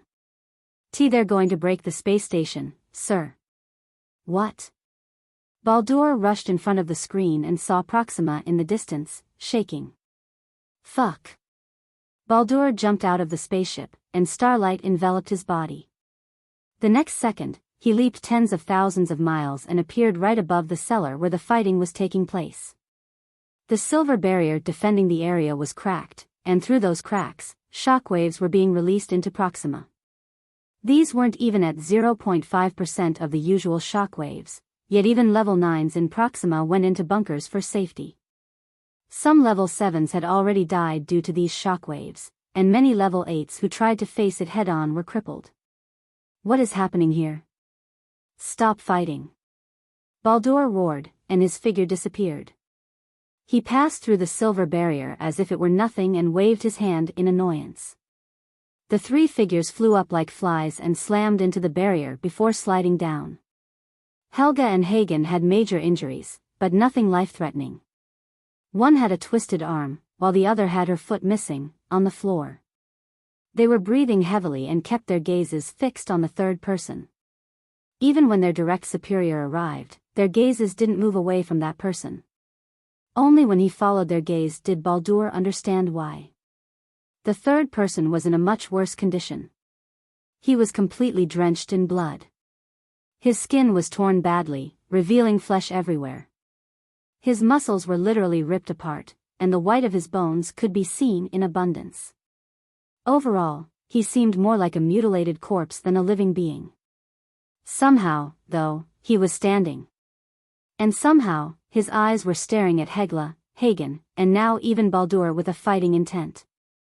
Despite being a rank 3 and many times stronger than this person, Baldur swallowed his saliva. Who are you? Why are you fighting them? Director, he's a terrorist. He attempted to kill everyone on Proxima. He's already killed many. If he hadn't been stopped in time, no one would be here today. Kill him. Show him the wrath of our star-safe core. Justice. Justice. Baldur was a bit agitated by their words but quickly calmed himself and stared at the person. The director's actions did not sit well with the deputies.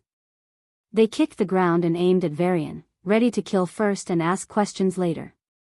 But a light flashed, and they were back in their places without even realizing what had happened. Varian's eyes widened, and the battle intent in them faded away. He had been fighting madly because he had the confidence that he could escape if things got too dangerous. He could use his space path and authority over the world of Hortus to enter it. Once inside, these people wouldn't be able to find him. Of course, it wasn't as though he couldn't be killed. If someone with a sufficient strength advantage attacked him, he'd be dead before he could escape. Even though Varian still felt he could escape from this director, he sensed it would be very dangerous. I ask you again, who are you? Why are you fighting them? Baldur looked at him with no malicious intent.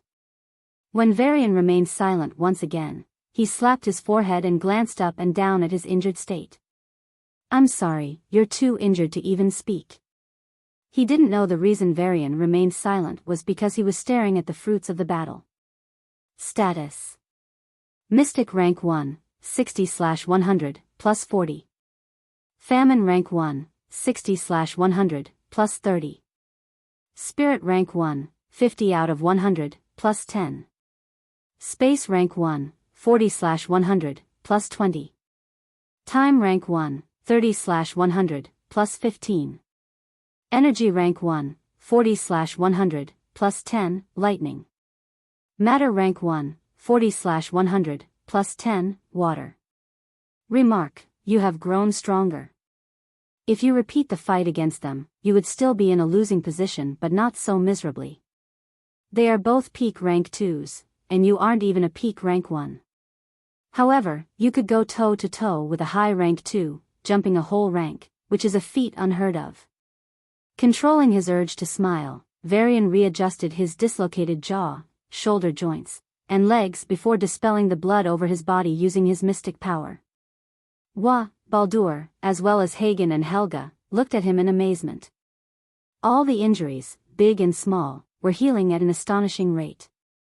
Previously, the deputies thought the healing was some racial attribute. But now, they felt it must be some sort of precious treasure. Otherwise, there was no way to explain this guy returning to a normal appearance in just 40 seconds. I am a hermit from afar. I'm out on a shopping spree, but these lapdogs of Havoc pirates are attacking me because I had a conflict with Havoc's young leader. Varian said, pointing to the two deputies who stared at him in confused horror. Why was this guy fine after fighting the two of them? Why were his eyes so calm after those gut-wrenching injuries? Was he even a normal creature? Was he a monster in human skin? Look, I had no intention of poking my nose into your drug cartel and wasting my time, energy, and opportunities. But you stupid fools still attacked me and tried to kill me. Varian laughed in contempt, dismissing their attempts as meaningless. Baldur tapped his chin, listening to the conversation with interest. But forgiving you after all this. I really don't feel like it. I'm not a benevolent person to begin with. So, wash your necks and wait. Once I'm done with my work, your heads will roll, Varian continued. Why you? Are you threatening the Starsafe Agency? Do you know what you're doing? We're the kingdom's law enforcement. Helga gnashed her teeth, her eyes trembling with an unknown fear. This guy was significantly weaker than her and shouldn't pose any danger. But he was like a mad dog that wouldn't back down. And this mad dog regenerated so quickly that it could keep fighting again and again. She didn't want to deal with him. Director, you just heard him threaten 2 deployed deputies. Make an example out of him. Hagen said with a passionate expression. Varian turned to the so-called director with a neutral gaze. His eyes flashed, and he discovered a big secret. A secret that could get him out of there scot-free. Unaware of Varian's actions, Baldur gave him a curious glance. Aren't you scared that I'll kill you if you threaten my subordinates like that? No wonder they call you Donkey Head. What? They call you the meanest of names in the canteen, treating you like some stupid donkey who doesn't know its place, believing you're a guy grown in a glass garden who can't fathom the real world, which is full of drugs, corruption, and slavery. If you still support them, their judgment is true. Varian crossed his arms and said confidently. What the? Baldur knew he was being talked about badly, but it had never happened in front of him. Hearing it from this guy made him feel pissed. Varian observed his facial expression and shrugged. To be honest, you don't look that dumb. Otherwise, you wouldn't have asked why I was fighting instead of just killing me. You're not on their team. Never were. Baldur took a deep breath. Still, it's an offense to fight here, in the place I protect. Varian looked at him with pity. What? I didn't fight. My case is only self-defense. I've recorded the whole thing, and it's already reached the capital. If something happens to me, the video will spread everywhere. What do you think will happen then?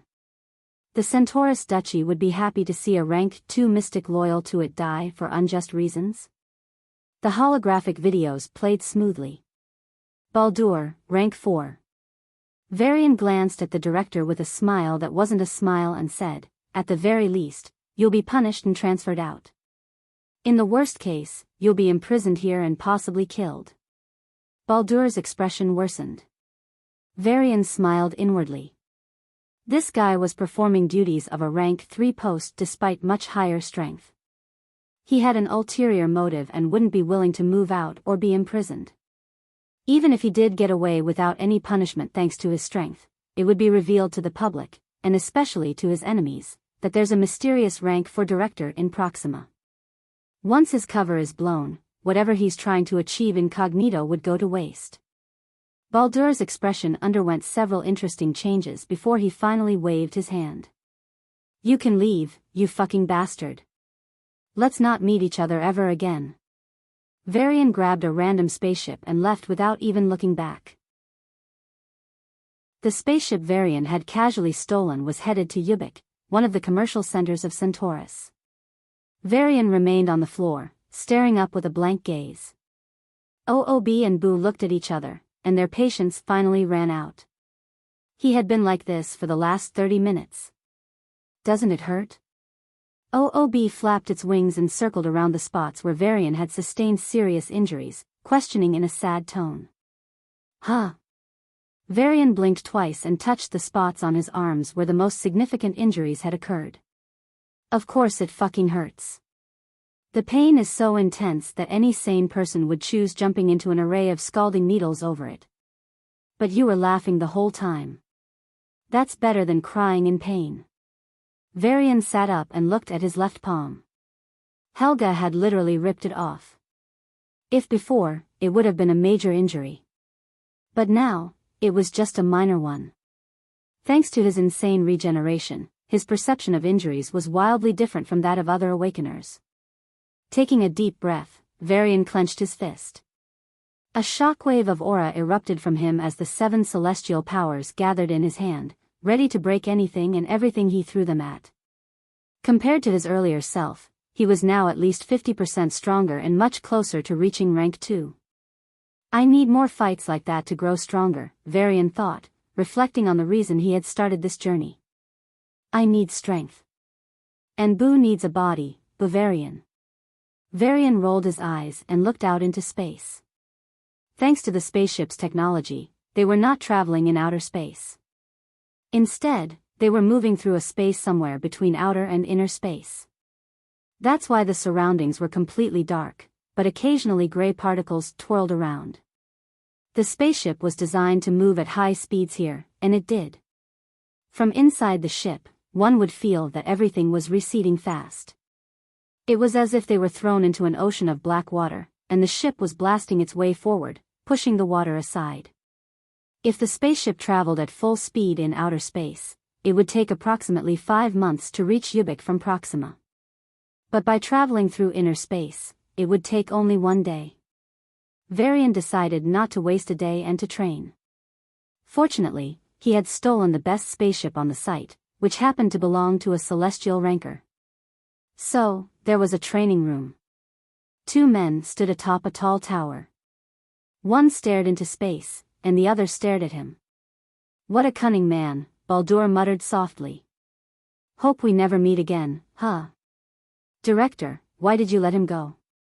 Star Chief Aster clenched his fist. He's not a criminal, sure. But his behavior toward you wasn't even courteous. He blackmailed you, and that alone is enough to warrant his punishment. That madman deserves some suffering. Baldur gave him a small smile but said little. Since he wasn't willing to engage in corruption, Aster thought he was a righteous person. He couldn't be more wrong. Baldur just wasn't interested in exploiting the populace because of his upbringing.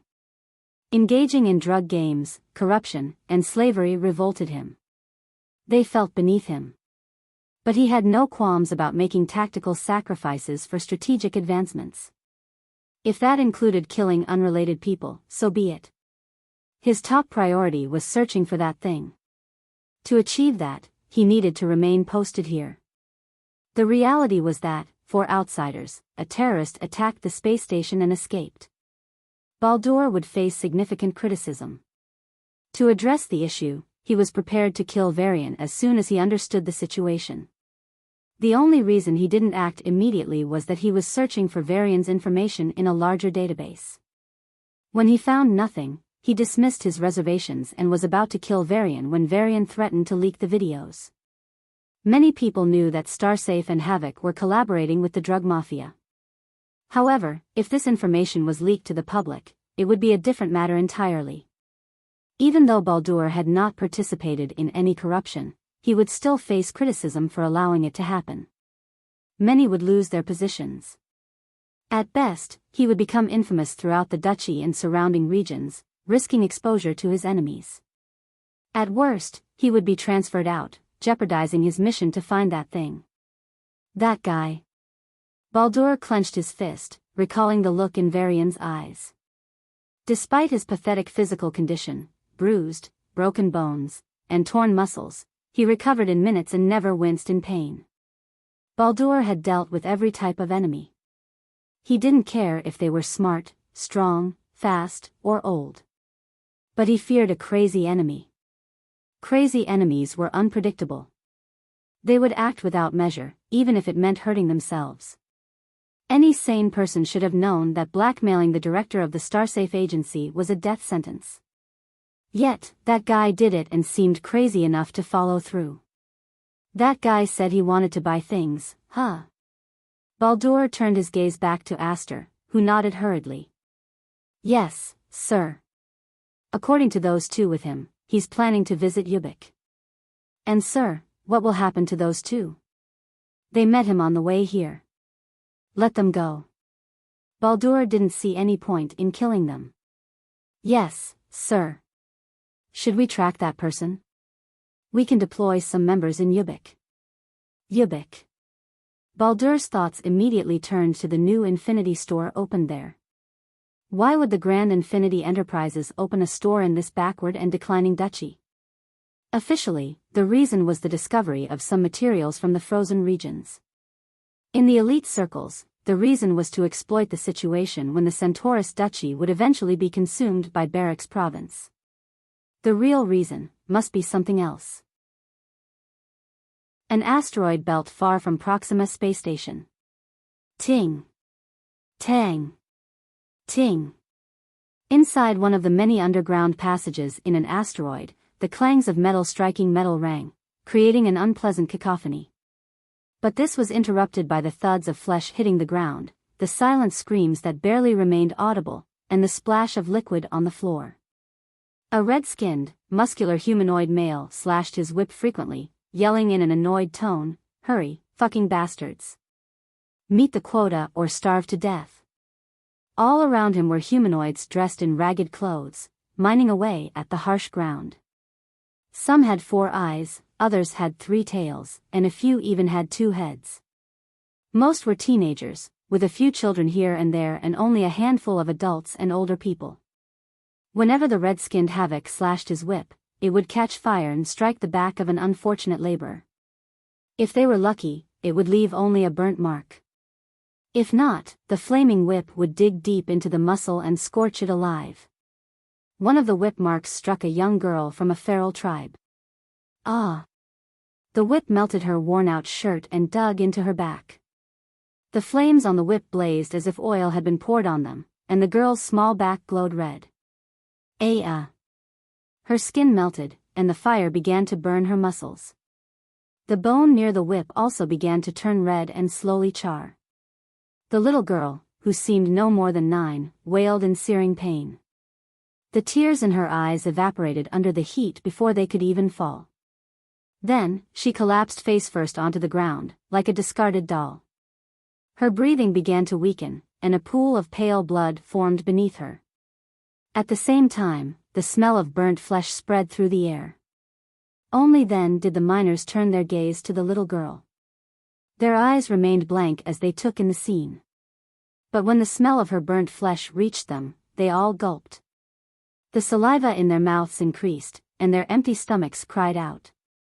The little cat girl was on her last breath. With a great desire to survive, she moved her eyes, searching for help.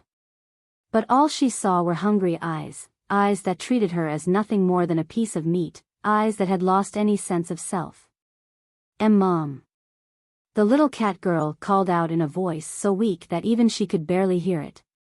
A middle-aged cat woman, bruised and with bite marks on her neck and chest, looked at her with burning eyes like everyone else. "It hurts, it really hurts, so much pain. I'm sorry, I won't pluck the flowers again, I won't go out again, please take me back, Mom." Her words were almost inaudible. Perhaps she didn't even speak them aloud, perhaps they were just a prayer within her own mind. "I'm sorry, it hurts too much, please." The cat woman continued to hit the hard ground with her shovel. Each strike sent equal force back at her, causing her arms to shake with tremendous pain. A small chunk of the ground was cleared, revealing a small gemstone. The cat woman's face, which had been indifferent until now, finally bloomed into a smile. "I can eat today." That was the only thought in her mind. But for some reason, even she didn't understand, the corners of her eyes grew wet, and her tears hit the ground. The teardrop touched the gemstone, and its shining light immediately dimmed. "You bitch. You wasted it." A harsh whip coiled around her, glowing with fire.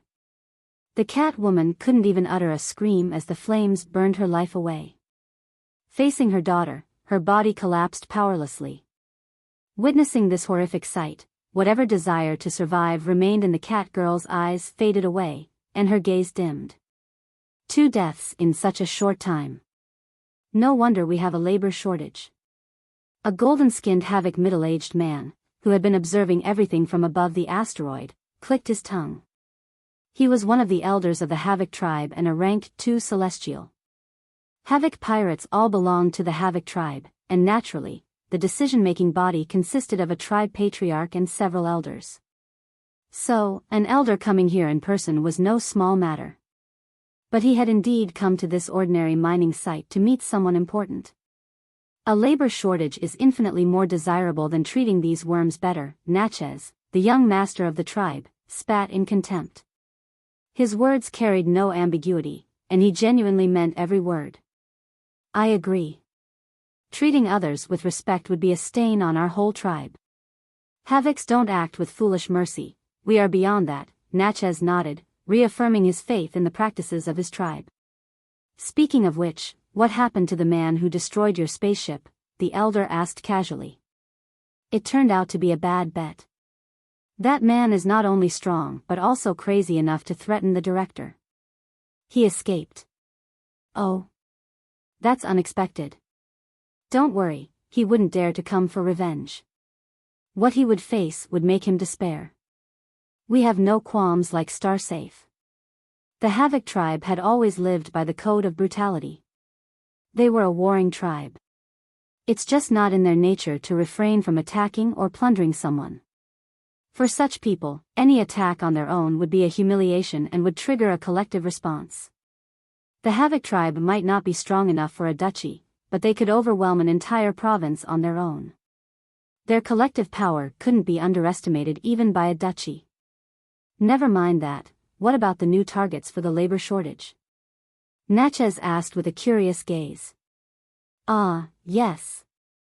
The elder disappeared for a moment and reappeared with a group of human males and females. Their clothes, clearly styled to fit the human race, were soiled. Some were missing eyes, others lacked entire limbs, and a few stared blankly as if they had lost their souls. These new captives revealed information about their homeland. Since we didn't understand their language, the information is unclear. However, we managed to pinpoint their location, which coincides with the new region discovered to be civilized by the Centaurus Duchy, the elder explained, showing a hologram with relevant information. When the Abyssals attacked, humanity sent out groups to ensure survival and the continuation of human civilization. Most of these pioneers were recalled, but some remained outside. They were captured by the Havoc tribe and subjected to inhumane torture for weeks. Natchez tapped his chin with an amused expression.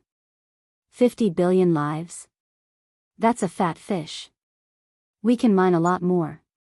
The ores they were extracting were very delicate. If any powerful individual tried to dig them out, their aura alone would affect the ores and render them useless. The only solution was labor by weaker personnel. For the Havoc tribe, which was constantly losing people, 50 billion was like a spring in the desert. This must be done before the census starts and they are recognized by the duchy. I will personally lead this mission and free these human slaves, Natchez declared. Ubiq, one of the trade hubs of Centaurus Duchy, is a bustling city that exudes riches, prosperity, and a heaven on earth. The bright half of Ubiq shines like a diamond in the sunlight. Varian was captivated by the dazzling beauty of this side. The floating, slanted buildings, glowing roads, bustling streets, beautiful flying vehicles, teleportation stops connecting districts, and the abundant variety of greenery growing everywhere left him in awe. However, what struck him even more was the other side. This area, devoid of the city's glow, is filled with congested housing, narrow streets, a terrible atmosphere, a sinister crowd, rampant crime, and dire living conditions. As he walked through the dark side of Ubiq, he saw crowds of people on either side of the streets, standing, squatting, leaning, or lying, all frozen in their positions. They were almost like zombies, except they could breathe. But their eyes, whether they belonged to the dominant unicorn race with horns on their heads, the snake race, the four-armed race, or any other, were the same, dull, lifeless, and passive. Yet, that was just a facade. Behind those eyes lay a madness that consumed their souls. As he walked through the streets in shabby clothes under a black cloak with a hood, Varian felt his skin tingle under the occasional gazes. Unlike the excellent roads and footpaths on the other side of Ubiq, these were old, cracked, and seemingly on the verge of collapse. On such a road, his footsteps sounded unbearably noisy. Even though they were drowned out by the dull crowd's steps, Varian felt like he was being too loud, as if he stood out. He deliberately adjusted his steps to match the crowd's rhythm. This place is terrible, no one would come here, and that's precisely why I should stay here. Varian rubbed his hands and followed the relatively normal crowd to check out the area. Ubiq wasn't a big planet to begin with. It housed only around 1 billion people, but only 10 million of them lived in the bright half, while the remaining 990 million lived in the dark half. Even though both shared the same name and were on the same planet, one was a renewed trade hub in the entire Duchy, while the other was home to the utterly destitute. Ding! Dong! A school clock rang, and high school students ran in as classes began. However, a few began fighting right outside the building. Teenagers, both boys and girls, were drawing sharp weapons and slashing at each other like bitter enemies. Blood flowed on the road for a while before it was ignited by some strange chemical. The blue blood, unlike human red, burned under the green flame until it extinguished. What was left behind was a small, dark blue spot. The school walls were covered in zigzag dark blue lines. Varian continued walking down the crowded streets. Many people were sleeping on the sides of the road. The streets were far from clean. Garbage was strewn everywhere, and literal corpses were just thrown into the heaps, creating a stench worse than anything Varian had ever known. Creatures resembling dogs were eating from the trash and the corpses while fighting each other. Occasionally, a person or two would fight the dogs for the scraps and the corpses. These people had blank eyes, drooled uncontrollably, and moved shakily. They fought with the beasts like beasts, biting them, scratching them, and even tearing their flesh apart with their teeth and drinking their blood. Varian had seen a lot of suffering and suffered a lot himself, but this sight churned his stomach and almost made him vomit. Yet everyone else seemed fine. They walked with unfocused gazes and unsteady steps, like a horde of zombies in an apocalyptic city. In just 2 hours, Varian found himself pickpocketed 15 times, witnessed at least 10 people killing each other on the street, mostly for that colored powder, and saw hundreds of fights, big and small. Occasionally, some were snorting the colored powder and collapsing on the floor, twitching like fish out of water. Even Valos was better. Varian never thought he'd have such a thought. But compared to this living hell, Valos was a much better place to live in. "Mister, why are you walking around so aimlessly? Do you need some stuff?" As Varian reached a rather deserted street, for teenagers, 2 ogre-like and 2 with large lizard-like tails, encircled him. The people walking by paid him no attention. "Is this how it feels?" Varian muttered, kicking the ground, which sent thick dust into the air. "Oi! You want some shots, right? Pay up." The largest of the 4, a brawny lizard-tailed teenager, moved forward and dangled a small tube with a pinch of colored powder in front of him. "It's not even the real drug. These kids just want to rob." Varian sighed and waved the dust away. "You don't want to?" The brawny lizard youth leaned closer, bending down to match Varian's eye level. "See those 2?" He pointed to 2 men curled up in a heap of trash. They refused and had to taste the power of the Herculean gang. Varian noticed the young guy's face was youthful. He couldn't assess the exact age, but it felt very young, perhaps the human equivalent of 9th or 10th grade. For someone so young, he had a big scar on his forehead, a few burn marks on his right cheek, and a scab under his eye. He reeked of drugs, and his clothes seemed unwashed for a month. His fingers were shivering and twisting as if they were trying to hold on to something. Varian looked into the boy's eyes and asked, "Shouldn't you be in school?" "Pfft." The brawny lizard man clutched his stomach and started laughing. His 3 companions followed. The laughter soon died out, and they all drew their swords, whose blades glinted with a dangerous purple light. "You aren't a local, are you? Your face wasn't familiar to begin with." The brawny lizard man gripped his sword tighter and glared at Varian with unspeakable hatred. "Those eyes, your damn haughty eyes, don't belong here." "I knew it. You fucker, did you come here to write a paper on our lifestyle, or did you want to pity us, huh? You filthy pigs treat us like beasts. Shove your sympathy up your ass. Just cough up the money, and I'll let you off." Varian looked at the reflection of his eyes in the blade. Indeed, even though he had changed his dress and walking style to match theirs, his eyes remained unchanged. His eyes weren't dead like theirs. A great man once said, "An eye for an eye makes the whole world go blind." Varian smiled, and 4 loud claps were heard. The brawny lizard man and his 3 friends knelt on the ground, clutching their stomachs. They didn't even see Varian move, but a harsh punch struck them in the abdomen. They coughed up no blood, but the punch drained them of all their strength. What the? The brawny lizard man stared up at Varian with shaking fear. But he's wrong, you know. The one who attacked first will have one eye left. Varian grinned. What are you talking about? But I can regenerate my lost eye. So, I have no qualms about taking eye for eye, arm for arm, and violence for violence. Another 4 slaps were heard, and the 4 young thugs flew into the garbage on the sides of the street and crashed hard on the ground. The windows of the neighboring houses slammed shut, and the crowd passing by avoided them. For 2 full minutes, loud claps continued to ring. All right. That should help you fight your drug addiction unless you intentionally make it worse, Varian said. The 4 beaten teenage gangsters looked up at him with bruised faces. Varian didn't reveal anything more. During this 2-minute education session, he had been very harsh on them. The injuries themselves weren't harmful, but the pain was intense. But he didn't do it out of sadism, rather, he used his spirit powers to make their brains correlate the pain with drug use. If they tried to take drugs again, they'd feel this pain. To stop these obvious addicts, he had to inflict enough pain. Even then, Varian wasn't sure if it would be enough to stop them. After all, addictions could be pretty insane. If he went too far and directly controlled their brains, they'd be at odds with themselves and risk going crazy. Go to school, y'all. And if you don't, well. Varian waved his hand dismissively. But the 4 juveniles shivered and nodded profusely. Presumably, they would go to school even on holidays from now on.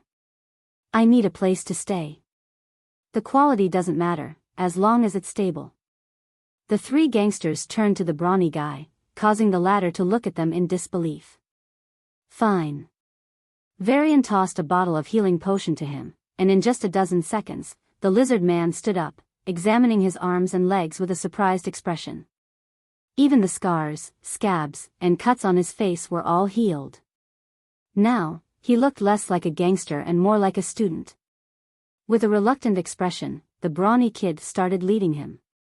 Both the Havoc Pirates and Starsafe Corps are likely keeping an eye on me. So, this is the best place to stay. Welcome to our inn. Are you a guest, Dago? What happened? A lizard-tailed woman, a lizard to be precise, stepped forward to reach out for the brawny lizard teenager. HMPF. Dago slapped away her hand and was about to yell at her when he suddenly froze and glanced back at Varian. Gnashing his teeth, he said, he's a friend of mine. He'll stay here for a while. Oh, another friend? I'm Garcia, his mother. Please come in. Garcia welcomed Varian inside the shabby 2-story building with an awkward smile. The wooden doors, with too many irregular cavities, hung loosely and seemed ready to break off at any moment. But when he entered the inn, they only creaked excessively and didn't break. The interior was surprisingly tidy, though there were a few cobwebs here and there and numerous strong stains on the walls and floor. Varian's intuition told him that they were from blood. There's a vacant room on the 2nd floor. I'll take care of your meals, though I'll have to ask for your forgiveness. I can't provide you with good meals. Garcia showed him a very ordinary room.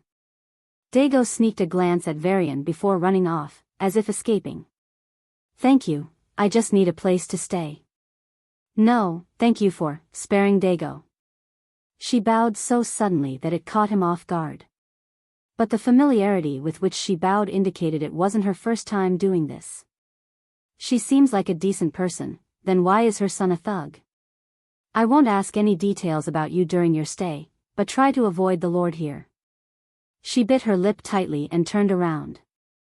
It's too obvious you're not from here. Your eyes are too bright, and they hate people from the outside. After glancing at her one last time, Varian opened the door. Clack. Ah. A little Lyzern girl jumped out of the bed in shock and landed on the floor with a small thud. Why you? She stared at him, teary-eyed and frightened for a moment before clutching her heart and sliding down against the bed. Her small frame and face indicated she was around 8 or 10 years old, but she was very thin and had a rather pale face. Marin is sorry. You must be the new guest. I'll vacate the room. Marin bowed deeply and climbed onto the chair. The holographic school material on the table disappeared as she shoved the digital books into her small frock pocket. Varian wondered about her identity.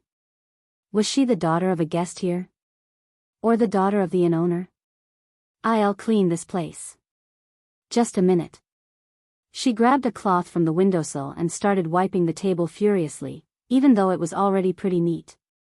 But a single blue spot remained, presumably formed by dried blood long ago. The little girl tried to remove the stain, but she just couldn't. Sweat rolled down her forehead, and her little arms were shaking, but the spot wouldn't budge. I'm swowy. She sniffed back her tears and said, Please don't leave our inn. I'll really clean it up. Varian rubbed his forehead, wanting to tell her to stop, but the girl started wiping the spot again. A small aura current rippled from Varian and glided past the table. Ah. The little girl's teary face beamed with joy as she saw the blue spot disappear. She put her hands together and wondered for a moment if it was really true.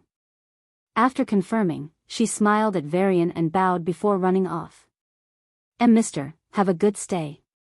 As she left, Varian caught a glimpse of a few sharp marks on her forearm. A surgery at her age? Varian closed the door with a neutral expression. An innkeeper mother, a little girl who wasn't in school and seemed to be studying at home, a teenager who skipped school for gangs. It was a strange family overall.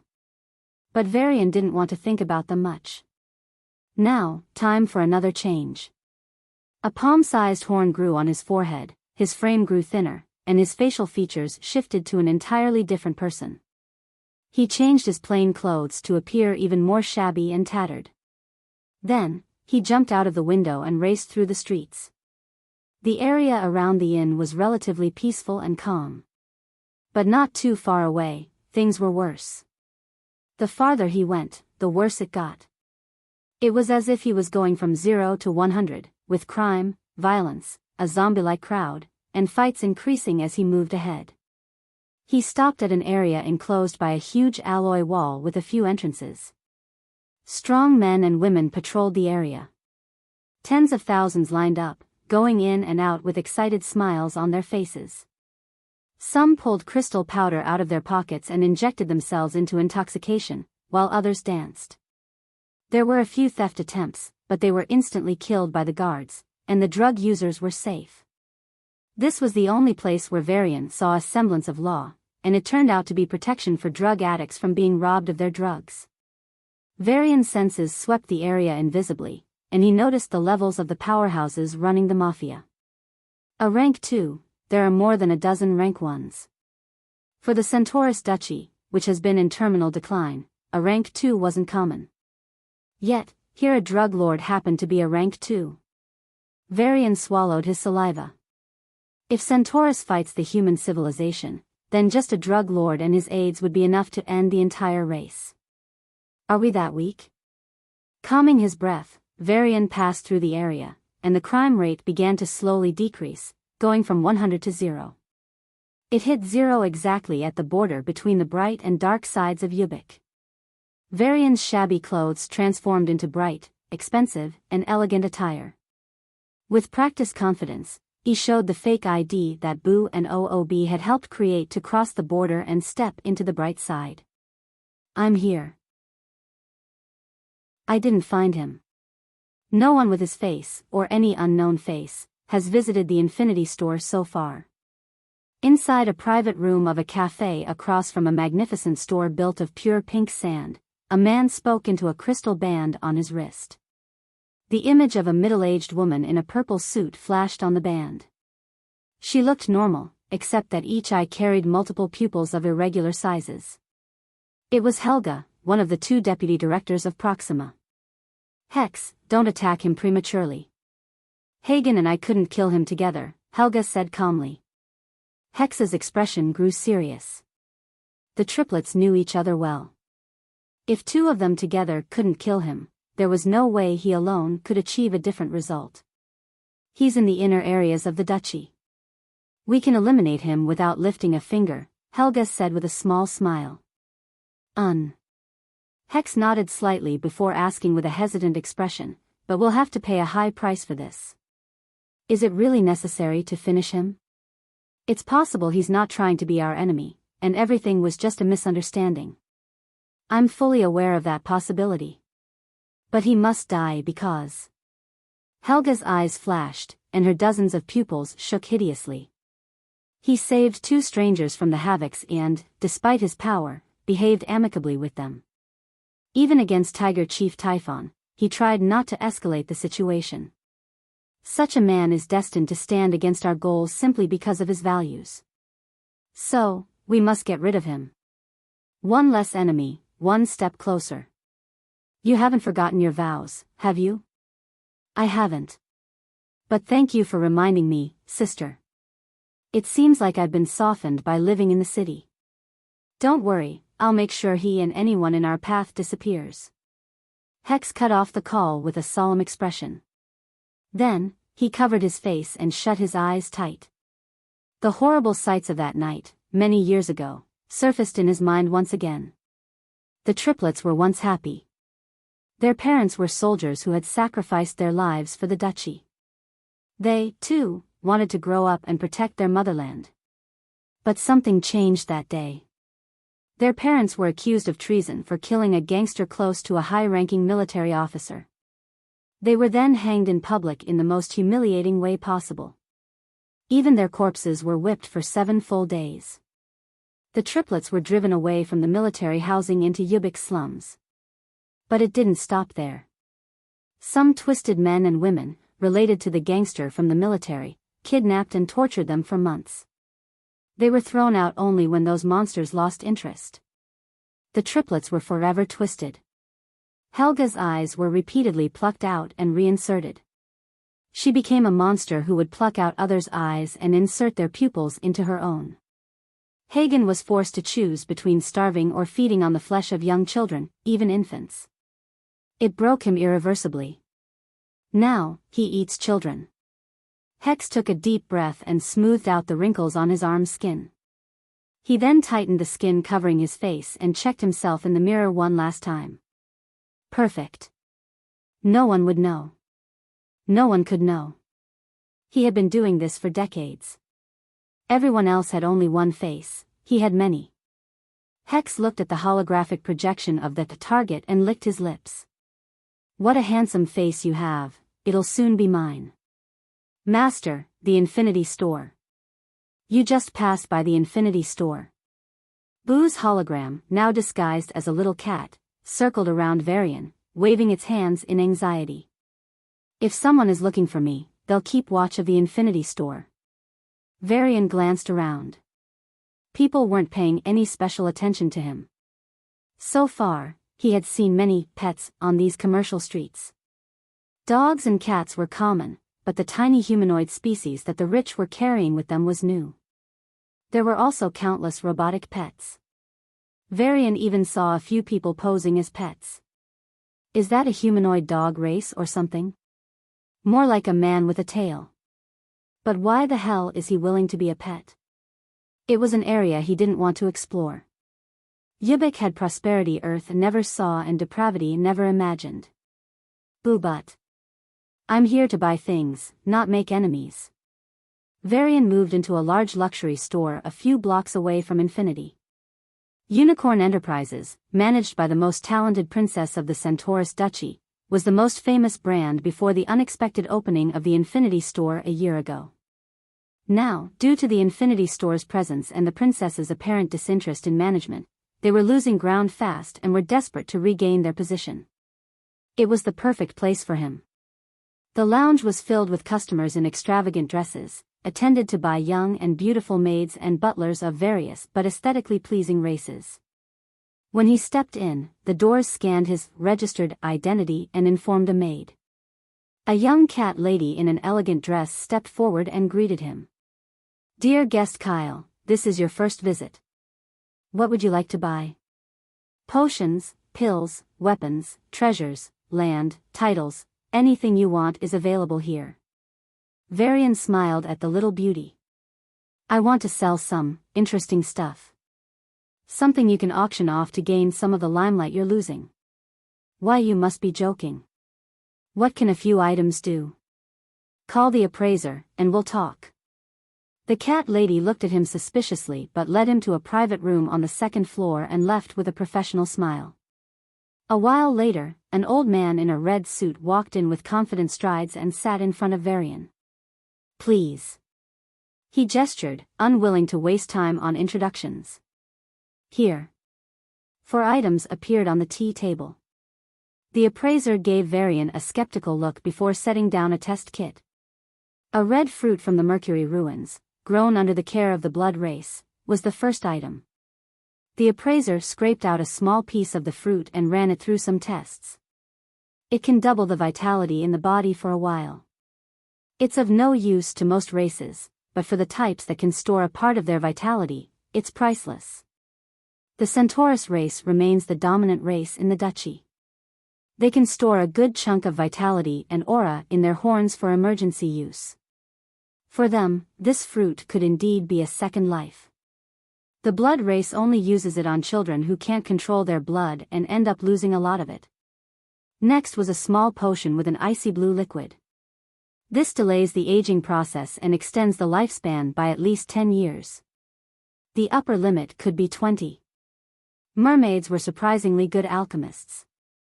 In their attempts to create potions to retain their beauty forever, they ended up making an anti-aging drug. However, it's not that the Centaurus don't have such potions. There are plenty available in the market. The specialty of this particular potion was that it works even on people on the verge of death, suffering from internal injuries, aura injuries, or vitality losses. Celestial rankers would sell an arm and a leg for this. The third item was a precious 4-petaled pink flower growing atop the elves' world tree. The appraiser tried to test it but failed to identify any specialties. However, he didn't remain aloof and humbly asked Varian for guidance. "Mr. Kyle, what effect does the flower have? Even with my 100 years of experience, I'm clueless." "Restrain the elementals." "Yes?" "If an elemental is hit with an extract from this flower, their aura will be destabilized for a short while. It works even for rank 2 celestial ranks." Wow, that's incredible, but we don't have any enmity with elementals. We're all part of the Alliance."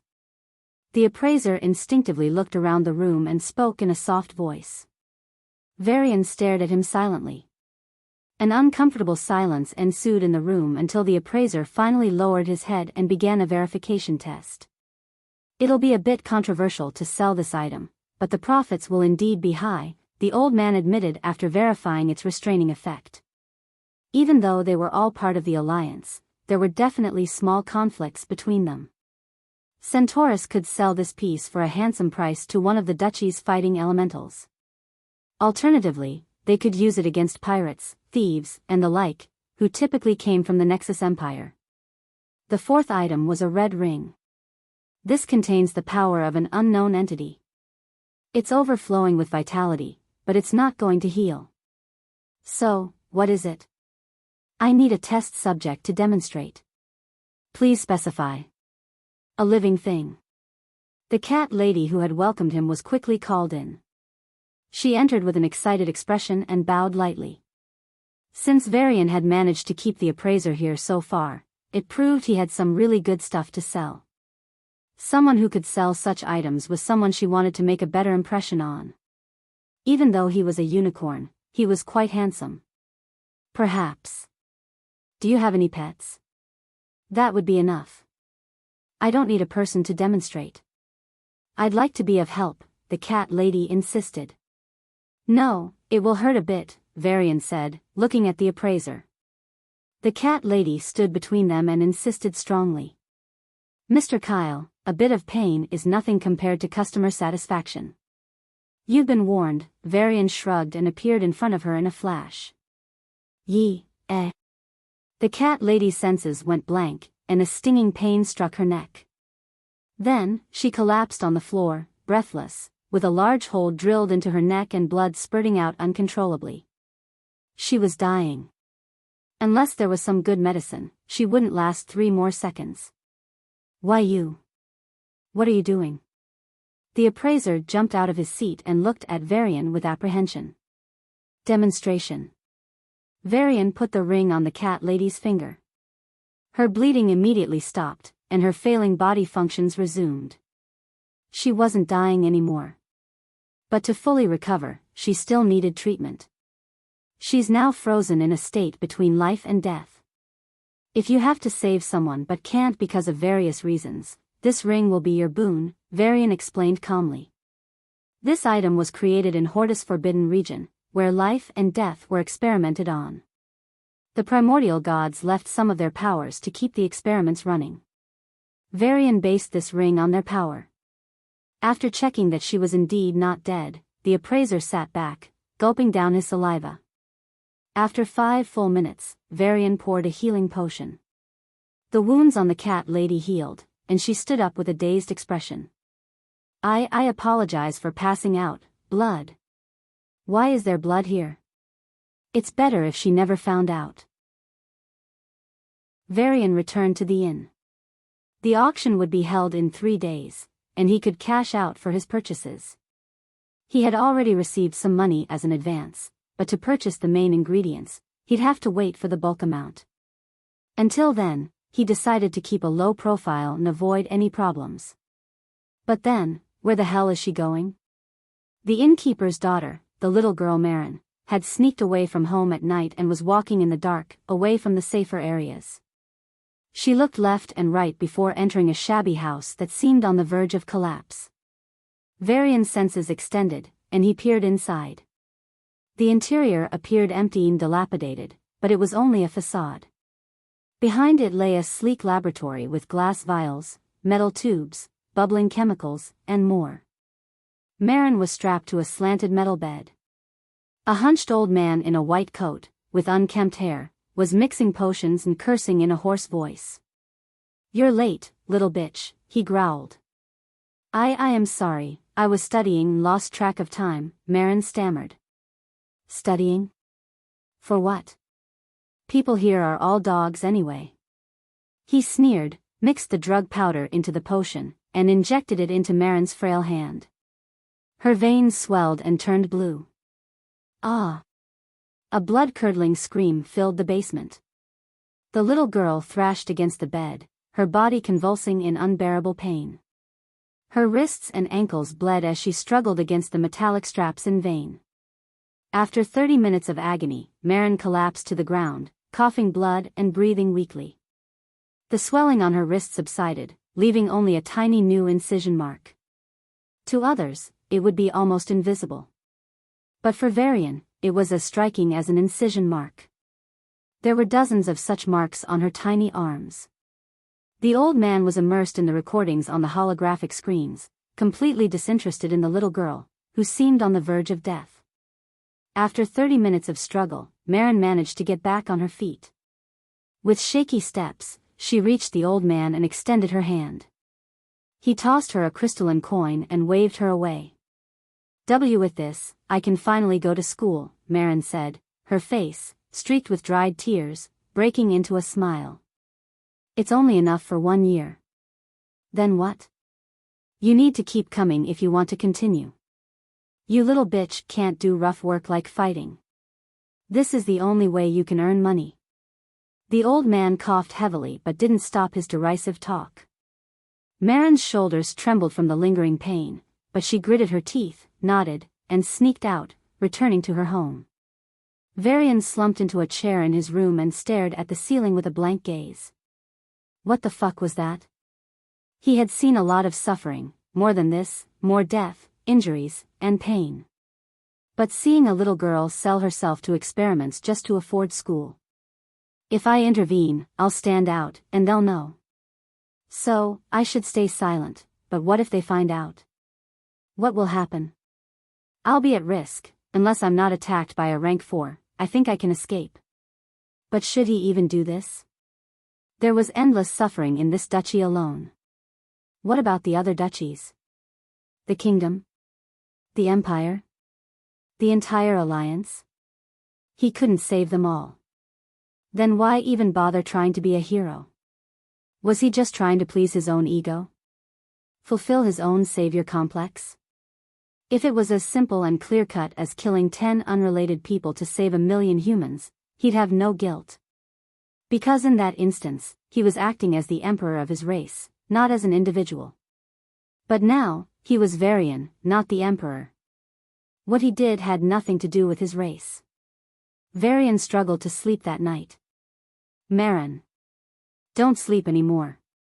Help me clean up. Yes, mother. Seeing the little girl work so diligently with a cute smile on her face, as if she hadn't suffered so much just a few hours ago, Varian felt shaken. This place was arguably safer and better off than most in this part of Ubiq. Yet, they were living such a life. The entrance to the inn slammed open, and Dago, the brawny Lizern, staggered in with his 3 gangster buddies. They were bruised and battered, bleeding lightly here and there. Noticing Varian, they froze for a moment and turned their gazes away. Tisk. Garcia's face paled as she looked at her son's condition. Stretching her hand toward his injury, she asked softly, "Why are you doing this?" "Just study and get out of this city. Let me treat." Dago slapped her hand away and ran into an empty room. "Just bring us something to eat." Garcia greeted him with an awkward smile and rushed into the kitchen to cook something. "Hello, mister. Do you like it here?" Marin hopped to him like a rabbit and asked with a smile. Looking at her young face, which couldn't be older than 10, Varian felt an unknown anger at this cursed place. Mister?" Marin's tail drooped, thinking he hated this little inn. Varian patted her head lightly and smiled. "I really like it because there's a cute little girl like yo. Mister." "I'm sorry, Marin is still young." Garcia pulled Marin behind her and looked at him in fear. She's only 8. Please let her go. In her place, I can."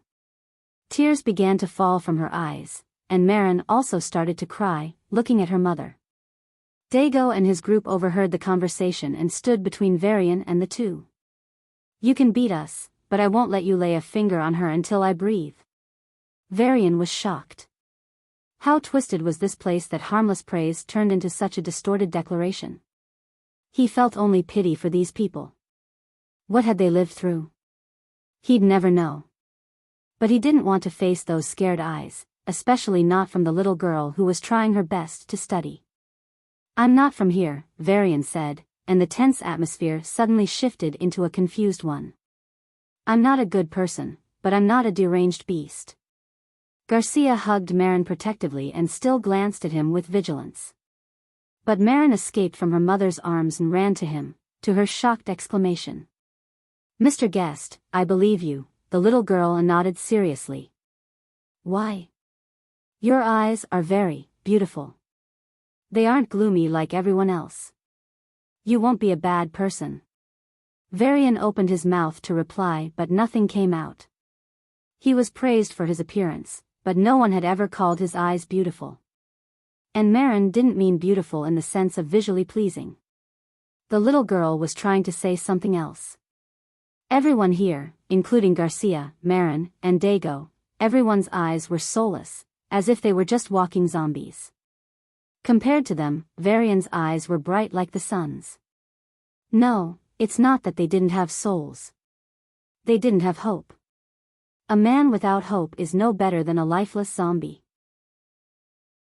Even on the second day, Hex failed to find any traces of the newcomer entering the Infinity Store. However, he did learn about the auction happening the next day. After being sidelined for a whole year, Unicorn House seemed to be back in the limelight. Many important guests would be attending, and the latest batch of drugs, following the recent breakthrough, would be funded through the auction of a few art pieces. Hex returned to the depraved side of Ubiq and reached his current residence. Located at the center of the dark side, the most depraved region, it was where the drugs were distributed to the masses. Several Rank 1 rankers ran out and saluted him fiercely, while a few Rank 2s bowed to him in respect. Under their escort, he walked through a separate gate, far from the destitute citizens lining up for the drugs. Contrary to the poverty outside, the interior was opulent, comparable to the richest neighborhoods on the other side. The boss and his thugs sat on comfortable sofas for a small meeting. "Did you find him, boss?" Old One, a mid-rank 2 and the first of the 3 fearsome gangsters of Ubiq, asked. "Not a clue." Hex stomped his foot, causing the entire building to shake. The gangsters outside the building ran away, fearing for their lives. Maybe he just misled everyone about needing to buy something. Or perhaps he doesn't need the Infinity Store, Old 2 suggested. Maybe. Hex's facial skin wriggled, partially revealing the flesh underneath. "The boss," Old 3 pointed at it, his expression uncomfortable. Even for the fearsome gangsters, it wasn't a tolerable sight. "Oh, this," Hex smoothed out the skin on his face. "It's the face of a senior executive in the Infinity Store. It has to be adjusted every few hours. Anyway, he's in Ubiq. His spaceship did reach here. I'll find him sooner or later." Hex had already activated his network to search for all the newcomers to Ubiq. However, since it wasn't just monitoring a single store like Infinity, it would take a while to get the information. Also, watch out for any abnormalities in our territory. If he's smart enough to hide here, he won't do anything stupid to expose himself. But still, keep watch. "Yes, boss." Due to a big customer, the auction date will be pushed forward and held 5 days later. "I hope you understand." "No problem. But who is this big customer?" The cat lady from the unicorn store looked around for a moment and then whispered, "The lady from the Infinity Store. She'll be free 5 days from now." "Well, those 6 items you wanted, she can get them for you. Since she's attending the auction, she has an interest in the items. If you can meet and convince her, you can get all the items you want." Varian was speechless. How powerful was this woman that the entire auction was postponed for her alone? But it was true that he had failed to find the main items in all the other stores in Ubiq. Even those stores had guaranteed him that he would find the main items at the Infinity Store. If it's so famous that it spread all over the Empire, then why open here in this failing duchy? As he passed by the giant building that stretched into the clouds, adorned with the symbol of infinity, Varian was certain of one thing. "I have to get out of here.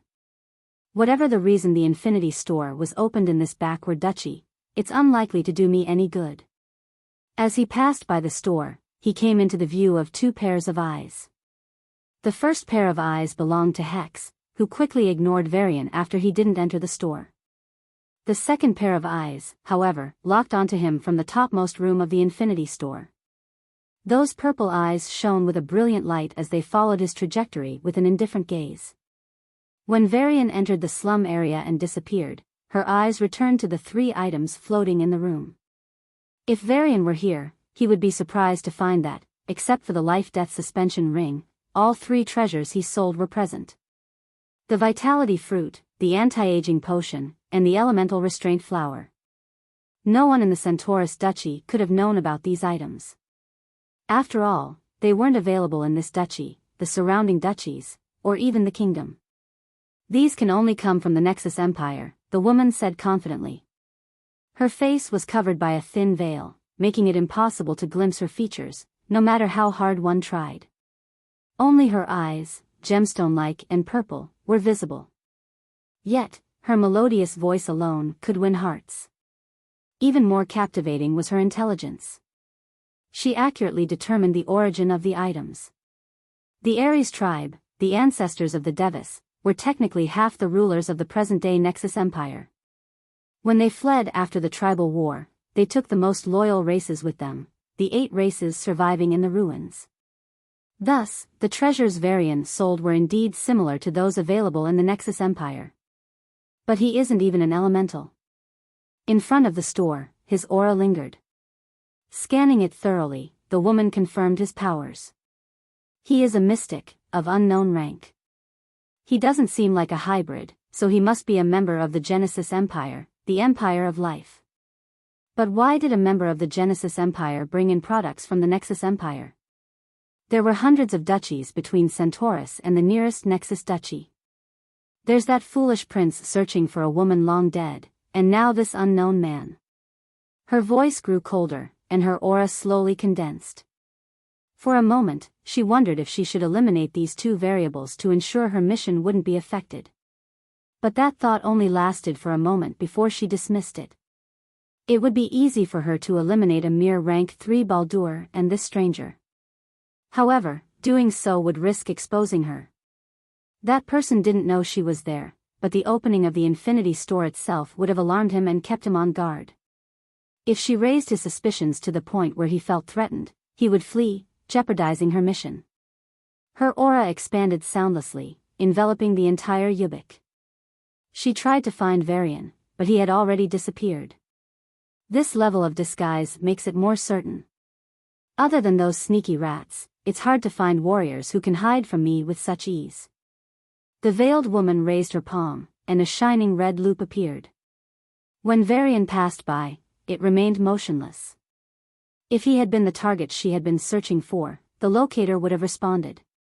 No matter the disguise, the locator would work at such a close range. It's not him.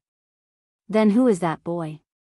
Is he one of those people the sadists in Nexus transmigrated, and lucky enough to return? Once that thought arrived, everything made sense. His identity seemed normal but was fake. He appeared wealthy but had no money until he received the advance payment for the auctioned items. He was looking for miscellaneous items more suitable for fixing weapons than creating potions, presumably because he knew a famous blacksmith from Nexus. As the empire that champions order, Nexus produced some of the finest blacksmiths in the Alliance. With only limited information, she correctly deduced a lot about Varian. Take them back to the auction, she said lightly. 2 shadows appeared in the room, and the items were returned to the Unicorn auction house. A complete stranger, even I don't know his origin, he could be a good pawn. Unaware that his highly secretive actions had alarmed a mysterious powerhouse, Varian confidently walked into the dark side of Ubiq. No matter how many times he saw it, it remained a skin-crawling sight. Some people walked on the streets, while others lay on the sides, spasming and twitching. After waking up, they took another shot of the drug and collapsed again. What Varian found horrifying was that even the people walking on the streets, apparently normal people going to work, had the stench of drugs. They were relatively better off compared to the dysfunctional addicts on the road, but they all had that stink. Marin slowly opened the pouch and her jaw dropped at the amount of money. 1 year? 2 years? No, she could finish her whole schooling with this amount. Once she was out, maybe she could even apply for outside schools based on a scholarship. Thank you. Marin knelt before the letter and cried for a long time. Then, she silently left the place, still not fully believing she'd never have to return. Once she reached home, the illusion in the basement lifted. Varian lifted his foot from the mad scientist's throat. Why you? Why are you meddling? Who are you? I have connections with the big boss of this region. If you touch me, I'll, eek. Gotcha. With one stomp, Varian broke the old man's neck, making the world a slightly better place. In the end, I still ended up meddling. Varian sighed and snapped his fingers. A black light appeared on his fingertips and enveloped the table. The table slowly began to dissolve into powder, which then broke down further, eventually disappearing from sight. After 30 minutes, everything in the basement was gone. Big boss of this region. Varian looked toward the fortress at the center of the region and narrowed his eyes. He didn't want to start a war, but he'd sure as hell end it. Thankfully, the next 4 days passed peacefully. And then the Abyss Emperor said, "How did you grow so strong in a single year?" Marin listened to the fairy tale Varian narrated with bright eyes. Since she no longer had to endure inhuman pain to earn her school tuition, she had been studying earnestly for the past few days. Varian felt she should have some fun, so he began narrating stories to the little girl. At first, she was hesitant. But she quickly grew intrigued and immersed herself in the hero's journey. And that's it for today, Varian smiled at her. Marin pouted, wanting to protest, but nodded slowly. She had been forced to mature because of this environment, so she never acted willfully. As he was about to leave the inn owner Garcia greeted him with a stiff smile. "Ah, guest Kyle, thank you for taking care of my daughter. Have a good day." She stood behind the counter, her hands behind her back and her eyes looking down. Varian frowned. Unlike others, Garcia never gave off the smell of drugs. But now, there was a light scent on her. Even though it had been only a few days, he had seen this woman struggle. She alone had to maintain the inn. Though calling it an inn might be a stretch, with barely anyone residing there other than 2 or 3 guests, including Varian, it was a modest restaurant with regular visitors. Garcia couldn't afford to hire anyone. She cooked, served, and cleaned all by herself.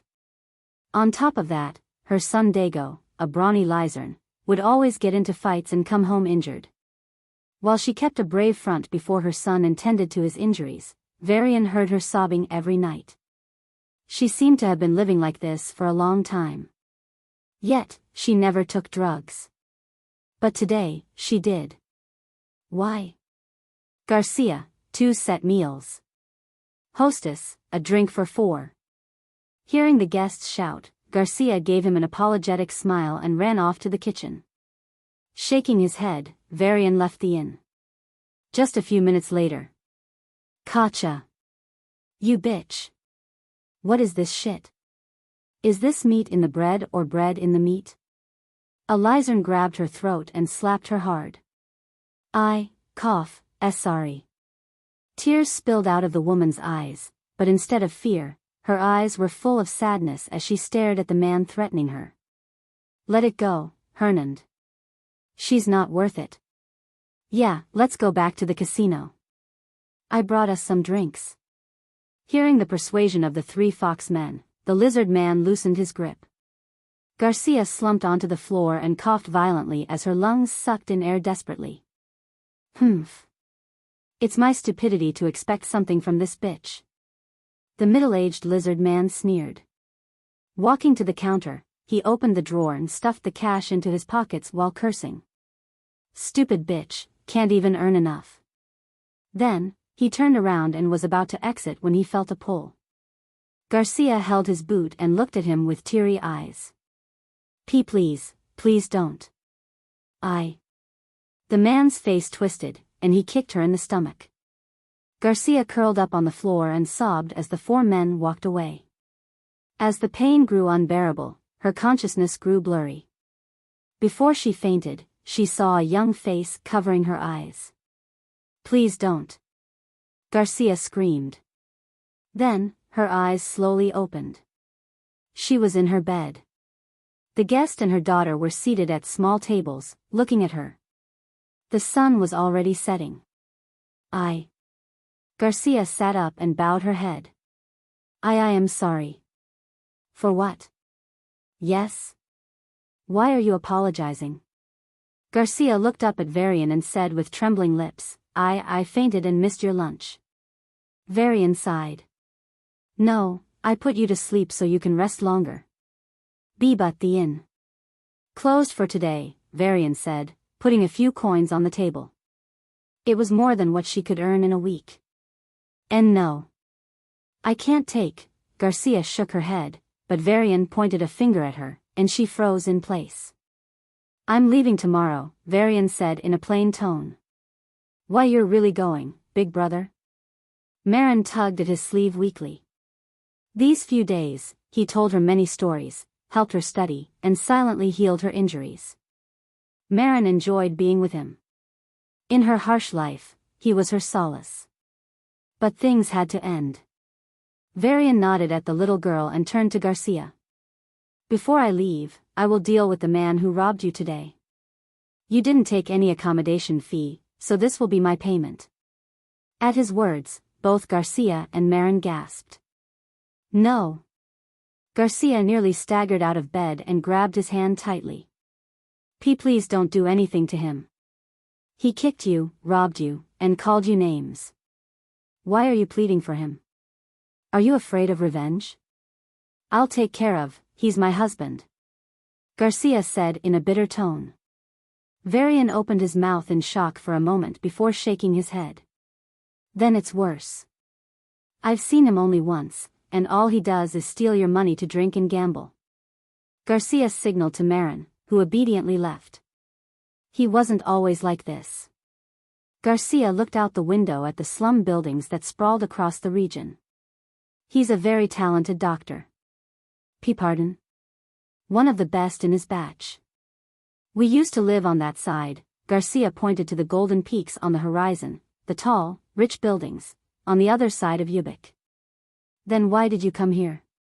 Garcia's face darkened, and she lowered her head. A rival of his mixed a drug into his lunch. Hernand operated on an important person after that and made a mistake. The patient died, and Hernand's medical license was revoked. Then, the people connected to that big shot came after us. We had nowhere else to go. Varian exhaled. That wife-beating alcoholic gambling addict had a story he never imagined. He's a very caring husband, a very loving father, but they... Garcia clenched the sheets and gnashed her teeth. In all the time he knew her, Garcia was always calm. This was the first time she showed an angry expression. They kidnapped him, fed him drugs for days, weeks, and broke him. Her nails dug into her palm, and blood slowly seeped into the white sheets. The tears in Garcia's eyes trembled as she forcibly held them back. After coming here, he tried to turn things around and give us a good life. Because he's a doctor, we were able to get on our feet quickly. He worked very hard, taking no leaves. He set up this inn so that I wouldn't feel useless, and he paid Dago's tuition. But they came for him again. They warned him never to act as a doctor again. They said, a murderer cannot be a doctor. Varian exhaled deeply. Garcia looked at the ceiling blankly. Since then, he turned to alcohol, his addiction grew worse, and he started gambling. My husband is a good person, but he's broken from the inside. Saying this, she took out a packet from inside her sleeve and poured it into her palm. Without hesitation, she was about to take it when she suddenly realized Varian was staring at her silently. Sorry. I got too emotional and... You were clean when I entered this place 6 days ago. Now, you reek of that stink. Why are you doing this to yourself? Garcia's calmness broke, and she yelled at him. Then what should I do? My husband is broken and steals money I save up for my daughter's studies. My son doesn't listen to me and fights on the street. I don't even know if he'll come back alive. My daughter has no future and will probably have to sell herself. What am I supposed to do? Varian looked at her calmly and said, even if you have nothing, you can always have hope. But if you go down this path, you'll lose even that hope. Hope? Yes, Varian nodded. Garcia looked at him with a wry smile. What hope do people like me even have? People who live in this hell have no hope. There is always hope, Varian said strongly. Always hope. Garcia slammed the bed with her thin hands. There is no hope. It's only delusion. No one cares about us. We aren't even living things to them. Those people see their pets as more precious than our lives. Then so be it. What? It's better to be deluded into a hopeful future than to despair at a hopeless one. Is it not? What are you even saying? I'm saying that it's better to think you'll be saved one day and live a good life than to believe it's all over and throw yourself down a self-destroying path, Varian said.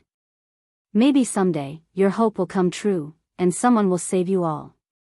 Garcia scoffed. Who will save us? A hero from the sky? The emperor you told my daughter about? The gods of myths? Varian sighed. Maybe one. Maybe all. Who knows? Cleaned and grammar-checked, the original text remains unchanged. As Varian walked out of the inn, a thin man in a hood walked in. "I need a room." Almost instinctively, Varian scanned him. Famine. Rank 1. The result nearly made him curse.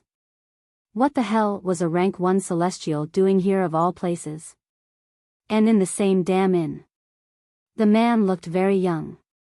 Even if it was a disguise, Varian could sense his life energy. He was equivalent to a human in his 20s. Never mind. He's not here for me. I'll leave Ubiq after the auction anyway. 300,000 uni. 400,000. A million. The auction drew enthusiastic responses from the patrons. The unicorn auction house had returned to the limelight. The Duke of Centaurus was a rank 5 powerhouse. Below him were the Prime Minister and Grand Admiral, 2 rank 4 powerhouses. Following them were several rank 3 powerhouses, each leading a family or organization. They were the backbone of the Duchy. "I haven't seen you around here. If you're thinking of using force, no one can beat the ancient paladin family." A unicorn man grinned as he stroked the vitality fruit.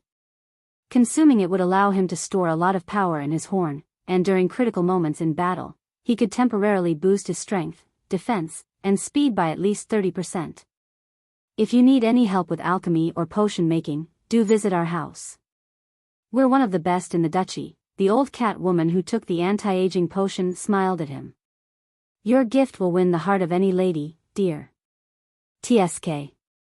"Anyway, my family is a special mercenary group. If you want our help, we'll give you a discount," the bulky man, who seemed to come from a race called mini-giants, said as he waved his hammer around. After sending them all away with a bit of diplomatic talk, Varian took a deep breath, and his gaze turned serious. "This way, sir," an old man in a black suit with a red border design said, leading him to a special VVIP room at the top of the auction house. "A rank 3 is leading me, a rank 3. Varian felt his face tingle as he noticed the nervousness on the old man's face. What could make even a rank 3 powerhouse this nervous? When the large golden double doors creaked open into a beautiful room, Varian knew the reason. A veiled woman in silky white clothes greeted him. With long purple hair, a wonderful scent, and a refined temperament, she seemed like the very definition of elegance. She was seated, right in front of him, but Varian's senses could not find her. Even his aura grew restless in her presence. Varian felt as if an invisible hand gripped his heart, ready to crush it any second. His body grew cold, and his blood stopped flowing. His bright face began to pale, and his disguise was forcibly worn off. Then, the auras of other paths he had suppressed began to riot. S-system, turn off all other paths except Mystic. Right when the auras of his 6 other paths were about to leak out, Logos grabbed them and made them disappear. Varian's body functions began to deteriorate, but his body couldn't even move an inch. He was frozen in place, able only to stare at the woman's purple eyes that shone like gemstones. Beautiful but exceedingly dangerous. The old man had long since left, and now there were only the 2 of them in the room. There's no one to save him, and Varian couldn't even escape to Hortus under her gaze. "I can escape from rank 3s, even rank 4s. But why the hell is such a powerful woman here?" After what seemed like an eternity, the woman's lips moved behind her veil. "I've been waiting for you, Mr. Foreigner." Every abnormality disappeared, and Varian felt his life return to him. Panting heavily, he collapsed onto the sofa behind him. His shirt was drenched with sweat, and his instincts were screaming in fear. "Your disguise wasn't bad, but your rank is." The disappointment in her voice was obvious. A rank 1 mystic was useless for her, no matter how mysterious he might be. Varian caught his breath and looked into her eyes. But only for a moment before he felt his eyes burn with terrible pain. So, he looked away and asked, "Who the hell are you?" "Bad question," she replied. Varian calmed down and exhaled deeply. "What do you want?" "It's something you can't give." She shook her head lightly. Varian didn't know why, but he sighed in relief. But I can give you what you want. The veiled woman seemed to smile, her voice smoother. Varian sat upright at her words, his eyes staring into hers. His eyes burned again with terrible pain, but this time, he didn't look away. Interesting, the woman's eyes glittered, and her eyebrows bent in what seemed to be an amused smile. What's the price? Those rings. The woman's voice lowered as she looked into his eyes with a burning gaze. They are useless even for a rank 3, but the power they use, it's a very special power. It's the power left behind by the primordial gods. It couldn't be anything but special. But the concentration of the power was too low for anyone to detect its nature properly. That's why Varian was confident about auctioning the item. Even though this woman didn't grasp the essence of that power, she could tell it was special. How did you get those rings? Where did you find them? I need to know. Tell me everything. With every word she spoke, Varian felt his head buzz, and his entire body began to twitch. Her words were hypnotizing his entire being, and despite his desperate protests, his firmly shut mouth slowly began to open, ready to spill all the secrets. The woman watched him struggle with an amused gaze. It had been incredibly torturous and boring since she had to act in this identity. At least today, she felt some fun unraveling a secret. It felt like opening a treasure chest that tried its best to resist. The joy wasn't in the treasure itself but in opening the chest against all its resistance, seeing it resist and lose anyway. Come on, speak up.